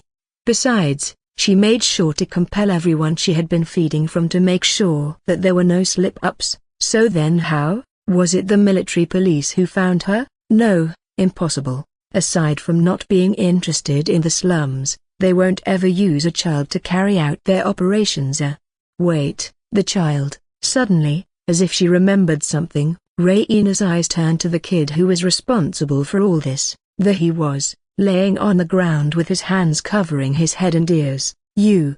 The red-headed woman raged as soon as she spotted him. Who sent you? Since the kid didn't answer, she took a step toward him, a broken bar. Thwama! But before she could move any further, a loud explosion shook the air, and the front wall of her house shattered into pieces. Shoo-oo-yoo-yoo. The explosion sent debris flying in every direction, accompanied by rising dust and crackling embers. Step. Amidst it all emerged a charming young man, appearing to be around 18 years old. He had slick silver hair swept to the side, and his pale complexion was contrasted by his striking merlot red eyes that seemed to glow like embers. The young man donned a magnificent, form-fitting suit of golden armor with a scarlet ruby carved into the chest area of his upper torso. In his right hand, he held a long, shiny red spear that glimmered in the natural light reflecting off his armor. All that, coupled with his handsome features, made him look more like an angel than a mere mortal. Man! The young man kicked the ground in dejection upon locking eyes with the red-headed woman. I aimed for the heart, You managed to block it, huh? Before the woman could manage to come up with a reply, Lucas quickly scouted the surroundings and saw several kids with a pale complexion and glowing red eyes getting back on their feet. 15 in total, he said, counting out loud, 8 boys and 7 girls. If you are feeding on so many children, then how have you not recovered yet? Well, it doesn't matter, since these children are turned into halflings who will all in the future fully turn into vampires. It's best if I clean them up now. Vampires are a unique species with many fascinating qualities, but perhaps the most intriguing is their ability to turn individuals of other species into one of their own. This is achieved when a noble vampire bites someone, either to feed or kill, and transmits a virus that alters the victim's DNA over time, transforming them into a commoner vampire. During this transformation, the individual is known as a halfling. However, there is a way to prevent the process. If the infected mana of the vampire is removed from the halfling's system as soon as they are bitten, they can avoid becoming a vampire. However, the longer they wait to remove the virus, the lower their chances of success. Unfortunately, there is a complication to this process. When a person is bitten, they experience a rush of dopamine at random intervals. Each time they are bitten again, the dose of dopamine increases, eventually leading to them being addicted to the feeling until the prey willingly submits themselves to the vampire who has bit them. This addiction causes halflings to lose all sense of reason and resist treatment. Another child? Raina frowned as she looked at Lucas up and down. Has your military fallen so low that they are using children? Even though that question was directed toward him, Lucas paid no attention to the vampire and began looking for Rowan. After moving his eyes around the place, he found the kid lying on the floor near his foot. Seeing that, Lucas flipped his spear and poked the boy with its rear end. Oh, get up. I have a mess to clean here. Unless you don't want me to clean you up with everything too. Get up and scram off. Huh? After being poked several times, Rowan lifted his head and scrutinized his surroundings. He then quickly got on his feet, dusted his old, ragged clothes, and stormed off while yelling, "You better not die, rich silver-haired noble. I want compensation for putting my life in danger." Hey, seeing the kid's back receding into the distance, Lucas grinned. Die? No, I already died once, didn't enjoy the feeling, so I'm not planning to do it again. The group of 15 halfling children, who were done picking themselves up around the red-headed woman, reacted to Lucas with hostility. Shall we attack him as a team? One of them suggested. Absolutely, we outnumber him 15 to 1. Another chimed in. I'll tear off his neck. Added a particularly fierce young halfling. Lucas didn't mind the small fries because he knew none of them was a match for him, even though they were halflings. Aside from being a little faster and stronger than the normal children, they had nothing. They didn't pose a threat to him, especially with his armor. At most, they were a distraction. Don't. Seeing the way Lucas was emotionlessly gazing at the children, the red-headed woman yelled a warning. Do not stay to fight, run all of you, Buta! Before one of the halflings could argue, Raina cut him off. It's an order. She roared with her eyes glowing in an ominous red shine. Run, TSK. Since it was an order from her, other vampire who bit them, other bodies couldn't help but oblige. Now, do you really think I'll let you run? Lucas, who had been quiet till now, summoned his edit pen from his smart bracelet and pointed at the children. Before any of them could react, he swiftly waved the pen in the air as if writing on an invisible surface, and suddenly the halflings fell to their knees.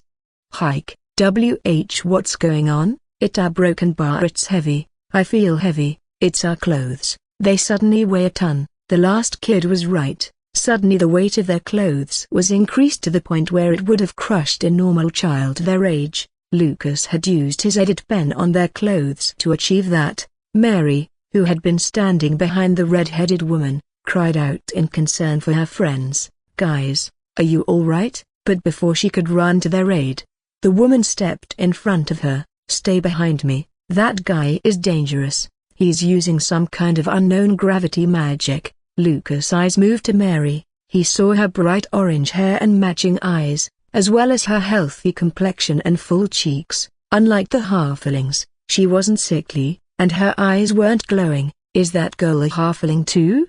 he asked, but he soon realized that this was not the case. Mary was human, not a halfling like the rest of the children here. "She's definitely not a halfling," Lucas thought to himself out loud, stroking his chin. But then why was she following a vampire around? Not to mention, judging by how they both were interacting, Lucas could guess that they had become fairly close. None of this wasn't mentioned in the story. All that the novel said was Raina grabbed a sacrifice meant for the vampire monarch for herself and ran after fighting her own kind.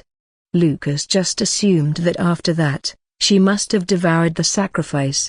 But if she didn't, then there was no reason for Mary to keep following Raina around. She must have gotten several chances to escape when Raina was on the verge of death, but she didn't. Why? There was only one reasonable explanation that Lucas could come up with. Maybe Raina had mind-controlled Mary to follow her, but why would she do that? What would she get out of carrying a burden around? Why did she just not straight out devour her? And why did she risk being executed just to have one girl? Was there anything special about Mary? As these questions filled his mind, Lucas turned to the red-headed woman and demanded, "Have you compelled that girl? Why haven't you bitten her? Why did you keep her around? Who are you?" But instead of answering him, Raina shot back with a voice dripping in venom and her eyes narrowing in rage. "How dare you come here and threaten my children? Arghh, your children? That's what you call the people you turn?" Lucas shot a judging glare. Damn that Joe, couldn't he have come up with something less cringe? Naturally, Raina had no idea what this guy was mumbling, so she repeated her question, this time with more hostility. "I asked you something, who are you?" She raged. "Who sent you? Is it your military? Are they sending kids to war now?" Well, they had been doing that for a while.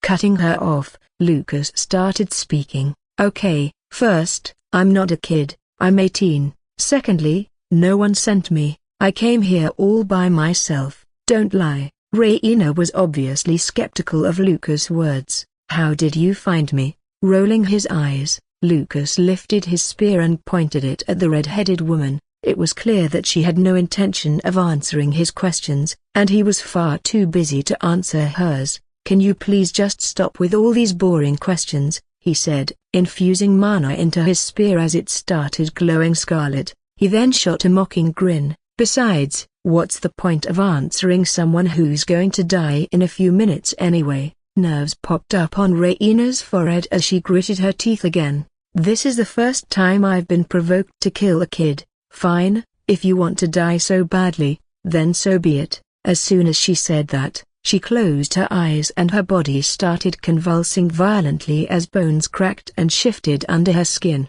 Her muscles bulged and her skin stretched, making way for the emerging monstrous form. Her hands contorted, and long, razor-sharp claws burst out from her fingertips. Her canines elongated into fangs, and her skin became as dark as night. Her cheeks sank in, and her eyes turned an eerie shade of red as her pupils grew vertical, giving her a predatory gaze. The air around her grew heavy with an overwhelming sense of danger, and her once alluring appearance was replaced with a terrifying visage. She then opened her mouth and spoke in a horrific demonic voice. "Who's about to die?" "Damn," Lucas shrugged his shoulders. If that's what she's like without her full powers, he wouldn't want to imagine what she would look like with it. But still, not a speck of fear was present on the silver-haired boy's face. It was as if he knew his victory was certain. For some reason, this made the former vampire king worry. "Anyway, if your dramatic transformation has ended,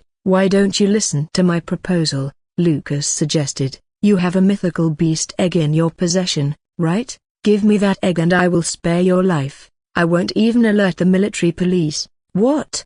Listening to the boy, Raina raised her eyebrows in surprise. "How do you know about that? Who are you?" "Doesn't matter," Lucas shook his head. "What does matter is, if you want to live, hand that over to me. I'll let you go and won't tell anyone about you. Be thankful that I'm generous." "Ha!" The vampire scoffed before speaking. "I don't know how you found out about me or the egg, but you're crazy to think I'll hand over a mythical beast to you, a mere human." "Yeah, well, I kind of thought you would say that," Lucas shrugged. Well, it's fine, I'm done stalling for time, they should be recharged by now. Stalling for time? What are you? Exclamation mark. Before the vampire could complete her sentence, Lucas brought out a remote from her pocket and pressed a button on it. Chinga! Exclamation mark. 2 flash bombs lay scattered on the ground, their glow intensifying before they exploded in a blinding flash of light. Lucas had saved 2 of the 5 bombs, knowing he might need them to create an opportunity later on. As he had hoped, the explosion left an opening. Arghh! Raina winced in pain and shielded her eyes as the light hit her. Despite feeling like her skin was on fire, she quickly opened her eyes and searched for Lucas, only to find him gone. Confused, she scanned the area until she sensed something above her.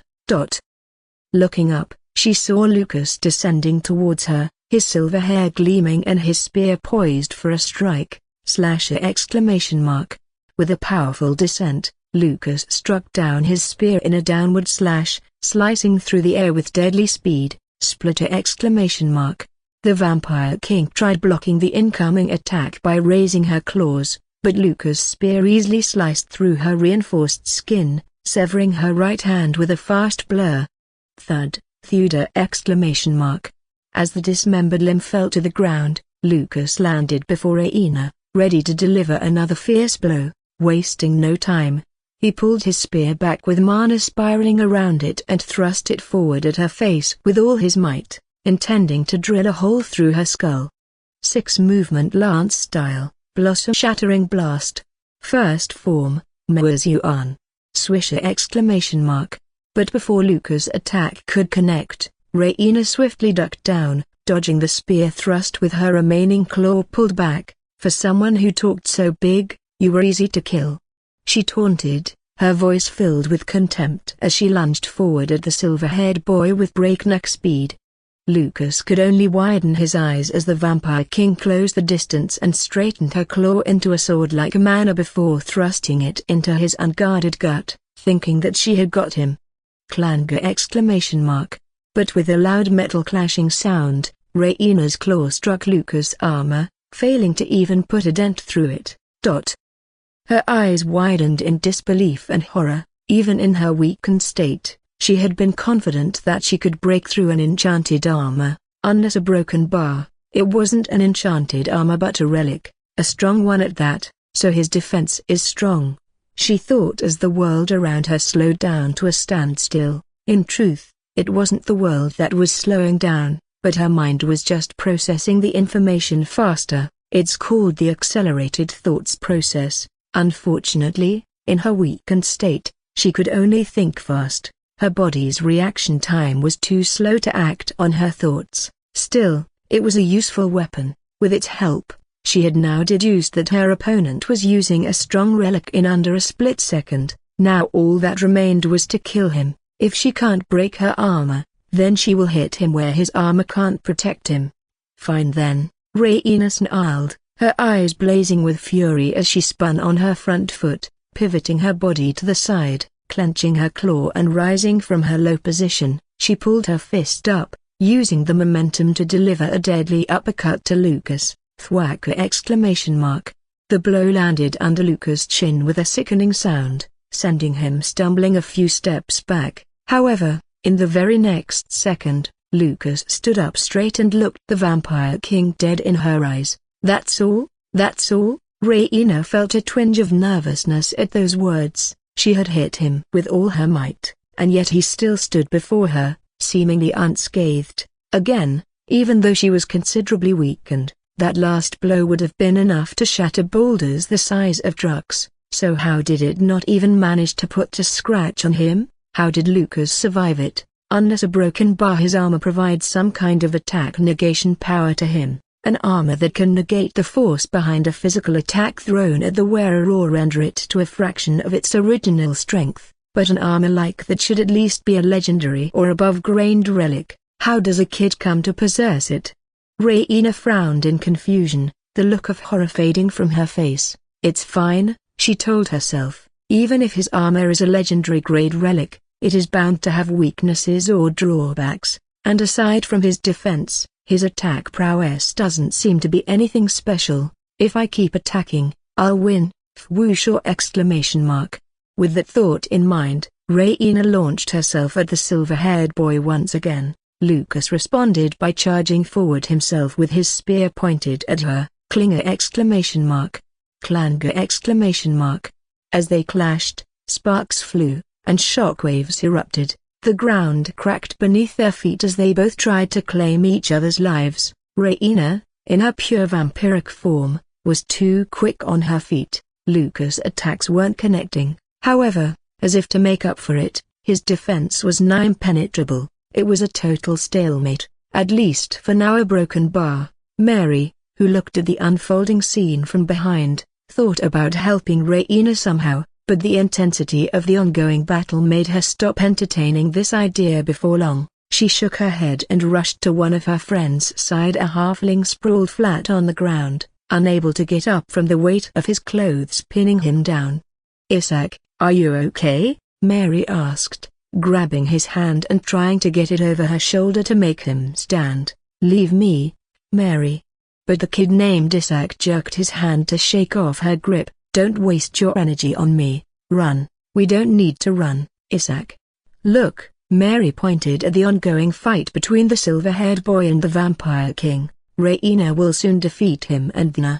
Before she could finish, Isaac cut her off. "Mary, please listen to me and run. I have a bad feeling about this. If things go south and Miss Raina falls here, at least she should survive. You are still a human, so you can easily blend into society. Please." Hearing the boy's pleas as he begged her to escape, Mary couldn't help but gulp in uneasiness. As far as she could recall, Isaac's gut feeling has always turned out to be on point. Even though Raina is severely weakened for now, the mere thought of her getting defeated in a battle sounds nonsensical to Mary. After all, Mary had seen her fighting before. She had seen her fighting other vampires when she saved her. She had seen her fighting against the mana beasts when they were crossing the border together. She had even seen her fighting some humans. Mary knew Raina was strong, and right now, she was in her vampiric form. There was just no way she could be defeated. But her broken bar. What if our broken bar? What if Isaac's intuitions end up being correct again and she does fall? What will happen to her? She's still a human, so she was sure she wouldn't be killed at broken bar, but the authorities would be suspicious of her. They might put her in some kind of prison and put her under surveillance until their doubts are cleared. No, she doesn't want that. A broken bar. Maybe she should run. A broken bar. No, a broken bar. No, she can't leave Raina and all her friends behind. She would fight if she had to, but she won't run. With her newfound resolve, Mary quickly scanned the room, searching for anything that could use. Then, her eyes fell on a gleaming dagger laying on the ground. Without any hesitation, she picked up the dagger and darted toward Lucas, who was busy blocking a blow from Raina. "Huh?" But before Mary could sneak up on him, Lucas' gaze fell on her. Swisher. He twirled his body to the left to dodge Raina's incoming claw and a broken bar. Thwacker! He then used the momentum to land a roundhouse kick on the incoming little orange-haired girl's belly, sending her flying a few meters back before her body violently crashed on the ground. As Raina saw this, nerves bulged up on her forehead. She lunged at Lucas while swinging her claw at his neck in an "SRC, you bastard!" she cursed. "She's only a child." Clinger! Lucas blocked her claw with his spear and gritted his teeth. Self-defense. It was self-defense. Arghh! Letting out a furious battle cry, Raina pressed forward and smashed her head against Lucas, making him falter and take a step back. Without rest, Raina raised her right leg and shot a front kick at him. Lucas, who had already seen the attack coming, lifted his spear to block the kick with its shaft. It was only then that he realized he had made a mistake.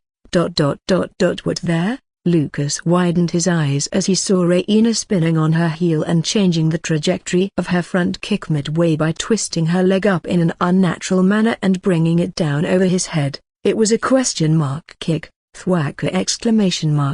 Her kick landed right on the mark, sending Lucas crashing down on his knees as a result of the force it carried. He tried to get up, but Raina wasn't done there. Thwaka!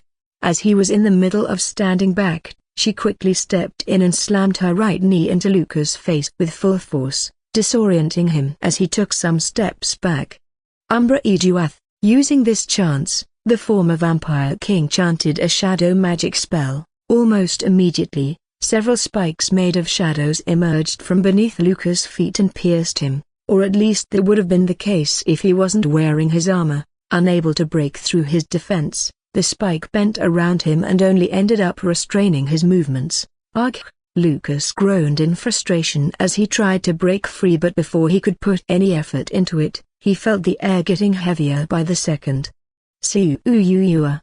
He looked in front and saw the former vampire king standing there with her left arm stretched out and her palm facing him, with particles of darkness coalescing into a glowing violet sphere before her. Vasconus film. Whooshaw! After growing around the size of a football, the sphere of darkness launched forward at its target and hit Lucas in no time, creating a majestic violet explosion. Booma! After being hit by the sphere of darkness, Lucas was engulfed in whips of violet fire and crackling tendrils of electricity that exploded into the air.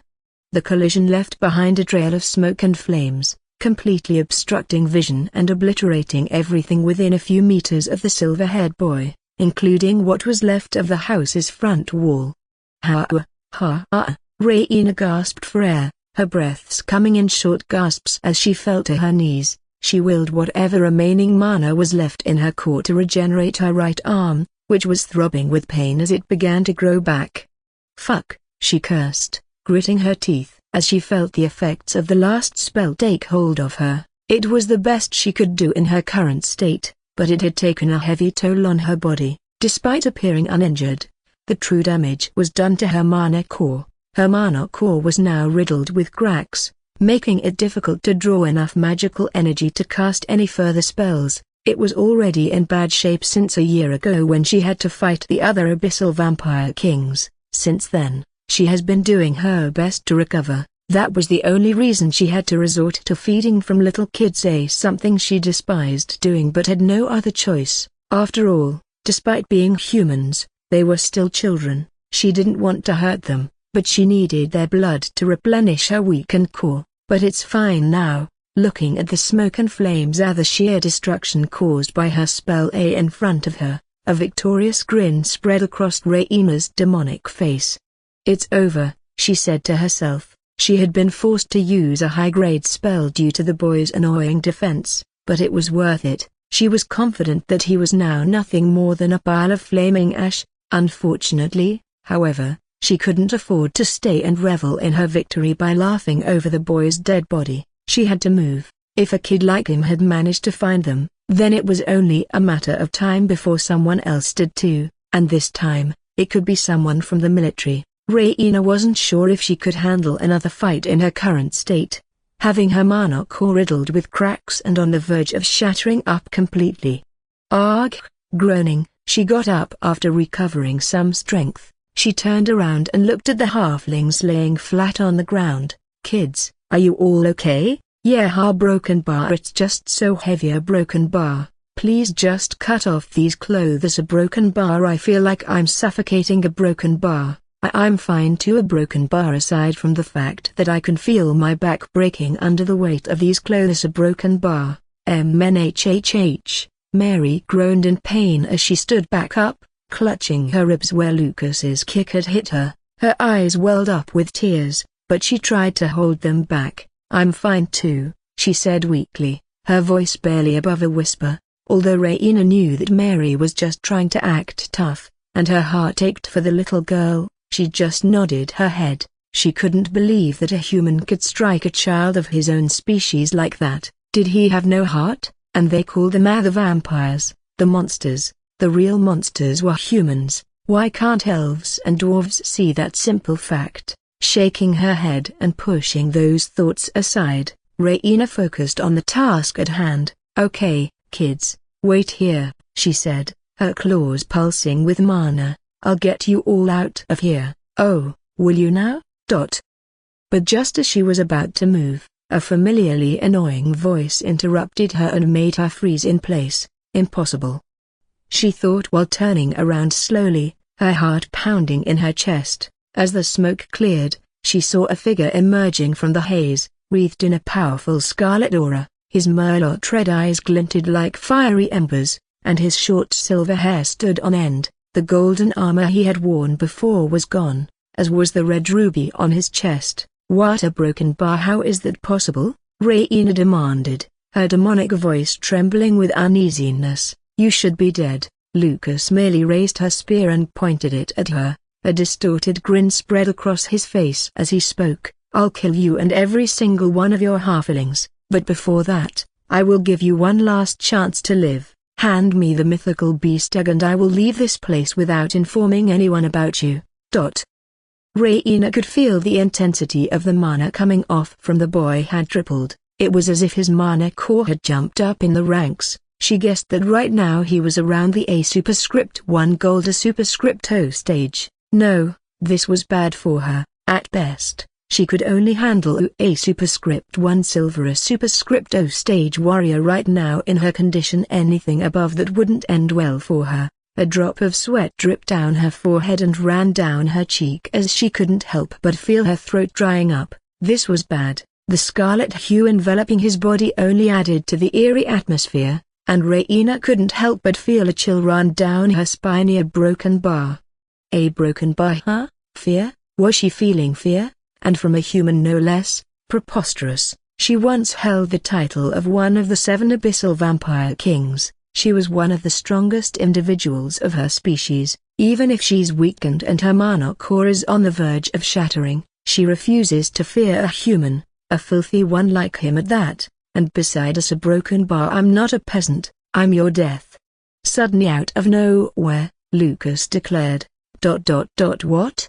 With a frown, Raina questioned. "Fine, let's take the long way." Lucas rolled his eyes before he continued speaking. "Judging by the look on your face, I can guess that you're about to make the wrong choice," he added. "Do not choose to fight me or you will die. I am told that the vampires consider the halflings they turn as their kin. You called them your children earlier, right? Think about them." At those words, Raina gazed around at the children, who were all helplessly pinned down on the floor. "If you decide to fight me, along with you, they will die too," Lucas explained while stretching out his free hand. "Put aside your pride and just hand me over the mythical beast egg." "Do you know who I am?" Raina gazed at Lucas with contempt and fury. "I do," Lucas replied, holding back a sigh as if he had already predicted how this conversation would end. "You are one of the 7 abyssal vampire kings, or at least you were until a year ago." A little surprised, Raina raised her eyebrow. "So you even know that too, huh? But if you do know who I am, then you must know that a king doesn't surrender to a peasant." There is a reason Rain refused Lucas' offer. Firstly, she couldn't trust a human, especially someone as suspicious as him. What's stopping him from taking the beast egg from her and then going back on his words, alerting his military about her? And secondly, that beast egg is the only way for her to not only completely heal her mana core but also strengthen it to an unimaginable degree. Unlike humans, elves, and dwarves, vampires aren't born with a mana core rank limit. They have no potential cap. They grow strong and cultivate mana by absorbing mana from the blood of their prey. Through that method, the stronger the prey they hunt, the more their mana core grows.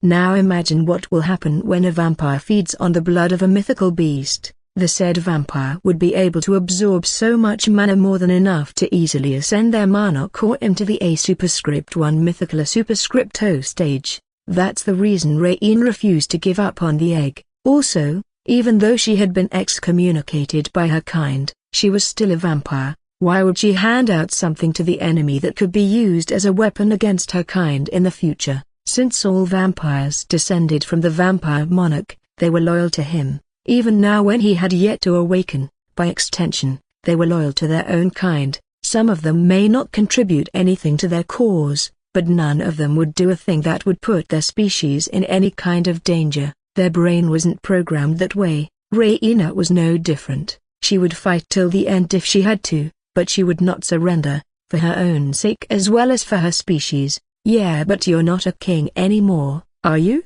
Lucas mocked as he gripped the spear with both hands and slightly bent his knees, getting into his battle stance. Raina bent her knees too and prepared to launch herself at him. Swisher! In under a moment, she darted toward the silver-haired boy with breakneck speed, and beside us a broken bar. I'm not a peasant, Lucas continued with the pitch of his voice rising. I'm your death! The scarlet hue enveloping him started to stir up violently, and bright crackles of red electricity whipped through the air around him. A foreboding feeling sat in Raina's gut as she saw this scene. She felt a huge amount of mana about to burst out in the air, but if that happens, it would create a huge mana explosion. As her eyes widened in sheer horror, Raina briskly veered around and did a U-turn, rushing to Mary's side. Right then, Lucas yelled out as if letting out a roar to defy the heavens itself. Mana burst, kaboom! A tremendous burst of intense blue light burst forth with the force of an entire truckload of TNT detonating in a single instant, obliterating everything within a 100-meter radius of its epicenter. In the aftermath of the explosion, a towering mushroom cloud emerged in the sky, an ominous symbol of the devastation wrought. The once standing house at the center of the blast was now reduced to rubble, while the surrounding trees and other nearby houses had suffered damage from the powerful shockwaves that rippled outwards in all directions. Shuya? As the dust began to settle and the smoke cleared, a young man with striking silver hair and piercing merlot red eyes appeared at the very epicenter of the explosion. Despite the destruction that surrounded him, the man stood tall and unscathed, almost as if he was immune to the devastating force that had just been unleashed.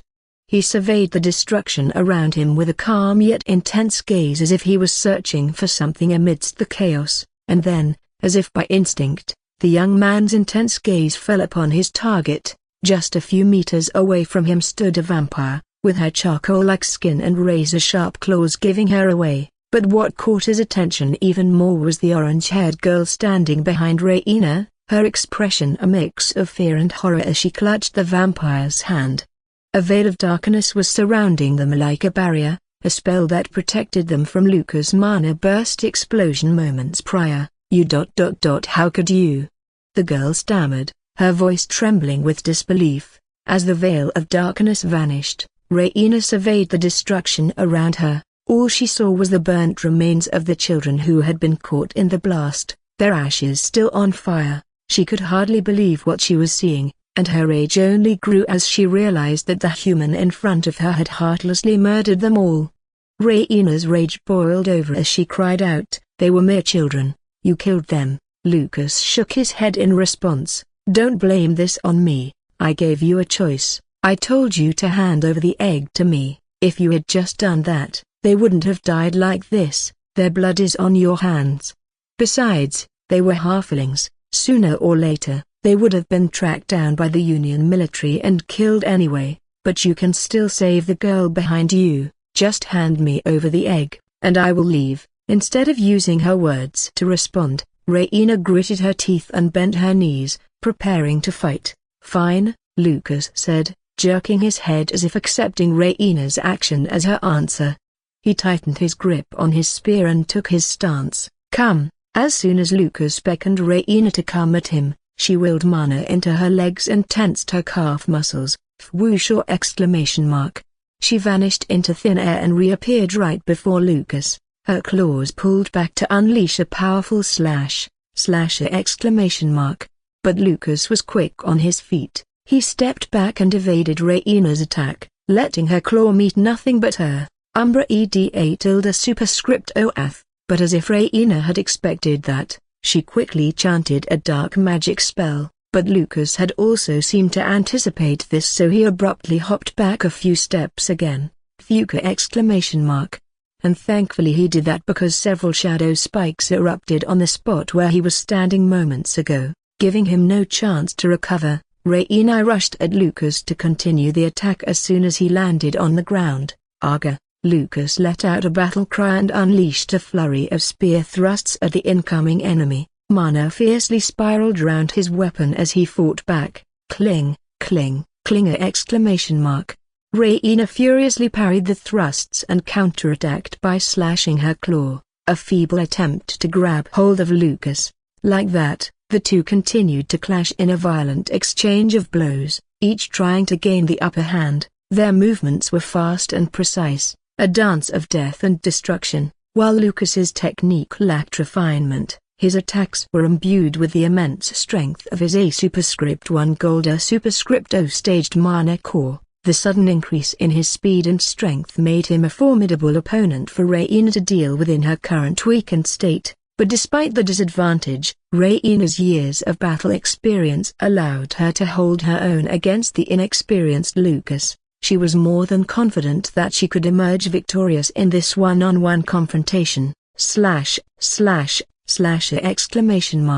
And her battle experience began to show in their battle too. Raina's aggressive attack pattern soon began to wear down Lucas's defenses. Her claws had already cut deep into his skin thrice by now, leaving multiple wounds on his hand, upper torso, and shoulder. Lucas was starting to get pushed back and he didn't like it one bit. His blows weren't connecting and his attack pattern had become predictable. Yet, after coming this far, he had no choice but to push forward and keep on attacking relentlessly. Mana seeped out of Lucas' hands and it swirled around his spear as he lunged forward, intent on piercing Raina's heart. Swisher!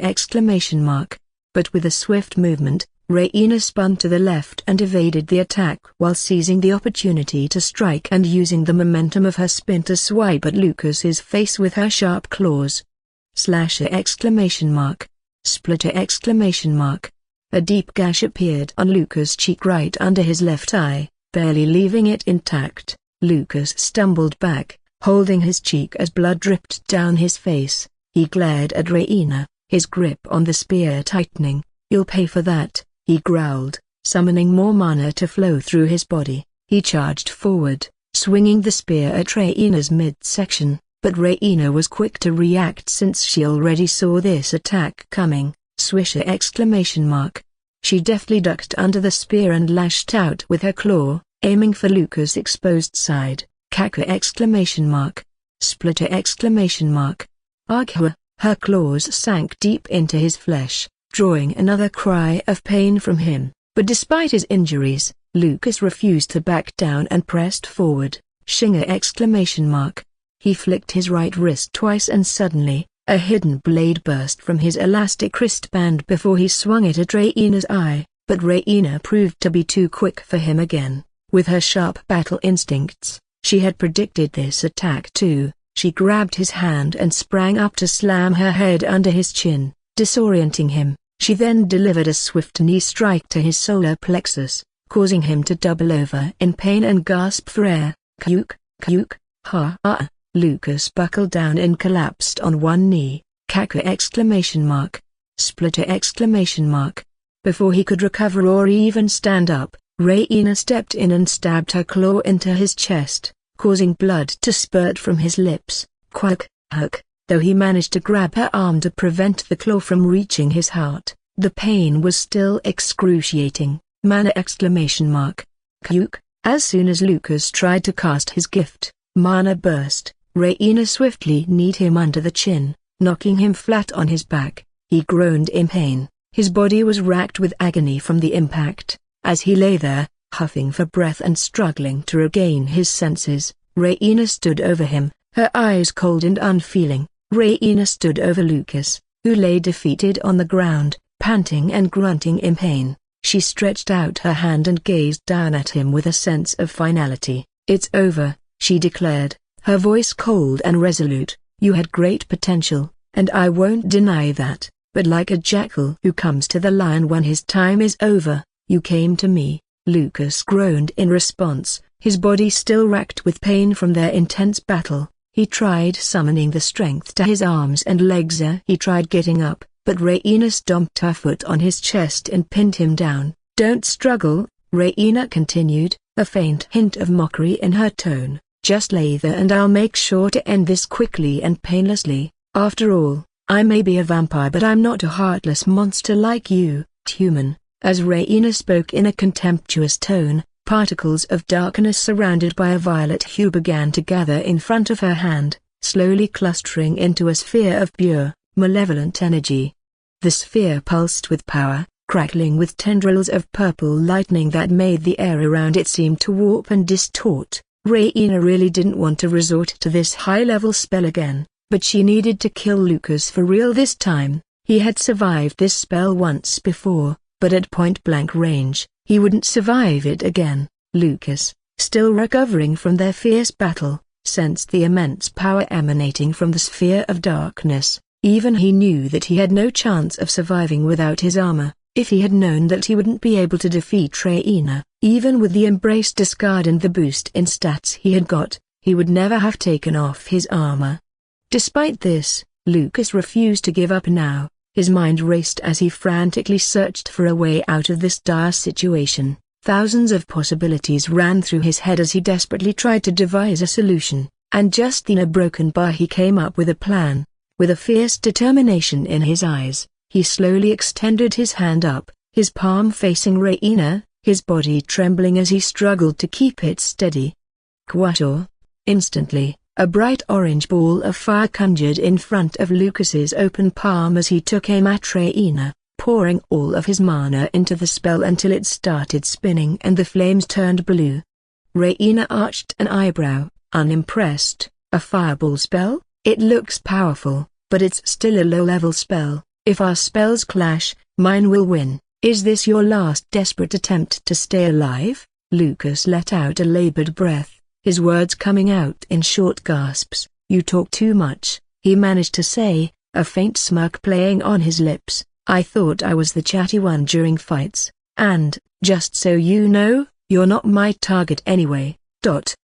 As Raina struggled to comprehend Lucas' words, he abruptly turned his palm at the orange-haired girl in the distance, all while maintaining his piercing gaze on Raina. Mary, who had been relishing in Lucas' imminent defeat, suddenly found herself as the locked target for his fireball spell. Huh? She gasped. Ignis rotum. Lucas roared a chant and launched the sphere of flames at the orange-haired girl. In a split second, the fireball hurtled toward Mary, causing her expression to contort in fear. No. A gasp of horror escaped Raina's lips as her mind started to race, the speed of her thought process accelerating and time itself slowing in her eyes. She pondered over the choice between saving Mary or killing Lucas for what felt like 1,000 times. As much as she wanted to kill the boy more than anything, she found her body moving to save Mary as the sphere of darkness materializing in front of her hand collapsed. Swisher! The fireball shot through the air with incredible speed, leaving a trail of blue flames in its wake. Raina quickly intercepted it, throwing herself in its path. Boom! The fireball struck her squarely in the face, exploding on impact with a deafening roar. Even though it wasn't nearly enough to kill her, the explosion left tremors in her head and smoke rose from her skull, temporarily obstructing her vision. Arghh! Lucas let out a pained groan as he rolled and jumped to his feet, quickly rushing towards the orange-haired girl while Raina was still disoriented. Mana burst! He yelled and suddenly short bursts of explosions went off under his feet, propelling him forward like an arrow. Swisher! The girl watched in terror as she saw the silver-haired boy closing in on her, but before she could react or run away, Lucas appeared before her in a burst of speed. Hike! The girl tried to scream as Lucas circled around her and grabbed her from behind, pressing his wrist blade on her neck. Right then, Raina recovered from the fireball blast. She stroked her head and quickly turned to look in the direction where Mary had screamed. Raina's eyes widened in rage as she watched Lucas hold a knife to Mary's throat. She tried to charge toward him but Lucas pressed the blade harder against the orange-haired girl's skin, drawing a small drop of blood. Careful, Lucas warned, his eyes devoid of any emotions whatsoever. You bastard! Raina spat in anger. Do you have no shame? You've killed children, and now you're taking one hostage. Where is your pride as a warrior? Even though she cursed him, Raina stopped in her tracks, not daring to take a step forward. Lucas couldn't help but smirk seeing this. Checkmate. When Lucas used Mana Burst to blow up the whole place earlier, Raina didn't save anyone else aside from Mary. At first, he only thought that there might be something special about the girl. Maybe she had a high potential, which is possible since she was chosen as one of the sacrifices for the vampire monarch, encouraging Raina to keep her around so that in the future, she could devour her. Raina already had the mythical beast egg in her possession, so why was she still keeping the girl around? High as her potential may be, he doubted Mary could have the A superscript 1 mythical A superscript O rank potential. In simple words, compared to the beast egg, Mary was useless to Raina. So then, why was Raina going through so much trouble to protect the girl when she didn't even need her? It didn't make sense. Not only that, but even Mary seemed to be relying on Raina. It was almost as if she trusted her. She was attached to her, a vampire. Lucas knew that a vampire's mind control could not create such emotions in a victim's mind, as it could only brainwash them. Therefore, he doubted that Mary was under any mind control. At last, the only explanation that made sense to him was that Raina had formed an emotional connection with the little girl, despite her being a human. It sounded absurd, but it was the only theory that could explain their strange relationship. Little did Lucas know his theory was actually correct. 3 years ago, when the vampires had abducted Mary from an orphanage, they had taken her across the border to their territory. There, she was imprisoned in an underground cell with other abducted children like her. The vampires planned to feed those who awakened high-ranking potential to the vampire monarch, while those with low-ranking potential would become slaves or food for the noble vampires. On one occasion, Raina had visited the underground prison for some unknown reason. It was there that she noticed a certain orange-haired girl who reminded her of her deceased sister. Witnessing the girl's pitiful state evoked a sense of compassion in Raina's heart for some reason. It was the first time she had ever felt anything for a human besides disgust. Since that day, Raina started visiting the underground prison every other day. Before long, she started talking to the orange-haired girl. Of course, Mary, who was still scared of her at the time, didn't reply and just watched the vampire trying to talk to her in fear. But over time, she started talking back and even trusting her a little. Raina would bring food and books for Mary, and they would spend hours talking. As the abyssal vampire king spent more time with the human girl, she slowly began to feel attached to her. Mary's hair color and some behavior habits reminded Raina of her beloved sister, who had passed away years ago while fighting on the border. So as time passed, Raina began praying for Mary not to awaken a higher-ranked potential. That way, she would be able to take the human girl as her slave and give her the best life a human could get in vampire territory. That's why Raina was horrified when Mary awakened to a superscript 1 immortal A superscript O staged potential. She was chosen as the future sacrifice for the vampire monarch, but Raina couldn't let that happen. She knew she shouldn't go against her own kind as one of the 7 abyssal vampire kings, but she did anyway. She sneaked into the underground prison and broke Mary out of there. It was tough, and Raina sustained a lot of injuries, but they managed to escape. Since then, the bond between them only grew. Although Lucas had no idea about this backstory since there was nothing like this in the novel, he did sense the bond between them, and he realized it was the ticket to his victory. Raina. Mary let out a terrified cry for help as she felt the knife's cold steel pressing against her skin. Leave her, Raina spat through gritted teeth. Killing her would accomplish nothing. It won't save you from me. Are you sure? Lucas tilted his head with a psychotic grin. If that's the case, then try taking a step forward and watch me kill her. Tsk. A troubling expression washed over Raina's face as she realized what Lucas was trying to do. He had taken Mary hostage. Despicable. Raina couldn't believe that humans could fall so far as to use their own kind as child. At that as bargaining chips, Mary struggled to break free from Lucas' grip until he pressed his wrist knife on her throat harder, causing her to shriek in pain as yet another drop of her blood dripped down the blade. Hike.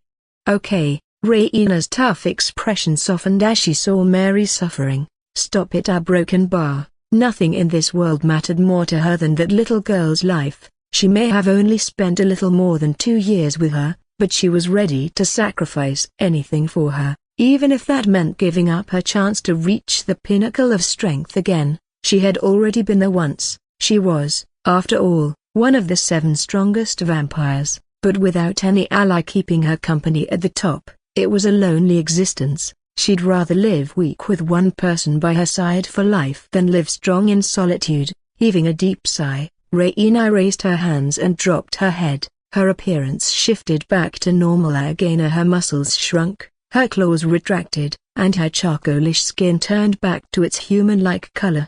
"I'll give it to you," she spoke while clenching her fists, her nails digging into her palms. "I'll hand you over the beast egg, just don't harm Hera." Before Raina could admit her defeat, Lucas cut her off. "It's a little too late for that now," he declared. "I want more than just the egg." Confused, Raina shot him a hostile gaze. "What do you mean? I've gone too far with you," Lucas explained. "I've killed your halflings and threatened to kill the girl you care about. If I take the egg, you'll come after me one day. I can't spend my whole life looking over my shoulder for you." Lucas paused briefly before continuing. "I'm a cautious man, but I know I'll make a mistake eventually. Not now, but in 2 years or maybe 3. One day, I will slip up and let my guard down, and when that happens, you'll be there, waiting to take revenge for what I've done to you." A deafening silence took over the whole place, with only the sound of the wind howling through the air. Raina's eyes darted around, scrutinizing the wreckage of the run-down slum house that she had started to grow attached to. As she took in the charred and twisted remains of the small children, a sense of sadness and rage washed over her. Amidst the rubble and ash, she caught sight of the faint outlines of their small bodies. They were the burnt corpses of the children she had chosen to turn into her own kind the day she bit them. Her eyes filled with tears as she gazed upon the tragic scene. She had made a promise to these children, a promise to protect them and give them unimaginable strength. But before their transformation into full-fledged vampires could be completed, their lives had been cruelly snuffed out. Now, their bodies lay broken and lifeless amidst the ruins of what had once been their home. As she took in this sight, she fumed, barely controlling herself for Mary's sake. Yes, the silver-haired boy was correct. She will definitely go after Lucas after today. Although she can't follow him into the global city, she will lay in wait for the perfect opportunity to strike and kill the boy, even if it takes her whole life. She will take her revenge if she's left alive. After all, she is a noble vampire, and there's a saying in this world: vampires don't forget faces, meaning they always exact their revenge no matter how long it takes them. That is the reason why Lucas tried to negotiate with her, hoping to get the mythical beast egg from her without shedding blood. However, in the end, he did end up shedding blood. So now, if he leaves any loose ends here, he will have to suffer the consequences of these actions in the future. He can't afford that. The story will already get very messy in the future as is, not to mention there are already too many unknown variables popping up, like Hugh Jass and Kai Wiseman. He doesn't need more trouble to look out for when the time for the final scenarios of this story comes. Thus, all he can do is eliminate any future threats before they even become threats. It's the most efficient way, so that's what he decided to do here too. He took the most efficient option. "I want you to kill yourself," Lucas demanded, his grip tightening around Mary's throat. "Kill yourself or I'll kill this girl." Raina's eyes widened as she heard that, her mind numbed as she felt cold. It wasn't something she hadn't expected him to demand, but it was still ridiculous. In fact, the moment she decided to cross the border and run away from the vampire territory, she knew a day would come when she'll have to choose between saving Mary's life or her own. After all, she was surrounded by enemies here. However, she had no idea that this day would come this soon. Are you out of your mind? Raina yelled, trying to reason with Lucas. She is a human, just like you. I am not versed in your laws, but doesn't your government forbid you to take another human, dwarf, or elf's life? They do, but who's going to know? Lucas scoffed. People, especially children, die in slums on a regular basis. That law that you speak of is only applicable if you're rich enough to live in cities. No one will know if I kill one slum girl. TSK. Raina clicked her tongue, knowing that any further attempts to reason with the silver-haired boy would result in failure. The emotionless look in his eyes told her that he really would kill the girl without a speck of hesitation if it came down to it. He truly was a monster, a broken bar. He was really ready to kill an innocent human girl just like that. Raina clenched her fists as she conflicted over her next move. What should she do? No, it's more likely a broken bar. What could she do? No, Raina, don't listen to him. As Raina was calculating her options, Mary shouted while struggling to escape Lucas' hold. Do not kill yourself for me. Do not listen to Thesa Heek. Slasher exclamation mark. Splitter exclamation mark. Before she could continue screaming and kicking the ground, Lucas seized her neck with a tight grip and brushed down the razor-sharp edge of his wrist blade against her delicate cheek, slicing open a fresh wound and spilling her blood once more. Okay, stop. Raina's heart raced as she heard Mary's cry, and panic consumed her. She lifted her hands in a gesture of surrender and shouted at Lucas to halt. A defeated expression crossed her face, and she let out a resigned sigh as if she was accepting her fate. I'll do it, she said with a hint of pain in her voice, but just promise me one thing, don't hurt Mary. A broken bar please. No, Raina, please, no, it's fine, Mary. A broken bar. I knew this day would come someday. A broken bar. As Mary continued to scream and cry, Raina tried to calm her down. When she crossed the border that day, she had steeled herself for the possibility of facing death at any moment, and given the choice of how to meet her end, Raina would have gladly embraced the opportunity to perish while protecting Mary. But at last, when her time came, she only had one regret: a broken bar. She couldn't spend more time with Mary. She won't be able to watch her grow up and live her life, but it's fine. Raina could content herself, knowing that she would at least get to live. So as Mary's cries of helplessness echoed in the background, Raina fixed a firm gaze on Lucas and issued a stern demand. If you have any shred of humanity left in you, promise me that you won't take her life. She's just a child and innocent at that, she said, a hint of contempt still visible in her tone. I didn't bite her so she could blend into your society and return to her human life, so please, broken bar, don't take it away from her. Hearing Raina's earnest plea, Lucas looked upon the terrified girl that he was holding as his heart panged in remorse. He didn't want to do this either, take a little girl hostage and demand such a cowardly thing. However, he wasn't strong enough, so he nodded in response. In my name, I, Lucas Morningstar, promise you Thesa I won't kill this girl. Letting out a defeated sigh, Raina walked over to the spear on the ground that jerked off from Lucas' hand during their fight. She picked it up and faced Lucas, while giving him a scornful gaze. She placed the tip of the spear against her heart. Her breathing became ragged as she tightened her grip around the spear. No, please, Raina, please don't do this, please. Mary kept wailing and requesting Raina to stop, but the latter didn't listen. A broken bar. Just as Raina was about to put pressure on the spear to stab herself in the heart, her hand stopped. With a questioning gaze, she looked at Lucas. Did you call yourself our broken bar Morningstar, Lucas Morningstar? You know me?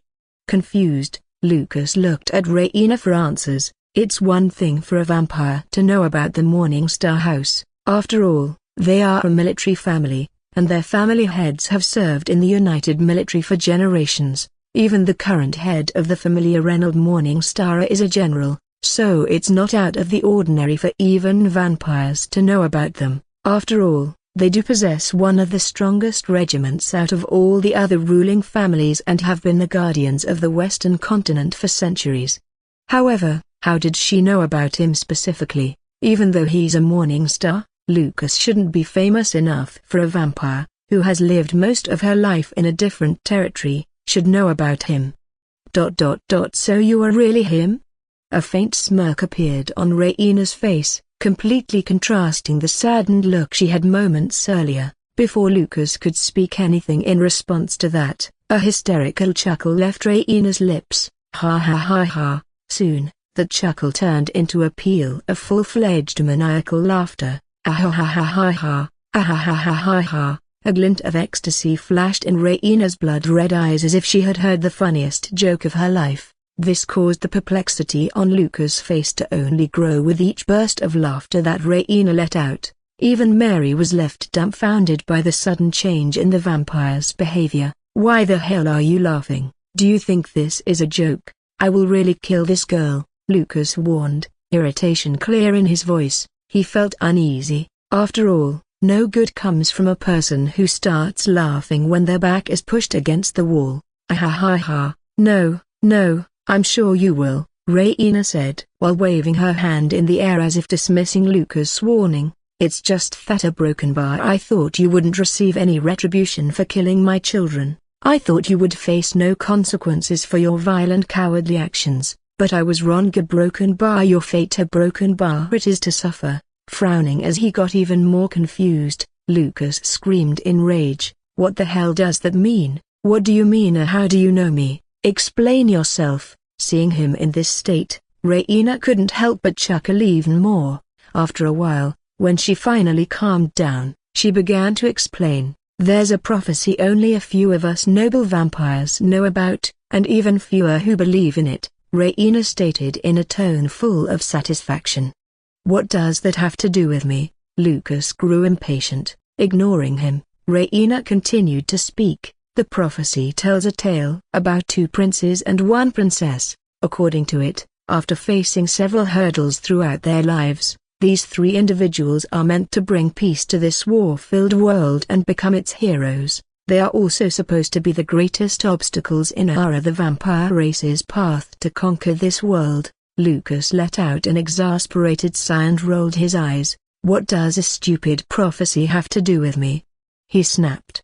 "Besides, there are no princes or princesses here. This isn't the Victorian era, and, no offense, but your kind is foolish," he continued. "We are currently at war with your kind on the ground and with Callus in space. If the United Military falls and vampires take over the world, who do you think Callus will target next? It will be you vampires. So instead of fighting us, why not work together with humans like elves and dwarves did?" Disregarding Lucas' remarks again, Raina continued with her explanation. "One of the princes in the prophecy is depicted as a silver-haired spearman, along with some other vague traits. For years now, we have dispatched spies to search for anyone who might resemble the individuals from the prophecy across the border," Raina went on. "After centuries of searching, we finally started finding matches. Our spies observed that children who fit the description of the prophecy had started to be born. Those of us who still believed in the prophecy began to shortlist the children who matched the description. Let me guess," Lucas sighed, predicting where this conversation was headed. "I was one of them?" "Yes," Raina confirmed. "You were. After confirming your identity, we considered assassinating you, but then you awakened a low-ranked potential. Many of us started having second thoughts about you after that. After all, how can a future hero awaken a low-ranked potential? But that wasn't it. In the following years, you began to act as if you had given up on improving yourself. Thinking that we had gotten the wrong person, we spared your life." She let out a deep sigh. "All the other children who matched the description of the heroes at first grew up to be very different from what the heroes were depicted in the prophecy. Most of us gave up on the whole prophecy thing after that, but not me. I kept searching. Although I couldn't find the children who matched the description for the other two heroes, there was no one in the whole world who resembled the silver-haired spearman more than Lucas Morningstar, or more than you." As she pointed at him with her eyes, Raina continued, "I requested the nobles to investigate Lucas Morningstar once more, but they denied my request, thinking that it was a waste of time and resources, but I still kept on searching for clues. I believed, and they called me insane. They declared the prophecy wasn't real. They said you weren't the prince described in that prophecy." A broken bar. Raina gritted her teeth before she suddenly broke out in a burst of heartfelt laughter once again. "But they were fools. Ha ha, look at you, here you are, standing before me in the flesh, resembling the silver-haired hero just as he was described in the prophecy. I wasn't wrong, they all were wrong. The prophecy was real all along, and you are the living proof of it." Lucas watched as if he was watching a madman talking. Maybe the fact that she was about to die sent her over the edge of sanity. "Look, I don't know about her." Lucas was about to cut Raina off, but she spoke up again. "And if the prophecy is true, that means you will suffer. You will experience pain so unimaginable that death would seem like mercy." "Oh, Lucas Morningstar, I don't resent you anymore. I pity you. As one of the three heroes, you shall carry a weight so heavy that it will eventually break you. I wish I could be there to witness the look of sheer despair on your face as you lose everything you hold dear, your daughter, your family, your friends, until you are left with nothing but your own torment. So good luck, Lucas Morningstar, or should I say, the prince who'll take the last stand at the world's end." The look of bliss only grew clearer as Raina continued to speak until she was done. Overwhelming silence plunged the whole area as Lucas felt a shiver run down his spine. He doesn't believe in fate and prophecies, but for some reason, he felt nervous while listening to Raina. Raina, on the other hand, looked at Mary after she was done saying what she had to say. The look in her eyes softened after watching the face of the orange-haired girl one last time. "Goodbye, Mary, I'm sorry, but I'm afraid this is the end of our time together. No, please. No, no, no, no, no." Tears welled up in Mary's eyes as she screamed and cried, but Raina merely kept a bitter smile on her face in a failed attempt to console her. She tightened the grip around the spear and pressed its bladed tip against her heart once again. "Thacker!" With one final breath, Raina closed her eyes and willed strength to her hands, pushing the spear through her chest and impaling herself. A gasp escaped her lips as she used the remaining strength in her body to push the spear even deeper. "Thuda!" The light in her eyes snuffed out, and her body turned limp, falling lifeless onto the ground. Within seconds, her skin dried up and sunk into her bones, looking like rubber. Her pupils dilated, and her hair turned white. But Lucas didn't move or let go of Mary until Raina's fangs fell out from her mouth and dropped to the ground. He inspected the two canines on the ground from afar, and undoubtedly that of a vampire's, and nodded in relief. "When their fang falls out, it's a sign indicating that a vampire has died." Raina was dead. A broken bar, the vampire who formerly held the position of one of the 7 abyssal vampire kings, was dead. Jerking my hands off as I loosened my grip on her, the orange-haired girl rushed to the fallen vampire's side.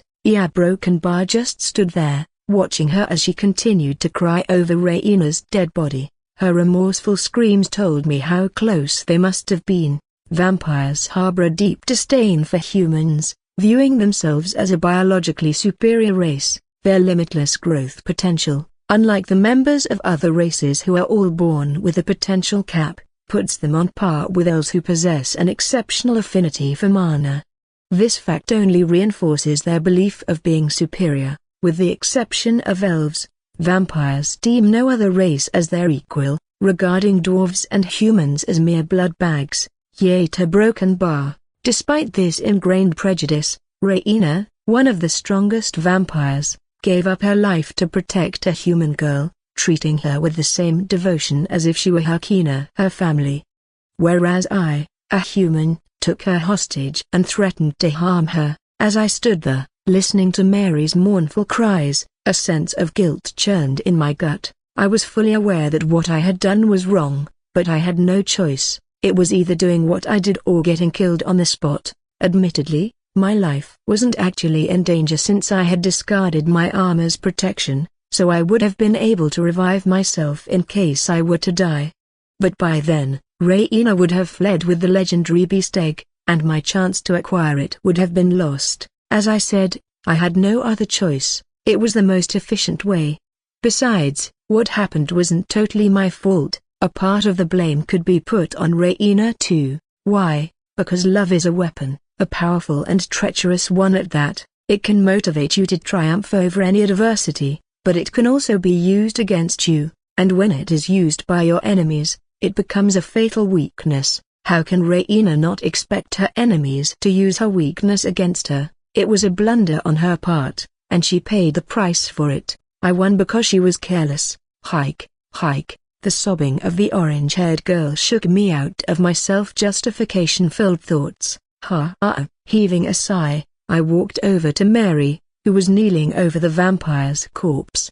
You. She turned her bloodshot eyes to me, her gaze filled with hostility. You killed her. You are the reason she is dead. She was a vampire, I justified. Their kind is our enemy. Sooner or later, she would have been tracked down by the United military and killed anyway. Besides, I allowed her to live and avoid this fate. Enemy? The only enemy I see here is you. You killed children.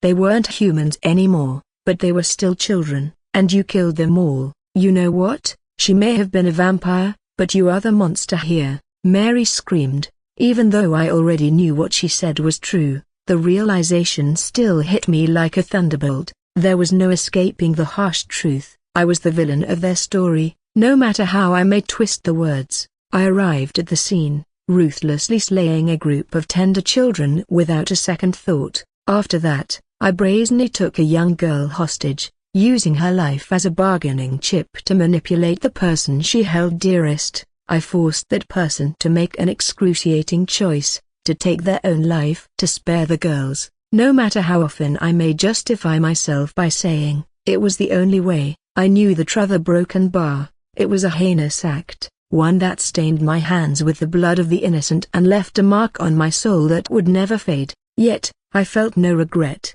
Guilt, yeah, but if I were to find myself in the exact same situation again, I'll repeat the choice I made in a heartbeat.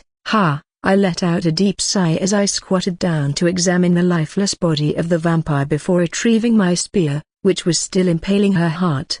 What do you think you're doing? Mary shrieked in anger as she watched me rifling through the corpse. Stop it, can't you at least let her rest in peace now that she's gone? Despite her protests, I remained unfazed. My attention was fixated on the task at hand. Mary attempted to push me away, but due to our significant differences in size and weight, she was unable to budge me an inch. I spoke in a curt and impatient tone. What does it look like I'm doing? I came here to take something from her, and I'm not leaving until I've acquired what I came for. Mary hissed in anger, her tears of grief still streaming down her face as she failed to push me away. She rose to her feet, picked up a rock from the ground, and threw it at me in resentment. Thwack! Exclamation mark.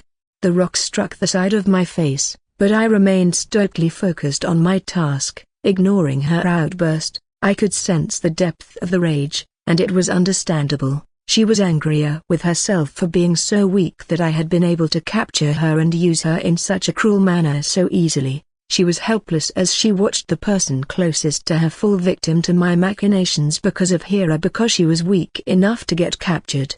I couldn't begin to fathom the kind of trauma that an experience like this would inflict on a girl of her age, but one thing was certain, this pain would drive her to become stronger. Her hatred for me would fuel her determination to improve. Leave, just get out of here. Mary spat out, her tear-filled eyes blazing with a seething fire of resentment. If left unquenched, this fire would devour me one day. Just as I was lost in my thoughts, fixated on my inner turmoil, my gaze happened upon the ring on Raina's finger. I couldn't help but whisper under my breath, there it is. The ring was a striking shade of red, crafted from a polished metal that glimmered brightly in the sunlight. Intricate runes were etched onto the surface of the ring, lending it a mystic and almost antique appearance. I have only seen one of these things in the weapon vault of the Academy, but I could definitely make out what it was. It was a dimensional ring. These runes inscribed on it were spatial runes to create a pocket space.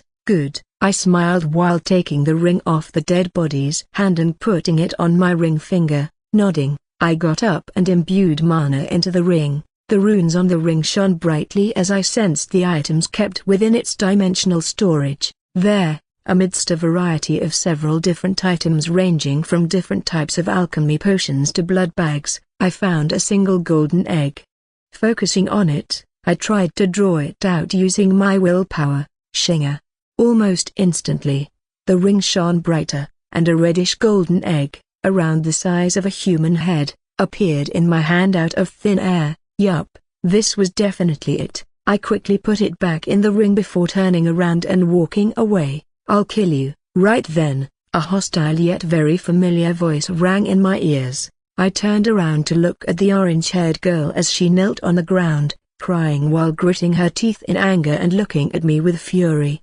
"You killed everyone, you killed her, and you stole from her too. I will fucking kill you for it one day. I'll kill you," she screamed while repeating herself, adding to the fact that Raina died because of her. She couldn't even stop me from looting the vampire's dead corpse, which would definitely scar her for life. Ha ha!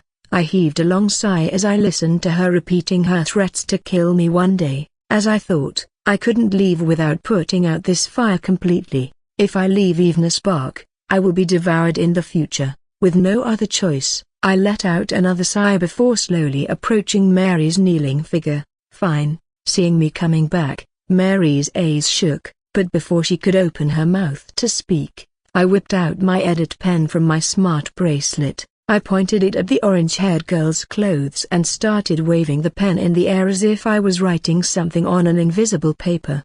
"What are you trying to do now, Arghh?"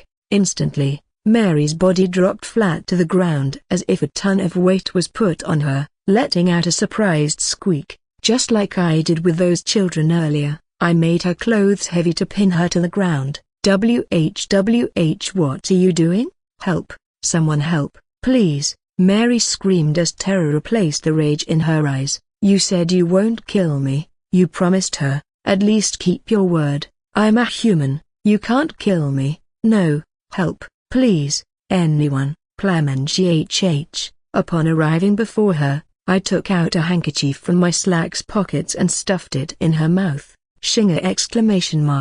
MNGHH, MNGHH. I flicked my wrist twice and unloaded my hidden blade once again. Seeing this, a fear-filled glint appeared in her eyes as she continued to shout muffled screams for help. "Don't worry," I said with a deadpan look in my eyes. "I gave my word to her that I won't kill you, but that doesn't mean I can't leave you here to die on your own." Without waiting any more, I stabbed my knife in her right calf muscle, tearing her flesh and letting her blood splurt out. "Caca!" Splitter! MNGHHH. As she let out a muffled agonizing scream, I spoke. "When the night falls, mana beasts will follow the scent of your blood, leading them out of the woods to you. They will be the ones killing you, not me. I am keeping my word." MNGHH, MNGHHH. Tears started running down her eyes again, and a helpless look flashed on her face. She was scared. Who wouldn't be in the face of certain death? I felt horrible for leaving a child here like this, but I knew how far hatred could drive people. Leaving her alive would only sow the seeds of future revenge. She wouldn't just forget this day and move on with her life. It's not because she won't want to move on with her life, it's that she just can't. She would never be happy with anything in her life. Her heart and mind would be consumed with a desire for revenge, and her thoughts will only return back to this trauma that I had inflicted upon her. Her every waking moment would be spent plotting and scheming, determined to make me pay for what I had done, and when the time finally came, she would strike with a vengeance. Whether it be now or then, I would have to take her life regardless, so it's better to snuff out that flame now before it gets a chance to grow into an inferno. It's a mercy, in a way, to spare her the pain and suffering that would come with a lifetime of vengeance, and for me, it was a necessary act of self-preservation. Simply put, I once again had no other choice. Telling myself that, I turned around and started heading out of the slums as the girl behind me kept on screaming and crying. I closed my eyes and clenched my fists. I felt someone hugging me from behind as if trying to stop me from leaving the girl, but I summoned every bit of willpower I had in me and kept on moving forward without looking back. I knew if I looked back here, I wouldn't be able to stop myself from going back and letting the girl go,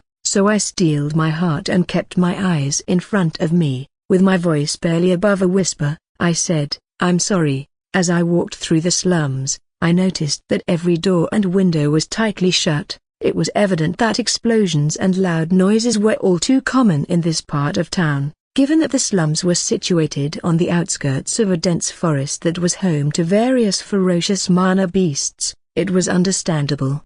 These beasts often ventured out of the forest and wreaked havoc in the slums, causing widespread destruction and chaos. Thus, it was no surprise that the residents of the slums were afraid to come out of their homes whenever they heard loud noises. They knew that it was safer to stay indoors and wait for the danger to pass. That's why even after all the mayhem I caused during my fight with Raina, no one came to check up on the situation.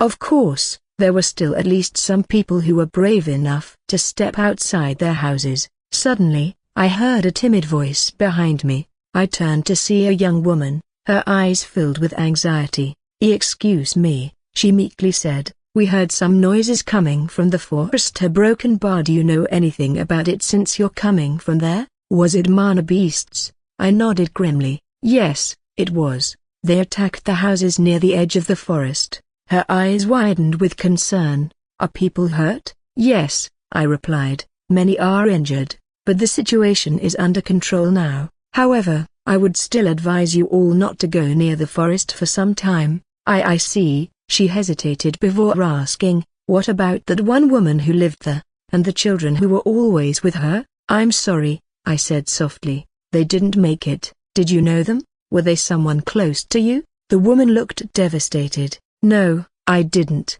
All of those kids had no one they could call family," she said, her voice shaking. "When that woman came, she took care of all of them. She was such a kind person." A broken bar. Yeah, she was. She was indeed a kind person, more than I'll ever be. Yes, she fed on children, but she also gave all of them a place they could call home. She also appeared devastated when I killed them. Despite being a vampire, the race that's known for their cruelness, she was kinder than most humans I know. We stood there in silence for a moment before I flashed a bitter smile. "Anyway, I will get going now. Just keep in mind what I said. Tell everyone else not to visit the forest for some days." "Oh, yes, I will." The woman nodded before frowning. "But if you don't mind me asking, who are you? We saw you here yesterday too." "I'm from one of the local military academies," I said, lying through my teeth while opening my holographic identity card. "I came here on a mission and saw some irregularities in mana beasts' movements around this area, so I came here to check. Thankfully, I stopped those mana beasts before they could take any more lives," I continued. "Oh, from the military academy?" We tried asking for the military police's help regarding this mana beasts problem many times before in the past, but they always refused to help us, the woman told me with a saddened look. "So thank you for taking out your time and helping us here a little." "No problem." I waved my hand while turning around to leave. "And I will talk to the military police and ask them to pay more attention to this area." "Oh Tilda, that would be wonderful, thank you," the woman exclaimed in a delighted tone while bowing her head. "You are alive." The moment I stepped out of the slums, a young, energetic voice greeted me happily with a tint of shock. It was Rowan. He bulged out his eyes after seeing me walk out alive. "Of course," I said, shrugging and playing it cool. "It was easy." "Oh please," Rowan scoffed. "Look at yourself, you look beat." As if on cue, I dropped my head to scan my body. My clothes were torn in a few places, and bloody wounds were clearly visible. Even though I had put a healing potion on them, they still weren't healed up properly. Dirt and mud were smeared all over my body, and my eyes were barely open. Yeah, although I couldn't see my own reflection, I doubt I would currently be looking like the world's hottest man that I am. But still, "You fought a vampire and won, that's so cool," Rowan shouted, impressed. "And you are not even a soldier yet." I didn't know if what I achieved could even be called winning, so I just nodded back with a smile. "Anyway," I said, finally getting onto the point, "it's time you get your rewards for helping me out, Rowan." The kid nodded with stars in his eyes, practically jumping up and down from excitement. I tapped on my smart bracelet, and a blue holographic screen popped out before me. Navigating through the holographic window, I opened some apps and pressed a few clicks on them. After a minute or two, when I was finally done, I flipped my holographic screen around to show Rowan and said, I created a separate bank account under my name and transferred some funds into it. Look at this online banking screen and remember all the details here. As Rowan's eyes began to scan the screen, I spoke again. With these, you can access this bank account whenever you want, by a smartphone or maybe a smart bracelet, and contact me on the number I've filled in here. I will then transfer the ownership of this account to you. Hearing my words, tears filled Rowan's eyes, but he desperately held himself back from crying. He put on a warm smile and nodded. Thank you so much." "No need," I replied. "You might have understood it already, but I'm merely investing in you." "Yes," Rowan answered, "I know, and thank you for that. I will not disappoint you." "I know you won't." I let out a chuckle before finally remembering something. "Just to be sure, how old are you?" "I'm 14, he replied. "I'll be 15 in a few days." "Huh? 15? I exclaimed in shock. "You look no more than 10. Hey now, are you insulting me?" Rowan pouted. "Well, probably because of his skinny and malnourished body with barely any meat on his bones, he looks young." Touching my chin, I said, "I see, so you have only 3 years before you'll be drafted into a military academy." Rowan nodded. "Okay, go join a martial arts sect or school and learn martial arts," I ordered. "Hone your body and skills for 3 years, and when the time comes for your admission, I'll get you into the Global Academy." "Wait, you want me to join a sect when I'm going to join the global military in a few years anyway?" Rowan frowned. "Do they not provide martial manuals in your academy?" "They do," I explained. "However, since your mana core potential is low, you will have to work twice as hard as your peers, although in 2 years there will come a way to break the potential cap. I need this kid to get ready for the future. In 3 years, by the time he'll turn 18, the greatest civil war this world has ever seen, the War of Union A, will start. It will go on for a year or two before Nero will finally deals with the head of the Spider organization. Many people will die during that time, and I don't want my goose to get massacred without getting a chance to even lay an egg." "MNHH, Rowan nodded again. "Okay, I will do as you say." A smirk formed on my face as I heard him reply. I ruffled his hair and said, "Good, let's meet in 3 years, Rowan." It took me approximately 30 minutes to return to the hotel, whereupon I detoured to a clothing store to purchase a new outfit. After all, I couldn't possibly show up looking like this. By the way, the physical repercussions of utilizing the embrace discard had begun manifesting on my body. My muscles were ablaze and my bones ached with intensity. Interestingly, this time the side effects appeared much later than they did when I last employed the embrace discard against Quinn. Perhaps as I advance in the mana core rankings, the onset of the side effects will be delayed even further. As I made my way toward my room, I could sense the red ruby beginning to materialize within my chest once again, causing me great discomfort. Despite the pain, I clenched my teeth tightly and marched on. "Welcome back, sir. Can I see your room key card?" Upon passing the hotel entrance, the receptionist greeted me with a warm welcome. Without bothering to stop, I just showed her my room key card and kept walking. Glancing at my watch, I noted that it was already 12:55 p.m.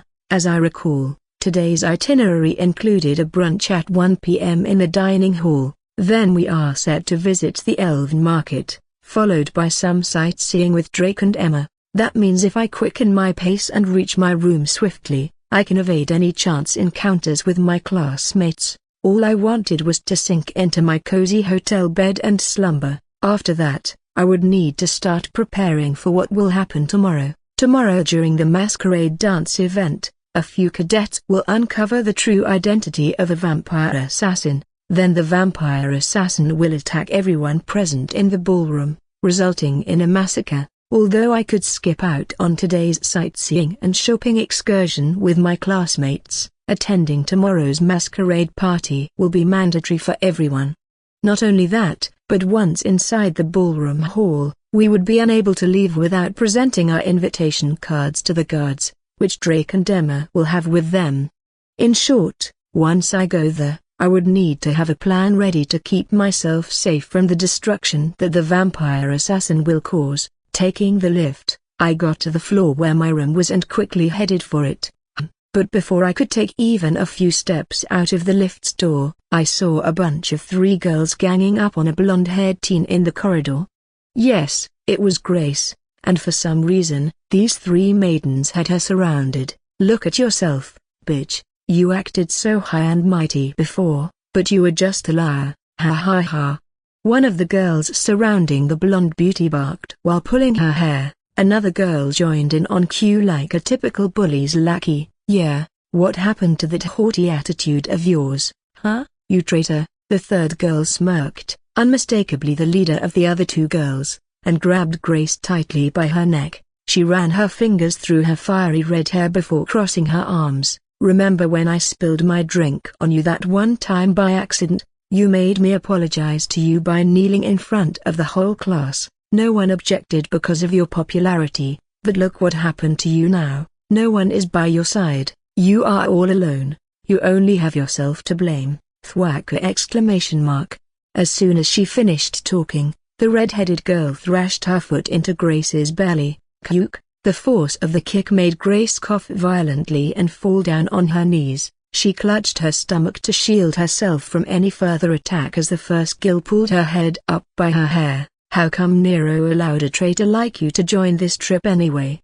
the first girl said, while baring her teeth like a dog. "Yeah, he didn't allow Quinn to join just because he refused to follow his orders," the second girl chipped in. "But this bitch right here straight up betrayed her own class. That's because he..."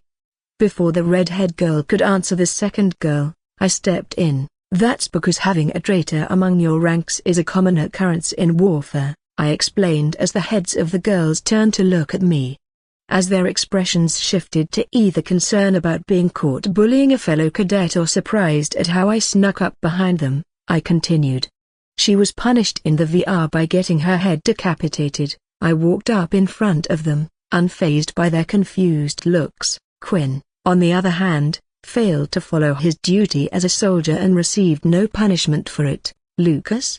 The redhead looked at me with a frown, instantly recognizing me. "After all, who else can be as beautiful as me? What are you doing here right now? Everyone is already down in the dining hall," she asked. "I'm not joining everyone else for brunch," I answered before looking at Grace, who still had her hair pulled by the first girl. Grace, of course, wasn't the least bit happy to see me. She gave me a hostile look while gritting her teeth and clenching her fists. Maybe she was stopping herself from using magic, using spells or mana-infused martial arts anywhere outside the academy for first-year cadets was absolutely prohibited. Well, even if it wasn't, she wouldn't be able to win against these 3 girls, let alone me. Ignoring her bloodlust-filled look, I moved my eyes back to the red-haired girl and sighed.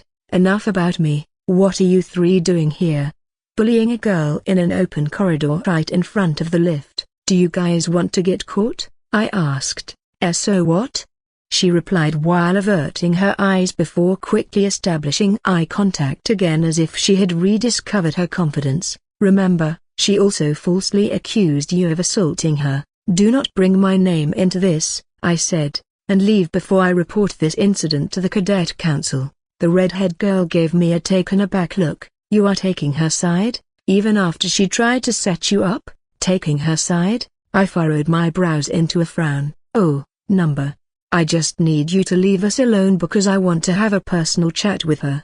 Bully her after this if you want. I really don't care. Now, go." The girl looked at me with a blank face for a couple of seconds before awkwardly nodding and walking toward the lift. "Come on, guy, let's go." At her command, the rest of the girls followed her to the lift but not before giving me a scrutinizing look. Hey, can't blame them. I really am handsome, after all. As I watched them leave, Grace got up to her feet while still clutching her stomach with one hand. I looked back at her in a moment of silence, and she returned my gaze with disdain. "How does it feel?" I asked. "You are all alone. Not even Ella is by your side now. These commoner girls that you used to call insects are bullying you now. Even the boys who are all swarming you before have been distancing themselves from you, although there are bound to be some creepy ones still following you, no?" What the hell do you want? Grace shot back in a tone laced with venom. What do I want? Oh Grace, I shook my head. I already got what I wanted. Just remember one thing, I gave you a chance to switch sides. You think you can go against Kai? Grace barked. I have already told him about you. He will come after you. I merely flashed a grin in reply. Thwama exclamation mark. Heek. Before suddenly, I grabbed her neck and slammed her into the wall. As a shriek of surprise and pain left her lips, I leaned my face closer to her. My grin turned wider, and a glint appeared in my eyes. Terror filled Grace's eyes for a split second before she masked it with braveness while clenching her jaw. Let him come. Tell him that I am waiting for him, I said through gritted teeth. He won't believe you after meeting me. I will deceive him, but by the time he'll realize that he has been deceived, it'll already be too late. I would have won. As I finished speaking, I let go of Grace's neck, allowing her to breathe again. She buckled down and started gasping.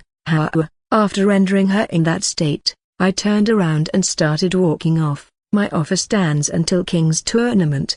Grace, come to me and beg. Switch sides before it's too late. It's the best strategic choice. After coming to my hotel room, I jumped on my bed and instantly fell asleep.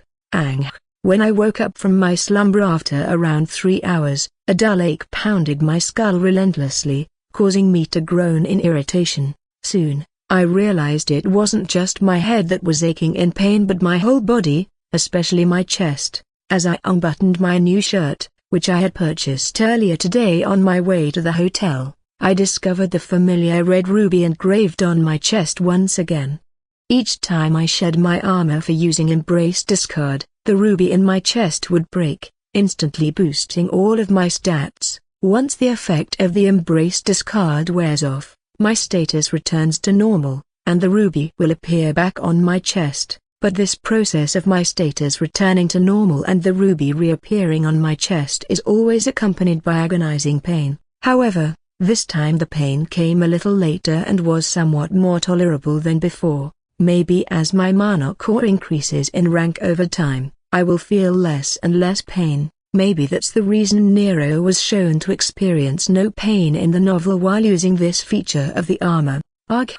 Every other new experience I encountered in this world only emphasized how much more there was to it than what was explained in the novel. Anyway, after I was done sulking and groaning, I picked myself up from the bed and got over to a bottle of water sitting on the bedside table. Picking up the bottle, I took out a few small-sized pills from the dimensional storage of my smart bracelet and gulped them down with water. Those were some pain relievers that I packed with me, just in case. After I was done, I let out a cold breath and threw the bottle in the trash can. Sitting on a sofa nearby, I decided it was time to finally open the metaphorical treasure chest. So I infused mana into the red ring on my finger till it glowed and started bringing out stuff from inside its pocket space one by one, laying them out on the bed.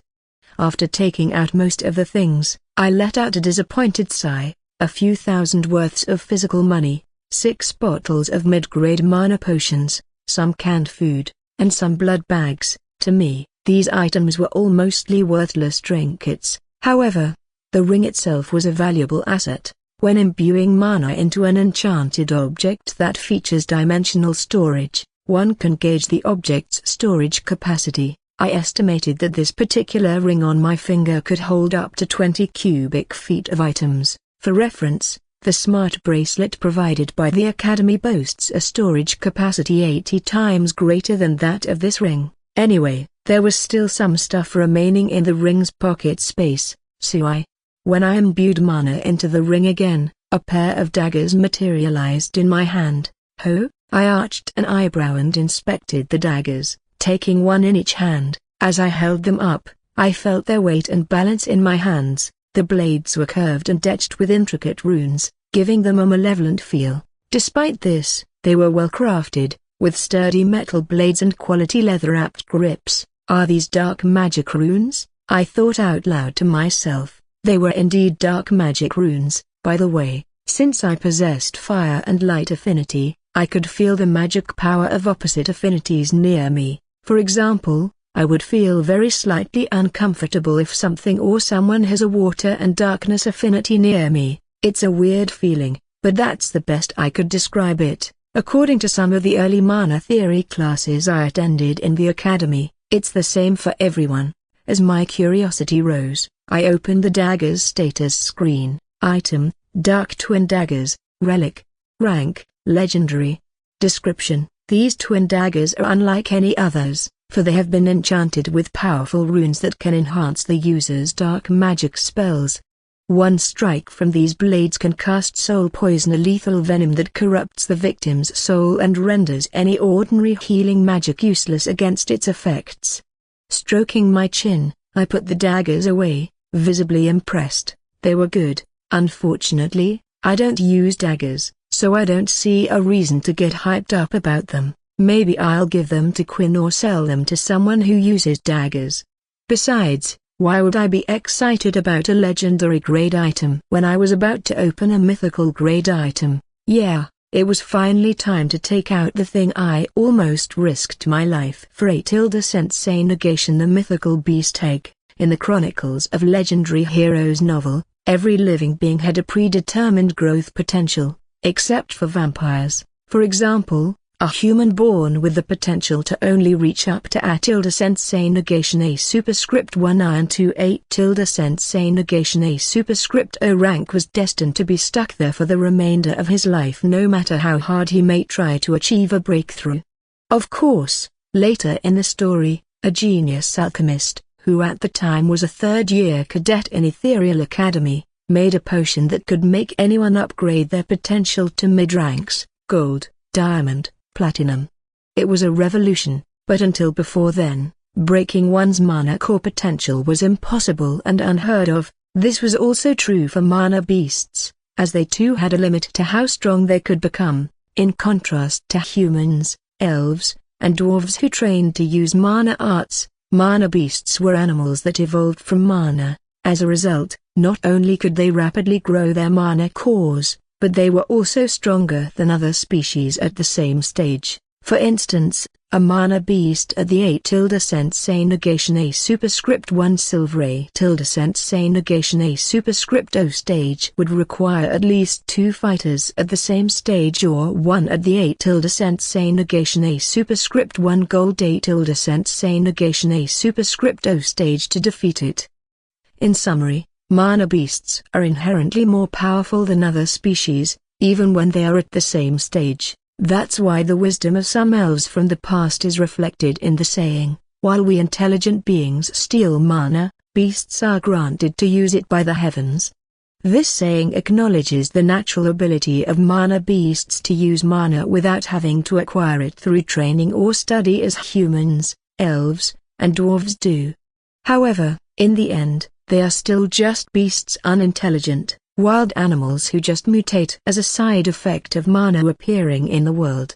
Much like animals, they can be tamed, and also, much like animals, they can be killed through the strategic use of martial arts and weapons developed by us intelligent beings. So, naturally, people tried to use mana beasts as a source of power by taming them. Here's the thing though. Taming a mana beast is a lot of work and isn't anything like getting a pet, not to mention, it's not feasible. Therefore, it is unsurprising that only wealthy and noble families are currently engaged in practices of taming mana beast. However, in 2 years' time, an alchemist will discover a new method for utilizing mana beasts as a resource. This alchemist will uncover a technique to extract the mana beast's mana cores and create a potion capable of breaking a person's growth potential limit.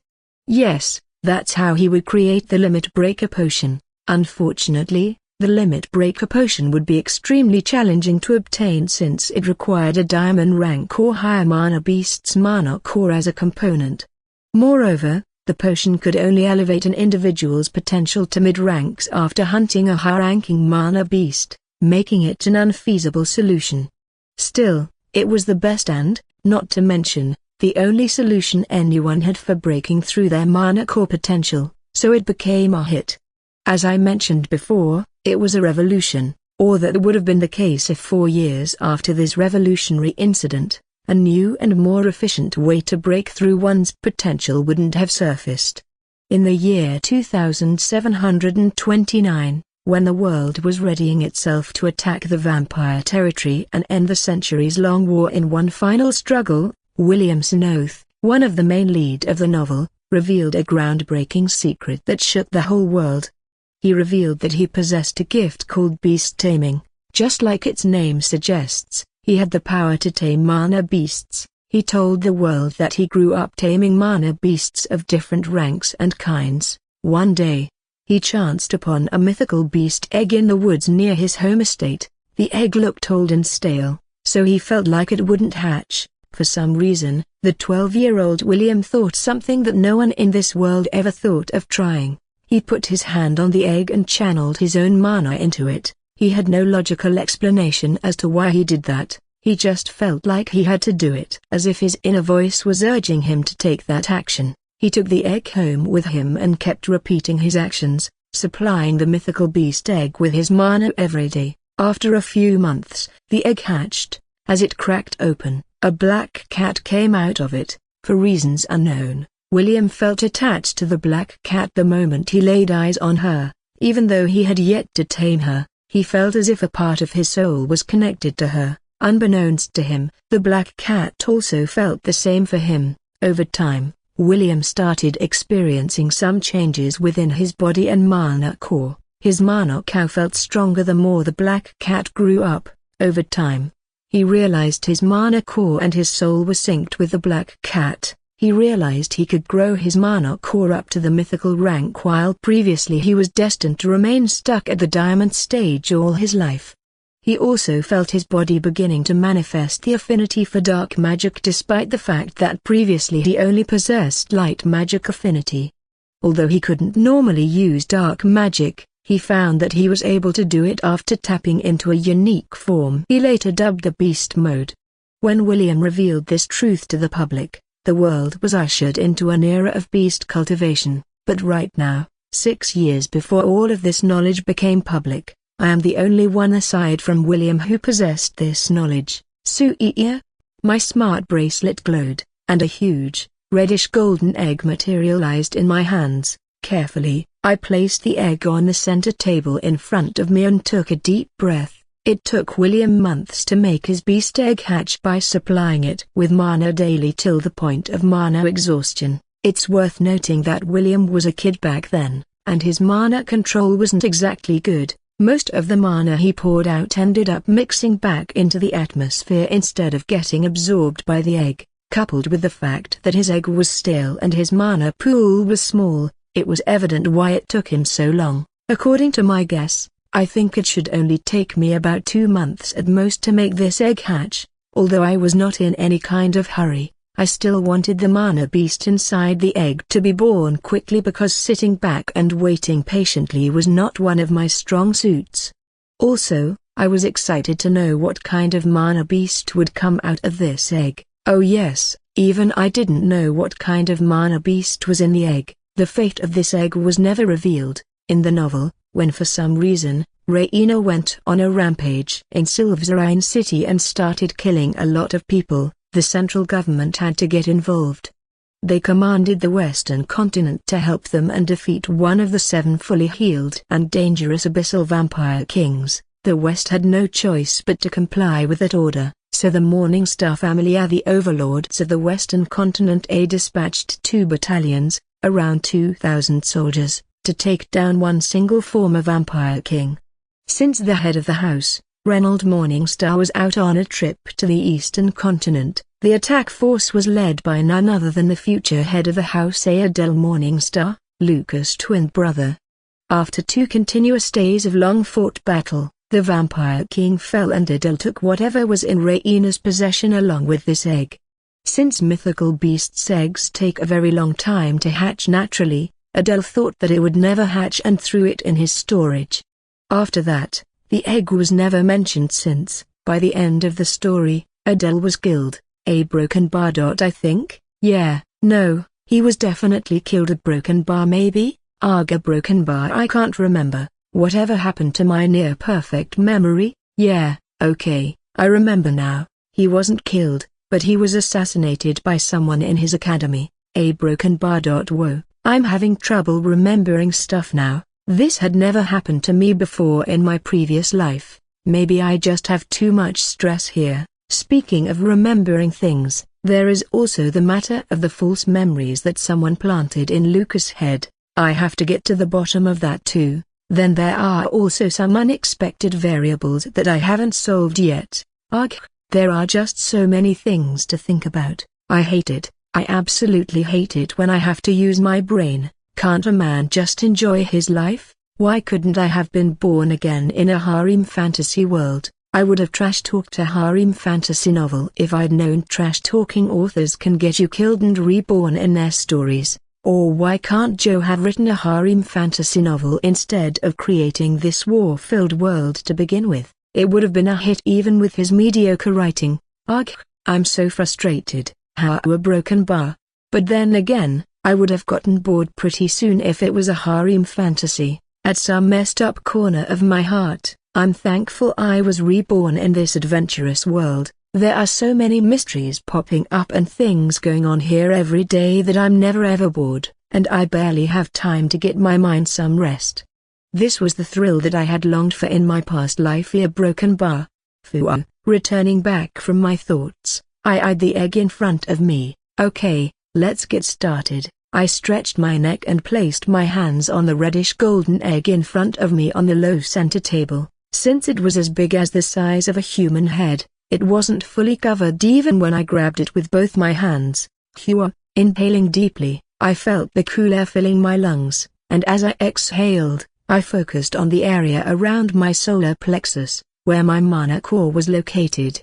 I felt a sudden warmth starting to spread over my body, indicating that my core was responding to my thoughts. With my eyes closed, I continued to circulate mana through my body, allowing it to flow to every inch of my being. A wave of relaxation washed over me, and I felt a cool sensation tingling my scalp, sending shivers down my spine. At this moment, I was one with myself and the world around me as I basked in the soothing embrace of mana. I kept the magical energy circulating through my body over and over again. The sense of fulfillment and warmth only increased with each circulation I completed. I didn't want to let go of this feeling of ecstatic high, but with a few deep inhales and exhales, I started pouring the mana out of my body carefully into the egg, not even letting a speck of it go to waste. After around 20 minutes of continuously pouring mana into the egg, I was done. The feeling of warmth disappeared from my body, and I felt a slight stinging cold pain replacing it in my abdomen. It was mana exhaustion. My mana pool was almost empty. Fortunately, I had a few too many free mid-grade mana potions with me here today. A smile formed on my lips as I took out my edit pen from the dimensional storage of my smart bracelet. I aimed it at the mana potion bottles and waved my pen a few times in the air as if writing something on an invisible paper. The bottles of mana potion glowed up for a split second before returning to normal. It may seem like nothing happened at first glance, but I had transformed these mana potions from mid-grade to high-grade. Since I had changed a good chunk of the story by killing the former vampire king at this point in time, I had acquired quite a few edit points. Edit points, 1,885. Originally I had 2,597 edit points, but upgrading 3 of these 6 mana potions cost me around 712 edit points. Nodding, I placed the edit pen back in my smart bracelet storage. Let's go again. I collapsed onto the sofa, utterly spent. My body was drained of any remaining energy, leaving me feeling weak in the knees. The cold sweat that had formed on my skin left me shivering and trembling, even as my chest heaved up and down in a desperate attempt to catch my breath.